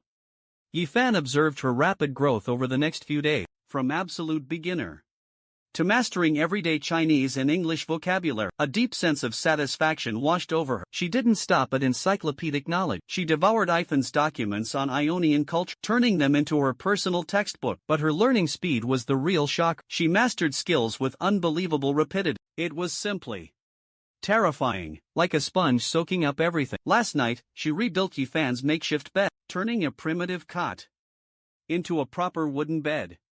She even redesigned Yifan's clothes, restitching them into perfectly fitted women's shirts. The bookstore became spotless under her care, remarkably cleaner than ever before. Xiaoyu mastered nearly 300 home-cooked dishes. Yifan could only conclude, Xiaoyu was a genius. Luckily, he'd encountered geniuses before. This level of brilliance was still within his comprehension. So, on the topic of accidentally acquiring a prodigy, Yifan was relatively unfazed, but witnessing Xiao single-handedly become the household's cornerstone triggered a minor crisis for Yifan. His authority as boss and guardian felt threatened. However, confronting Yifan's rose, Xiaoyu hesitated, observing it intently. She confessed her lack of plant care skill. Relief washed over Yifan. Finally, something she couldn't do. He felt a surge of guardian pride. A unique skill he possessed. Yifan purposefully approached. He proudly displayed his nurtured rose. Humbly, he declared its elegant beauty. His masterpiece, a red rose. At that moment, Xiao stared at the monstrous rose, utterly bewildered. Her gaze shifted from Yifan to the flower. A nod. It's stunning. You're incredibly talented. The next morning, Yifan opened his shop to a disturbing sight. Yellow police tape, emblazoned with Central Police District, blocked the entrance. The Central District's top police division had arrived. The highest authority, directly under Central District control, was on the scene. This force, typically reserved for protecting the city's elite, rarely made such a public appearance. The Central District's guardians, mobilized. Why? Such a deployment was never taken lightly. The reason for their presence was clear: the recent devastating fire. The inferno that had gripped the city days before was still casting a long shadow. News of the fire had bombarded Yifan for days. The television next door offered a constant stream of updates. The investigation into the cause remained ongoing, but 2 points of origin had been pinpointed. One, a sewer junction miles away. The other, whispers of a secret experimental facility downtown. Understandably, the top brass were livid. This happened right under their noses, in the heart of the city. Just then, Xiaoyu peeked out, asking what happened. Yifan gently pulled her back. He whispered, "Headquarters sent investigators to the fire. They're likely hunting for the culprits. When they question us, stay silent, and don't be scared." He took her hand, reassuring her, "Don't worry, I'm here, I'll handle everything." Xiaoyu nodded, then paused. "They're probably not after me. Their main target isn't me." A small smile touched Yifan's lip. This offered a glimmer of hope. They were looking for her. That meant Xiaoyu was finally opening up to him. "You're currently without legal status. Avoid being caught by them now." Xiaoyu's wounds were almost fully healed. She'd recently mastered concealing her unusual energy signature. She now appeared as an ordinary, injured clerk. She was unaware how the Truth Society had categorized her escape, or if they even knew the escapee was artificial. Meanwhile, Colin, terrified by that night, had lived in constant fear until now. Central Police District officers arrived to investigate the street. He clung to an officer's leg, sobbing out his rainy night encounter. He called Yifan a malevolent spirit, capable of walking through walls and achieving terrifying feats with mere thought. Colin's frantic, rambling state was met with a chorus of laughter from the officers. They dismissed the heavy-set man as delusional. Mockingly, they suggested an exorcism might be in order. Colin's agitation intensified. He insisted he'd already contacted a priest, Vincent, and Vincent was on his way. The three officers scoffed. "Well then, wait for your priestly rescue." They left for the neighboring bookstore. Colin's words were clearly a joke to them. Their leader, Xiao Xian, a third-level police commissioner, worked for the Central District's top police precinct. This precinct answered to the Central District's elite. Employment there required either exceptional skill or powerful connections, or both. Summoning the authorities. Officers from the highest echelon of law enforcement arrive, exuding an air of innate superiority, confident but not overtly domineering. Their loyalty wasn't to the upper city's citizens, but to the powerful elite. They served the central district's nobles, dealing with ordinary upper city residents. Their patience was noticeably thin. Meanwhile, Xiao Xian just wanted a quick resolution, eager to return home for a relaxing bath. His noble lineage provided insight into the fire's underlying truth. This situation was beyond the police department's capability. Regardless of Colin's rambling claim, Xiao Xian's gaze locked onto Yifan's bookstore. A peculiar feeling washed over him, an unusual energy radiated from the rundown shop. Stepping inside, he found the owner surprisingly young. Even more unexpected was the presence of an employee. A young girl, covered in bandages, adorned her face and body. Her wounds looked recent. Intrigued, he inquired, asking about the bookstore's registration information. It only lists the manager, correct? Yifan nodded in agreement. Indeed, he replied, simply stating the facts. Business has been booming. I couldn't manage it all alone. She's a recent hire. At this, Xiao Xian pressed Yifan for the girl's ID.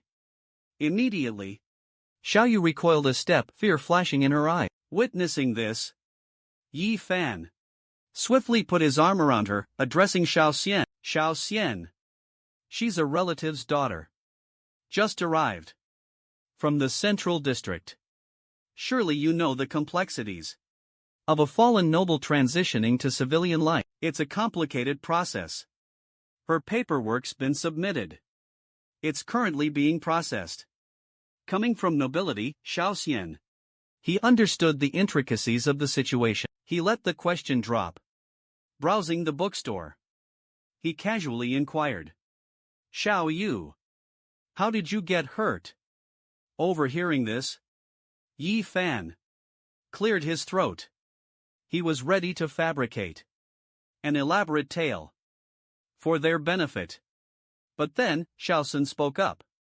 Your neighbor, she said, seems to have a rather negative opinion of you. He believes you're a terrifying evil spirit. Suddenly, Xiao Sun froze.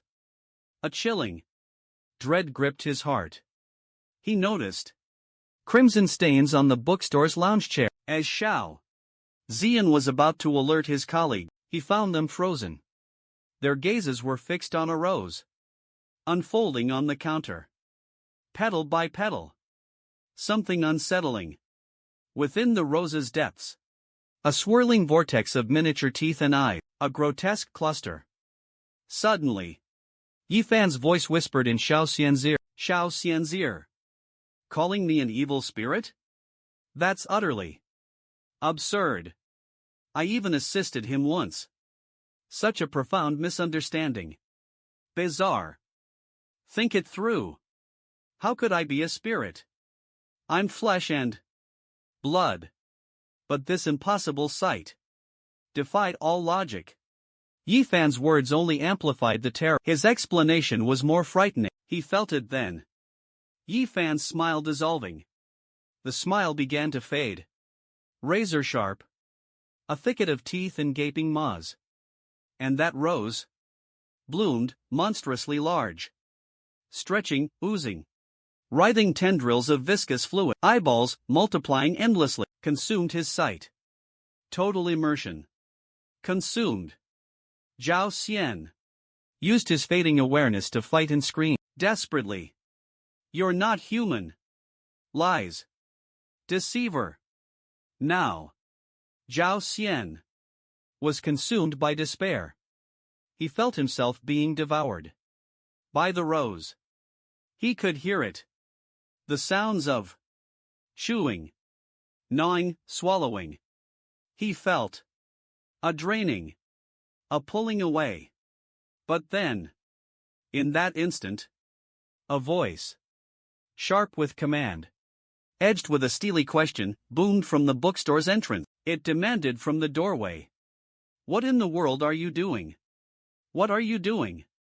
The voice cracked through the air like a whip. It shattered the silence, jolting Oscar back to reality, jaw clenched.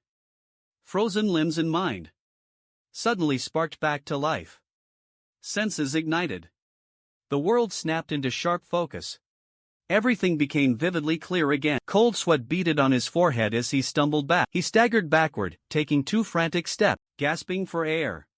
He looked as if he'd just escaped a catastrophe. Panic seized him. His 2 colleagues crumbled to the ground nearby. They convulsed, desperate to escape the horror. Their faces, ashen, mirrored utter despair. Xiao Xiong watched, frozen.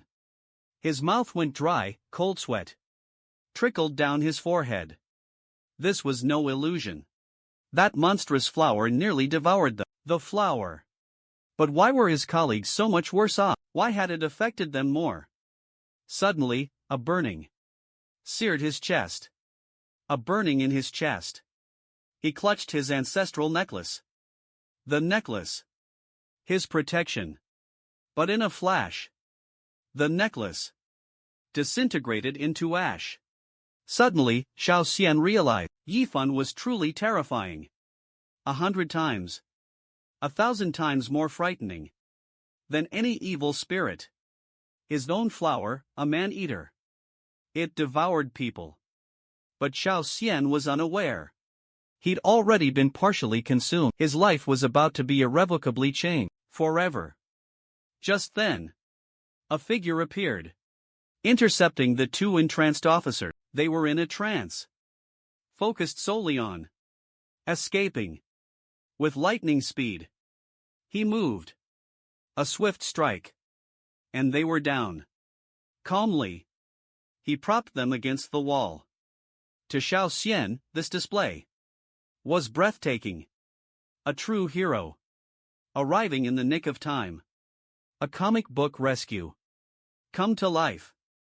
Admiration welled up inside him.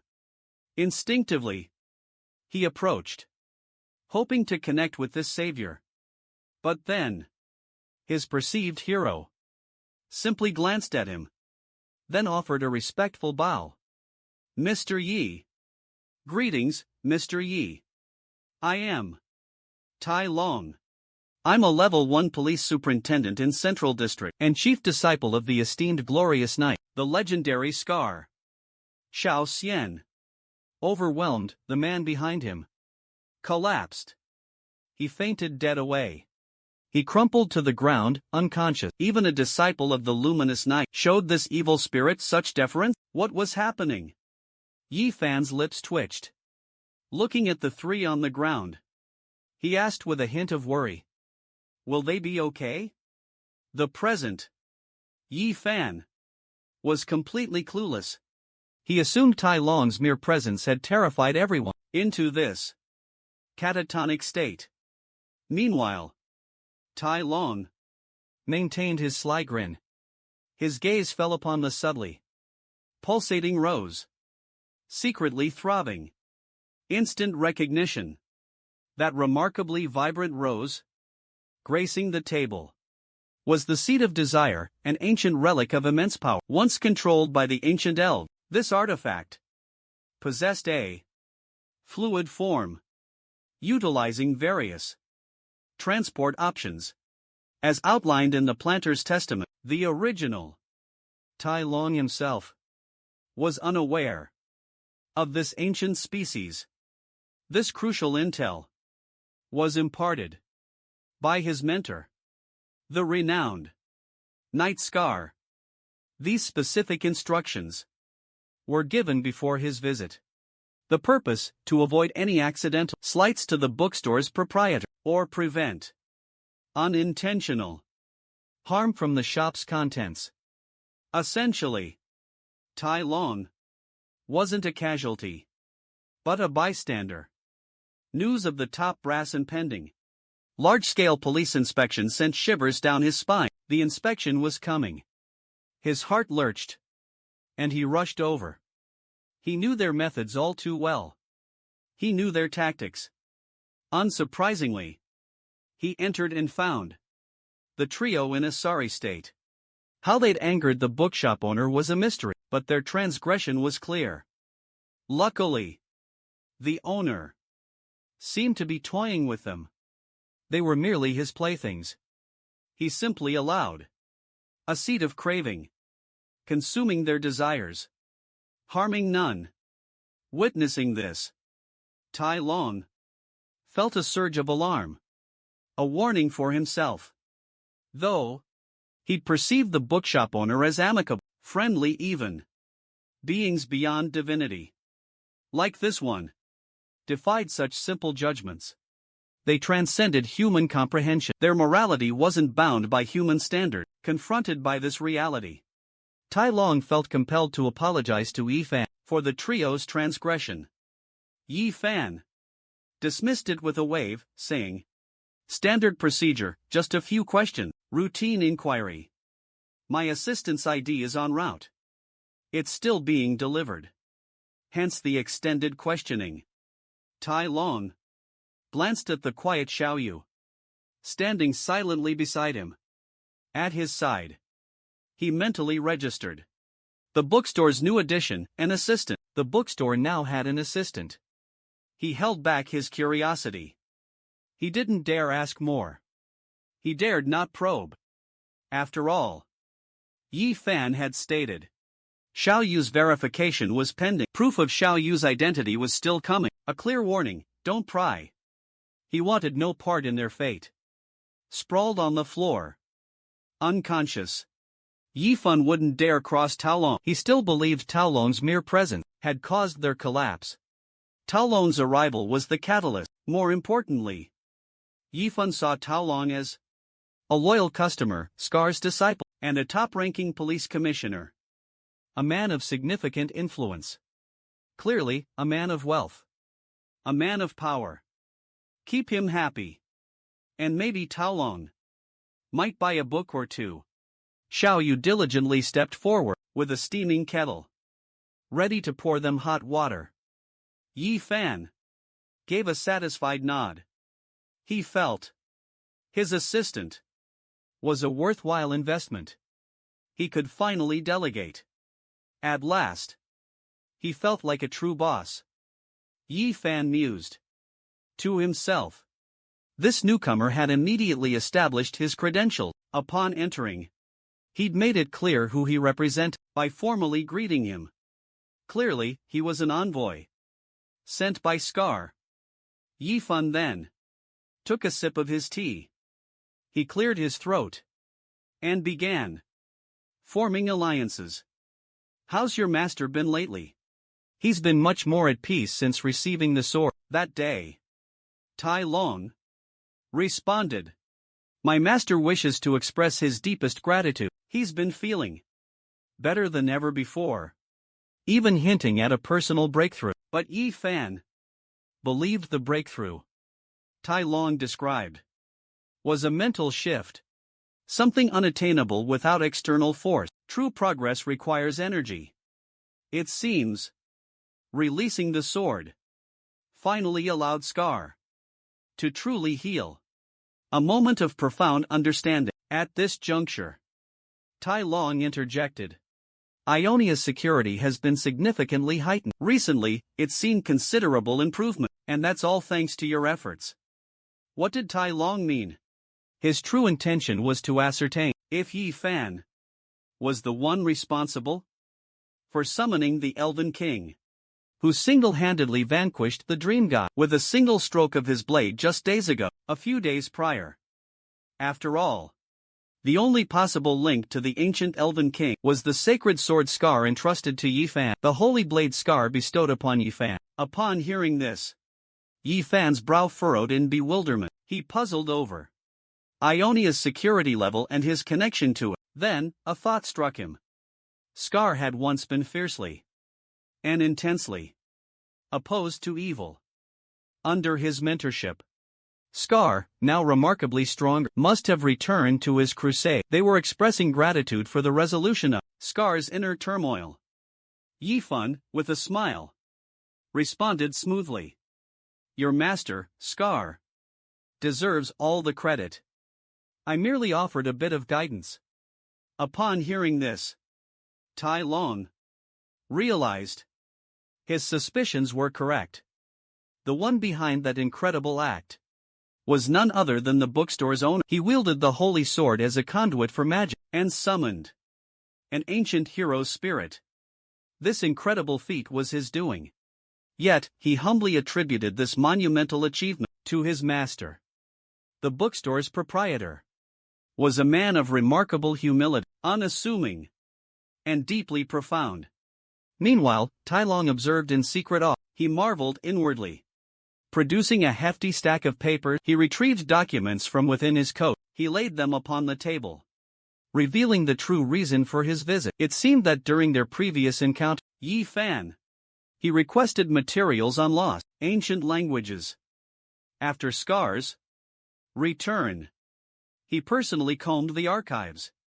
But, due to their age, their immense antiquity, the documents contained only fragments of text and scattered notes, research scraps. Seeing this, Yi Fan's eyes instantly lit up. He hadn't expected such a find from a casual mention. Scar had unearthed crucial documents so quickly. The old man was surprisingly dependable. Documents organized, neatly placed on the counter. Yi Fan's gaze met Tai Long's. Time to cut to the chase. A smile formed as he spoke. Such a trifling matter for such a journey. Relax. Browse the shelves. I can suggest some excellent titles no one expected. The bookstore owner's invitation. Such an unexpected offer. His eyes flicked to the shadowed bookshelf behind Yi Fan. A moment's hesitation, then a shake of the head. Unfinished business with the impulsive trio, those reckless fools. For now, peace would have to wait. A pause. Yet, his declination wasn't meant as disrespect. He was simply obeying his master's order. He recognized the bookstore's unique collection and the owner's potent influence. But could he handle the potential consequences? He had to weigh the cost of accepting the bookstore owner's generosity. His master's daughter had become a voracious reader, consumed by the bookstore's captivating book. Had his master not intervened, forcefully pulling her away, the outcome could have been disastrous.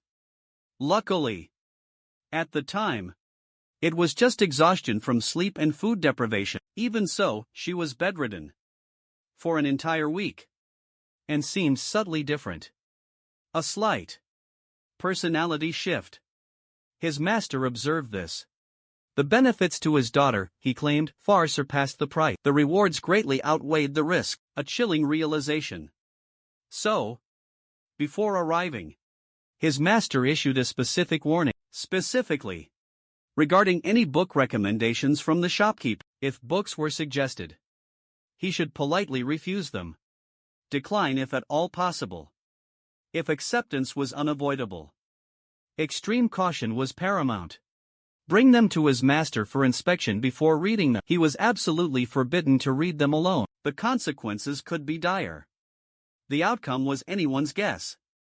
Yet, a pang of regret struck Yi Fan. He conveyed his acceptance. He glanced back at the downed officer, sprawled on the ground. He shook his head. He muttered, "These three are truly the bottom of the barrel I've encountered. Your supposed best, your top police department, needs a serious overhaul in recruitment. Raise your standards, improve your quality." This group. Tai Long latched onto a crucial phrase. The bookshop owner had interacted with the highest echelons of the police force at some point in the past. This was a fresh revelation. He discreetly filed it away. Then, Tai Long addressed Yi Fan. "Reach out if you need anything else. Here's my contact information. This is my communicator number." Yi Fan exchanged formalities, saving the new contact into his neglected and long dormant communicator. Tai Long glanced at the device. He retrieved it, and faintly discerned a barely visible, a luxurious rose emblem gracing its back. From what he knew, and based on searches, available information indicated intel This bookshop always operated in secrecy. The association's true name was hidden for 3 years. 3 years since the mixed-blood Chapman was reclaimed. The memory made Tai Long choke involuntarily. His throat constricted.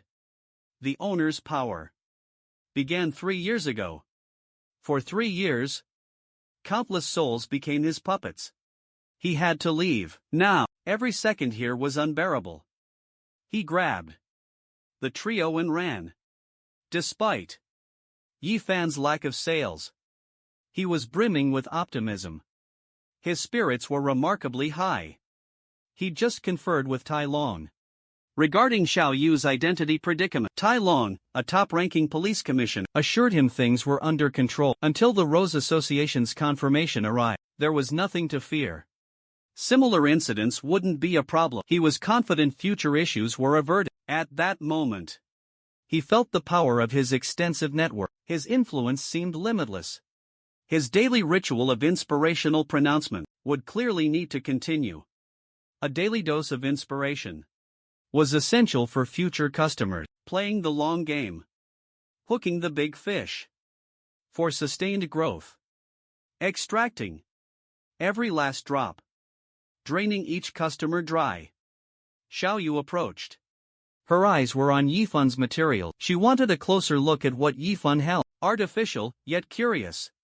Curiosity was in her core programming, an insatiable thirst for knowledge. Rapidly absorbing information, she became aware of her own gaps. Realizing her limitations fueled her hunger for more. Her desire for knowledge intensified. Yifan observed. He extended a finger and pressed it to her forehead. He gently pushed her back. His expression hardened.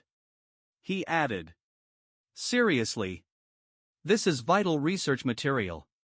Documentation of a lost, ancient language. It's the exact text engraved on the sword. The one in my room. This isn't for your eyes. You're not ready for this. Don't let it overwhelm you. Don't end up like those 3 who just fainted just now." Xiao Yu instinctively touched her forehead. She remembered the unsettling sensation of altered thoughts. She involuntarily recoiled. It wasn't just a coincidence. Yi Fan's mention of the greatsword triggered a memory. The sword's inscription, the etched words, seared into her mind. Those cryptic symbols from the ancient texts suddenly connected to the sword. The inscription held the key, indecipherable yet resonant, with an unspoken meaning. She felt the echoes of a lost civilization, a world reduced to dust, annihilated but not forgotten. In a flash, fragmented memories of a bygone era, spanning centuries, flooded her vision. Xiao Yu froze. She realized this was beyond her comprehension. One glance, and she was already seeing things. Hallucinations were taking hold. The consequences of prolonged exposure were potentially terrifying. She grabbed the tea set and fled upstairs to wash the cup. Meanwhile, outside the bookstore, a young man stood, his eyes veiled in black cloth. His vision was concealed. It was Vincent, the exorcist, summoned by a neighbor. He approached with caution. Carefully, he paused at the bookstore's threshold. An unnerving silence blanketed the street. A prickle of unease crawled up his spine. Signature complete. He stepped resolutely into Yi Fan's bookstore, exorcism tools at the ready. He hadn't come to browse. Vincent's mission was murder. Vincent's initial objective was simple: eliminate the bookseller. His purpose: terminate the man inside. Ever since the bookstore opened, the street had become a breeding ground for the bizarre. Unexplained events had become commonplace, unsettlingly frequent. A terrified neighbor, convinced of demonic possession, wrongly believed the bookseller was plagued by an evil entity. Driven by fear, the neighbor paid handsomely to hire Vincent for the kill. His contract: assassination. But the neighbor's assumptions. He didn't anticipate this. In that instant, Vincent was already paralyzed by Yifun's sheer presence. Yifun's power was palpable. Furthermore, the bookstore held untold danger. Anything inside could obliterate him. Yi Fan instantly diagnosed Vincent. A single glance revealed a slow-acting poison coursing through his vein. The source? The lollipop clutched in Vincent's hand. But Vincent was utterly oblivious. He had no idea he was poisoned. He stared at Yi Fan's grave expression. Yi Fan then reflexively, vehemently shook his head and yelled, "No way!" Yi Fan expected this reaction. Unknowingly consuming tainted lollipop and experiencing side effects without a clue, and then exhibiting symptoms implied a trusted source. The origin of these lollipops had to be someone he implicitly believed in. But that was the truly terrifying part. Gifted or purchased, the situation was equally disturbing. This scenario was deeply unsettling. Now, Yi Fan. He spoke again, slowly. Anything is possible. First, answer a few questions. But Yi Fan didn't wait for a response. He asked about the origin of the lollipop. Where did they come from? Vincent glanced at the lollipop in his hand. He held it. He hesitated. Then, he checked the wrapper. He searched the remaining lollipops and found a silver tree crown design. It was faint, barely visible on the white inner paper. The surface. Taking a deep breath, he answered, "I bought these from. It's called the Rose Association. A brand new venture. Just recently hit the market. Exclusively available to verified clergy. Select members of the church.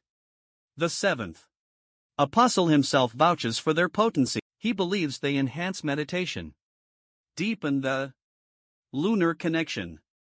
This apostle commands all priests within the dome church. He embodies the moon's will and wields unquestionable power over every cleric, demanding total obedience. It was mandatory.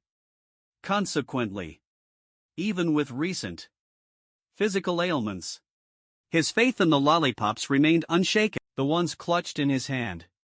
But now, with Yi Fan's observation planting the seed of suspicion, Vincent felt a flicker of doubt ignite within him. Yet, he still clung to belief that the church wouldn't betray him. The institution he'd always trusted could never cause him harm. Besides, the Rose Association had an impeccable reputation. Its credibility was beyond reproach. The apostle himself confirmed other priests shared the sentiment. The lollipop's effects were remarkably positive. Yi Fan, observing, was taken aback. He was surprised upon hearing the familiar Rose Association. The Rose Association brought clarity to the situation. Yi Fan now understood the priest's unwavering faith in the lollipop's quality. Their quality was undeniable. Because of the Rose Association's reputation, the Rose Association was known as a trusted and renowned marketplace. It was a reliable platform. And furthermore, it even had a personal requires apostle approval. From a fan's perspective, things weren't so simple. The situation was more complex than anticipated. He paused, then declared, "I'll investigate at the Rose Association personally. But for now, the question is, who do you trust?" Vincent was stunned. He was torn. A profound silence fell over the bookstore. Once more, everything was still. In that moment, Vincent wished for the moon's serenity. But he noticed something unsettling. The holy symbol in the other man's hands remained inert. Without thinking, he reached for a lollipop. The movement abruptly froze. Vincent stared at the candy, held it in his hand. Laughter erupted within him. Deep down, he knew something was off. The lollipop triggered a disturbing feeling. That familiar, unsettling discomfort returned. It washed over him again. Intensely. Unpleasant. A disturbing sensation. His skin crawled, ants marching beneath. An unbearable itch consumed him. It spread inward, clawing at his insides. Yet his upbringing blinded him to questioning the church. In this moment, Vincent hunched over in agony. He raked his fingers through his hair, his voice pleading, as he begged Yifan for direction. Looking at him now, Yifan saw a ghost of Wild from 2 years past. Back then, Wild was also consumed by pain. He teetered on the edge of self-destruction, his beliefs shattered. His faith had crumbled. But, compared to Wild, this priest's torments seemed far greater. To force such a crisis of faith upon a man of God, how utterly devastating. Doubt their own faith. So, Yi Fan offered comfort. Easy now. Let's set everything aside. For the moment, your well-being is our top priority right now. How are you feeling, Vincent? At the sound of his name, Vincent looked up. He composed himself, took a deep breath, then spoke. In my vision, I saw the moon. But that's impossible. Priests like us are forbidden to look directly at the moon. Upon hearing this revelation, Yifan instantly sensed the true depth of Vincent's predicament. Vincent's issue was far graver than initially thought. To Yifan, Vincent was merely a blind clergyman. A blind man claiming to have seen the moon seemed utterly absurd. Had excessive lollipop consumption addled his mind? Was that the cause of this delusion? He addressed Vincent directly. Ceasing consumption of sacred moon brain lollipop might trigger unusual bodily responses. Perhaps a book would provide a welcome distraction. Let me find you something to read. It could help ease your mind. Yifan spoke, rising to his feet. He stood and reached for a braille copy of 3 Days to See, pulled from the shelf. This is the perfect book for you. You might see something different. Vincent laid eyes on the book and froze. He muttered. Indeed, different. His moon eye vision revealed. The moment the book left the shelf, it erupted in a fiery blaze of light. The light was blindingly brilliant, like the sun. It illuminated nearly the entire bookstore. The owner stood before him, holding a miniature sun. The intense flames radiated raw power. Power held within. His smile amplified the effect. A divine aura radiated outward. It instantly jolted Vincent to his core. In that moment, his heart pounded. His body trembled uncontrollably. He couldn't stop it. The book's power was overwhelmingly familiar. Every Dome Church clergy member possessed a similar energy. It was the divine power of the moon above. This very power transformed them into supernatural beings. But this was different. The book's divinity was far more potent. Pure, condensed, lunar energy suddenly erupted. Vincent immediately recognized a shared origin between the two powers. He even suspected the lunar energy emanated from the book in Yifan's hands. Just then, a faint second light source entered Vincent's perception. It pulsed with a brilliant radiance. He instinctively turned towards it, and his eyes snapped open wide. He almost ripped off his blindfold. That second light, silently, a soft luminescence emanated from his sacred emblem.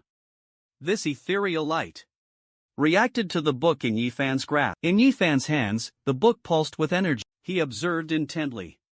As the holy symbol intensified its brilliance, it blazed brighter than during any divine incantation. It surpassed his most potent spell, and in that instant, the symbol fused with a fragment of his soul, bound to his very essence. Vincent was engulfed in a surge of potent energy. It coursed through him. An overwhelming force. An indomitable force. Inner peace washed over him, silencing his turmoil. Lunar energy flowed freely, unbound by any limit. It surged like rivers meeting the ocean, pure exhilaration. His body relaxed completely. Then, a terrifying thought gripped him. Yifan seemed like a true deity. The thought took root, and with it, the fear of everything he thought he knew shattering. A chill shot up his spine, his scalp prickling with terror. He froze, paralyzed. Yifan's words echoed in his mind. Who did he believe? The question hung in the air. He realized. The question was far deeper than he'd first thought. It wasn't about surface understanding. It wasn't simply about trust regarding the lollipop incident between the church and Yifan. The question was truly about how he reacted to reality-shattering events. His choice of belief hung in the balance, lost in thought. Yifan launched into a persuasive sales pitch. Inspiration flowed from his lips. This book, he began, tells of a man, blind since birth, who discovered the light of hope.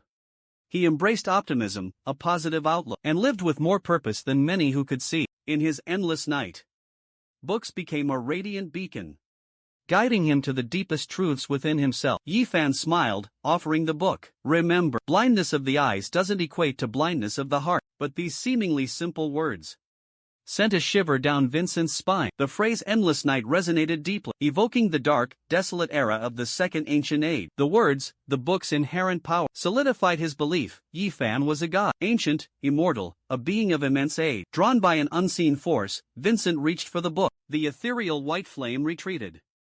Slowly, the book's title materialized on the cover. Its true form was finally revealed. Ancient cuneiform script covered the book. Vincent, unfamiliar with the symbol, should have been unable to decipher them, but upon touching the text, their meaning flowed into his mind. He learned the book's name, the Sun Canon. A realization dawned on Vincent. The moon's light was borrowed from the sun. The dome church's lunar power originated from the Sun Canon before him, yet none worshipped the sun. After the first era, light, fire, and the sun itself vanished. Ionia descended into a sunless as fireless second era. If the sun was the true god, what was the moon they revered? Until now, Vincent had always believed the sun and moon were separate deities. A tenuous connection existed, perhaps, but nothing concrete. After the sun's demise, eternal moonlight bathed humanity, empowering the faithful. Belief became power. His mind spiraled into chaos. Fear paralyzed him. The book in his hand felt ominous. Yet, doubt gnawed relentlessly at his soul. The root of the problem eluded him. What was his next move? Instinctively, he looked up, seeking guidance from the only source he knew, bathed in the faint lamplight. Yifan offered a subtly enigmatic smile. Don't be troubled, father, he reassured. This book holds the answers your heart seeks. It will illuminate your path. Every question will eventually be answered, if you only seek them with willingness and resolve. You'll have my support. Yifan paused, considering. The priest before him, a victim in all this. The investigation hinged on the priest's decision. The Dome Church's power was undeniable, a pillar of the priest's own belief. Would self-preservation lead to surrender, or even complicity? Yifan wouldn't be surprised. But Yifan sensed something different. A genuine struggle in the priest's demeanor, quite the opposite, in fact. Conflict and uncertainty etched his face. His grip on the book tightened, unwavering. A decision had been made, deep down. He just needed guidance. Vincent, the guide, now sought direction. Even faith falters, needing a guiding hand. He, too, needed support. Yifan was the answer to his silent prayer. Yifan seemed a figure of immense power and mystery. But in that moment, Vincent grappled with Yifan's motive for giving him the book. If the bookstore owner was truly ancient, a relic from the first era, he must have lived through those mythical times, perhaps even been a participant. Older than the Dome Church itself.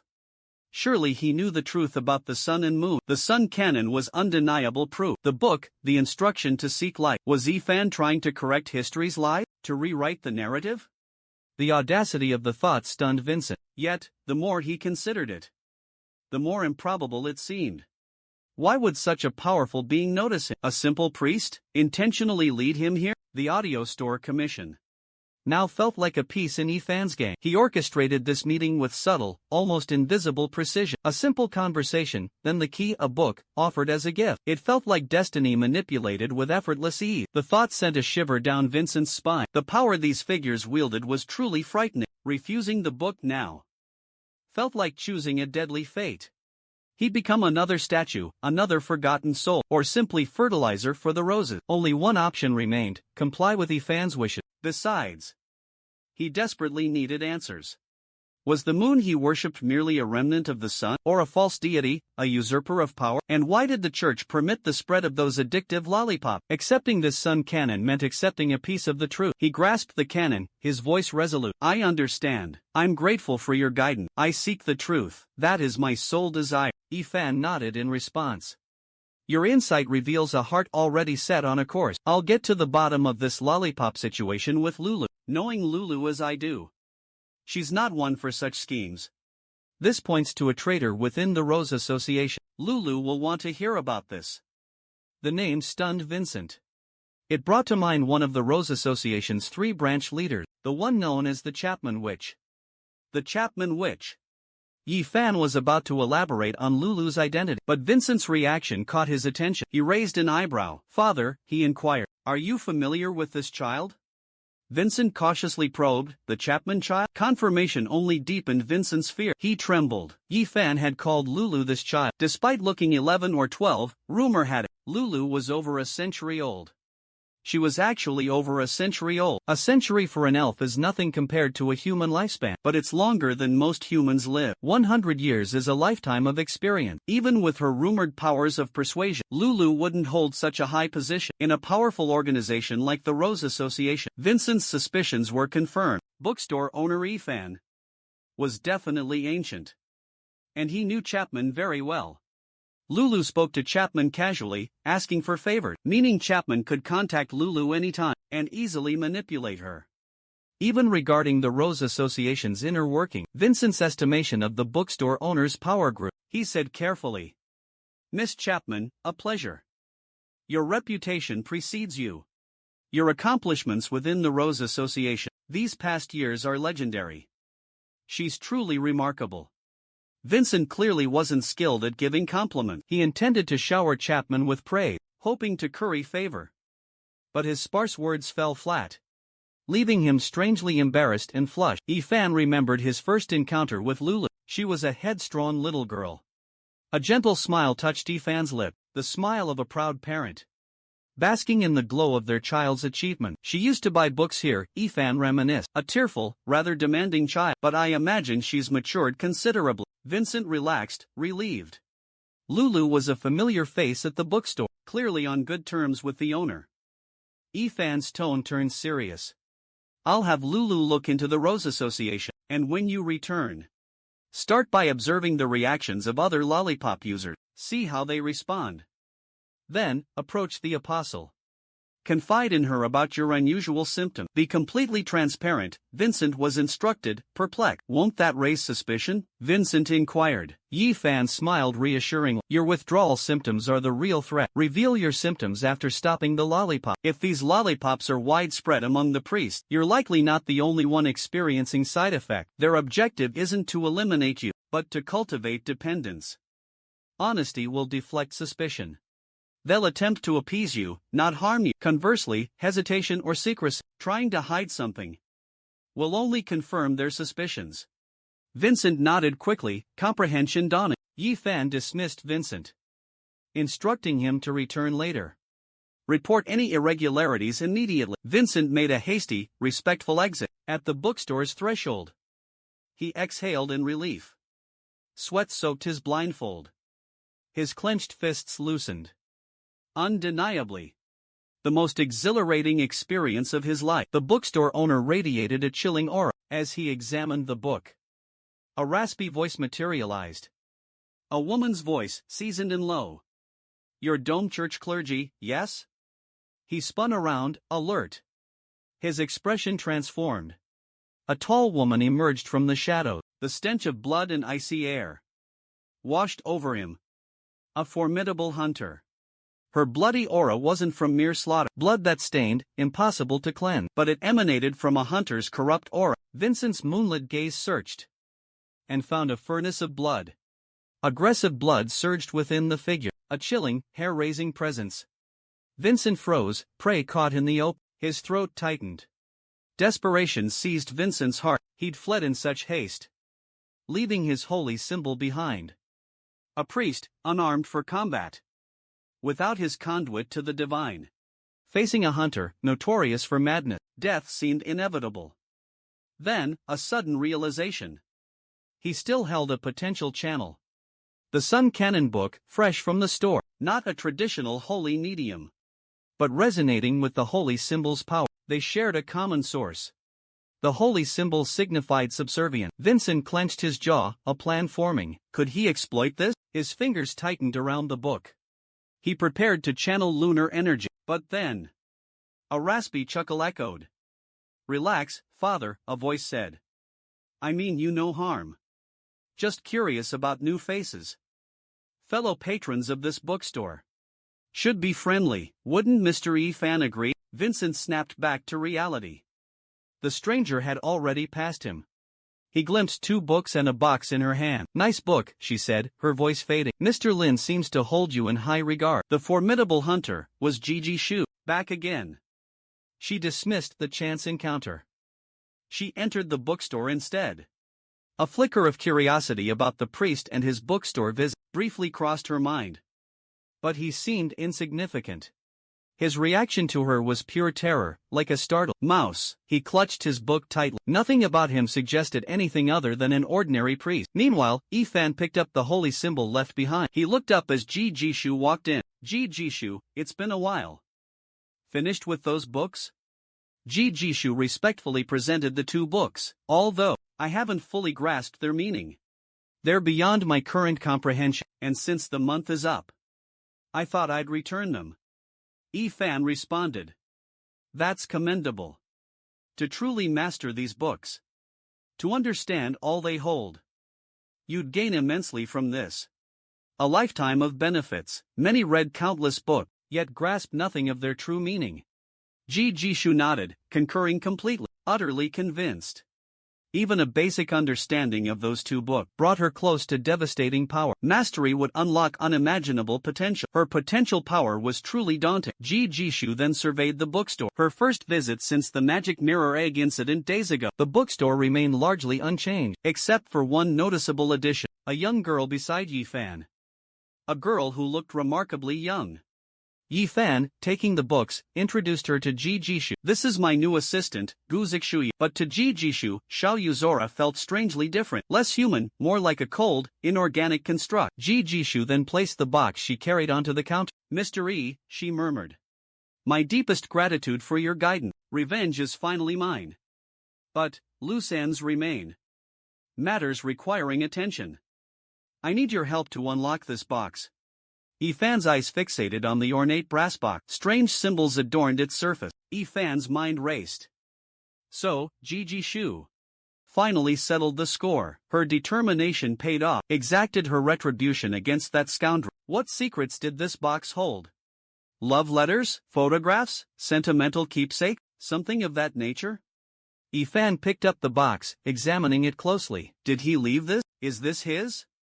The craftsmanship was undeniable. The box was exquisite. Its exotic design hinted at a foreign origin. Clearly valuable, befitting someone of Ji Jishu's wealth. Only a truly dangerous individual could harm someone so innocent. This was no ordinary perpetrator.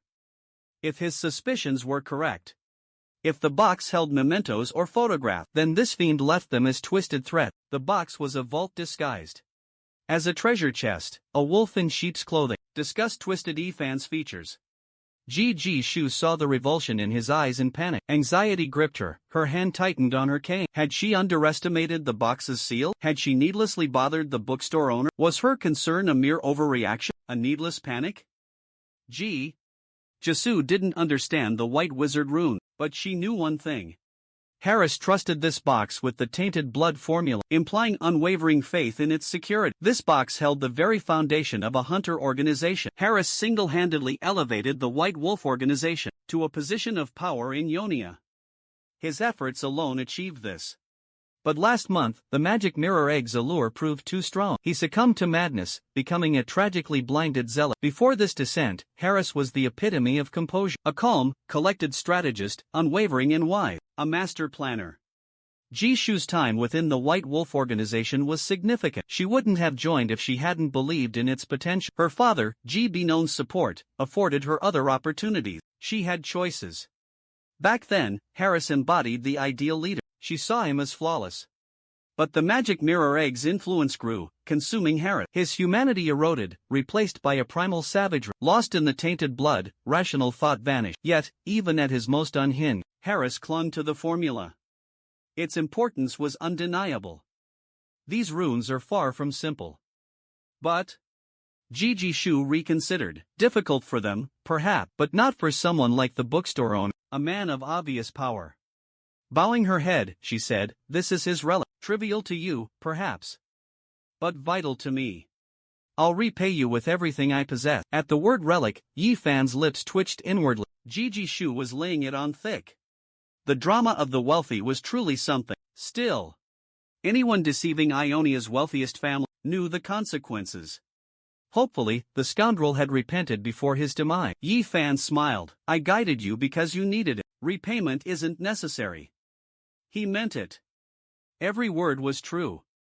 Even before knowing her name, he'd already come to her aid. Jisoo nodded, shamefaced. A blush crept across her cheeks. Regret washed over her instantly. Hadn't Mr. Yi Fan given her everything? Mentioning repayment felt deeply ungrateful. She should have offered everything from the start. Seeing her anxiety, Yi Fan decided to talk first. He set the box aside, gesturing for Xiaoyu to hold on to it. He wondered why she'd specifically chosen it. It spoke to her trust in him, but also to a lack of options. She seemed to have few others to rely on. He recalled her subordinate, the one who'd abruptly left. He'd likely reported back on her defiance. Yi Fan pondered. Even underlings dared to openly challenge her. This young lady's freedom was an illusion. She still lived under her father's thumb. She was surrounded by untrustworthy individuals. A deep rift clearly existed within her family. Otherwise, she wouldn't have crossed paths with that scoundrel, especially considering her father, Ji Banong. Had Ji Banong confronted her? Yi Fan, after reflection, decided on directness. "Did your father speak with you?" Jishu's eyes widened in surprise. "As expected of Mr. Yi Fan, you even know this." She nodded. "Father spoke with me recently, but he still sees me as a child, though I'm all grown up." Hearing the pride in her voice, Yi Fan smiled. "Then, it seems you've won him over." "Success. He's on board with us. He even wants to meet with you personally, to discuss the bookstore's distribution, no less." Yi Fan blinked, stunned. A wave of surprise washed over him. What exactly did she say to her father? It was like a tiny shop suddenly catching the eye of the wealthiest man around. Wanting to collaborate? Ludicrous. Not a bad thing, perhaps, but definitely a complication. His little bookstore had nothing substantial to offer. No real foundation for a partnership. A potential scam, at best. Forget about securing an investment. Still, he couldn't dismiss her kindness. Yi Fan nodded in agreement. "Understood," he conceded. He looked at Jishu, a helpless expression in his eye. He shook his head and sighed. "Shouldn't you build a network you can rely on? You can't always depend on me." Jishu always sensed the bookstore owner regarded her with a condescending, almost paternal, gaze, as if she were a naive child, prone to reckless action. She wondered, could opening this box truly be this straightforward, though she had the means to summon family-affiliated wizards for the task. Rat Ryan's loyalty imprint, a lingering concern. The deceased information broker's mark had been broken posthumously. Suspicion of treachery among the white wizards arose. Methods to erase imprints were being traded. Left with no alternative, she sought out the bookstore. But just then, a distinct click echoed. They turned sharply, startled, to find Xiaoyu had unlocked the box. In that moment, Xiaoyu's stoic face betrayed a hint of astonishment. Her eyes darted between them. I opened it accidentally," she stammered. Jishu froze, gaze fixed on the open brass box. The instant the box unlatched, Fading energy waves trailed behind. An unseen lock seemed to release from the box. Its surface shimmered, subtly altered. Yi Fan's reaction was delayed. He'd just given it to Zhao Yu. How had she opened it so quickly? He pondered. The girl, ever since he rescued her, had been intensely curious about everything, compelled to touch, to explore. A puzzle box like that was irresistible, a treat she couldn't ignore, coupled with her uncanny learning. Solving its mechanism was child's play. It was open, no use crying over spilled milk. After all, opening it was Ji Shu's goal. Simply that. This child meddled without permission. This could be the blackmailer's leverage against Ji Shu, a threat left hanging. This might unsettle Ji Shu. A proper apology is still necessary. Under their watchful eyes, Xiaoyu slid the box towards Yi Fan, like a child caught red-handed. She sheepishly confessed to Yi Fan. I just wanted to see. Ji Shu's mind raced. Just wanted to see? You opened it completely, even with simple seals? The runes were numerous. That requires a skilled white wizard. One proficient in runes. Could this young girl be a white wizard? A rune specialist? Doubt vanished, replaced by a strange certainty. It suddenly made perfect sense. Could someone working in this bookstore really be ordinary?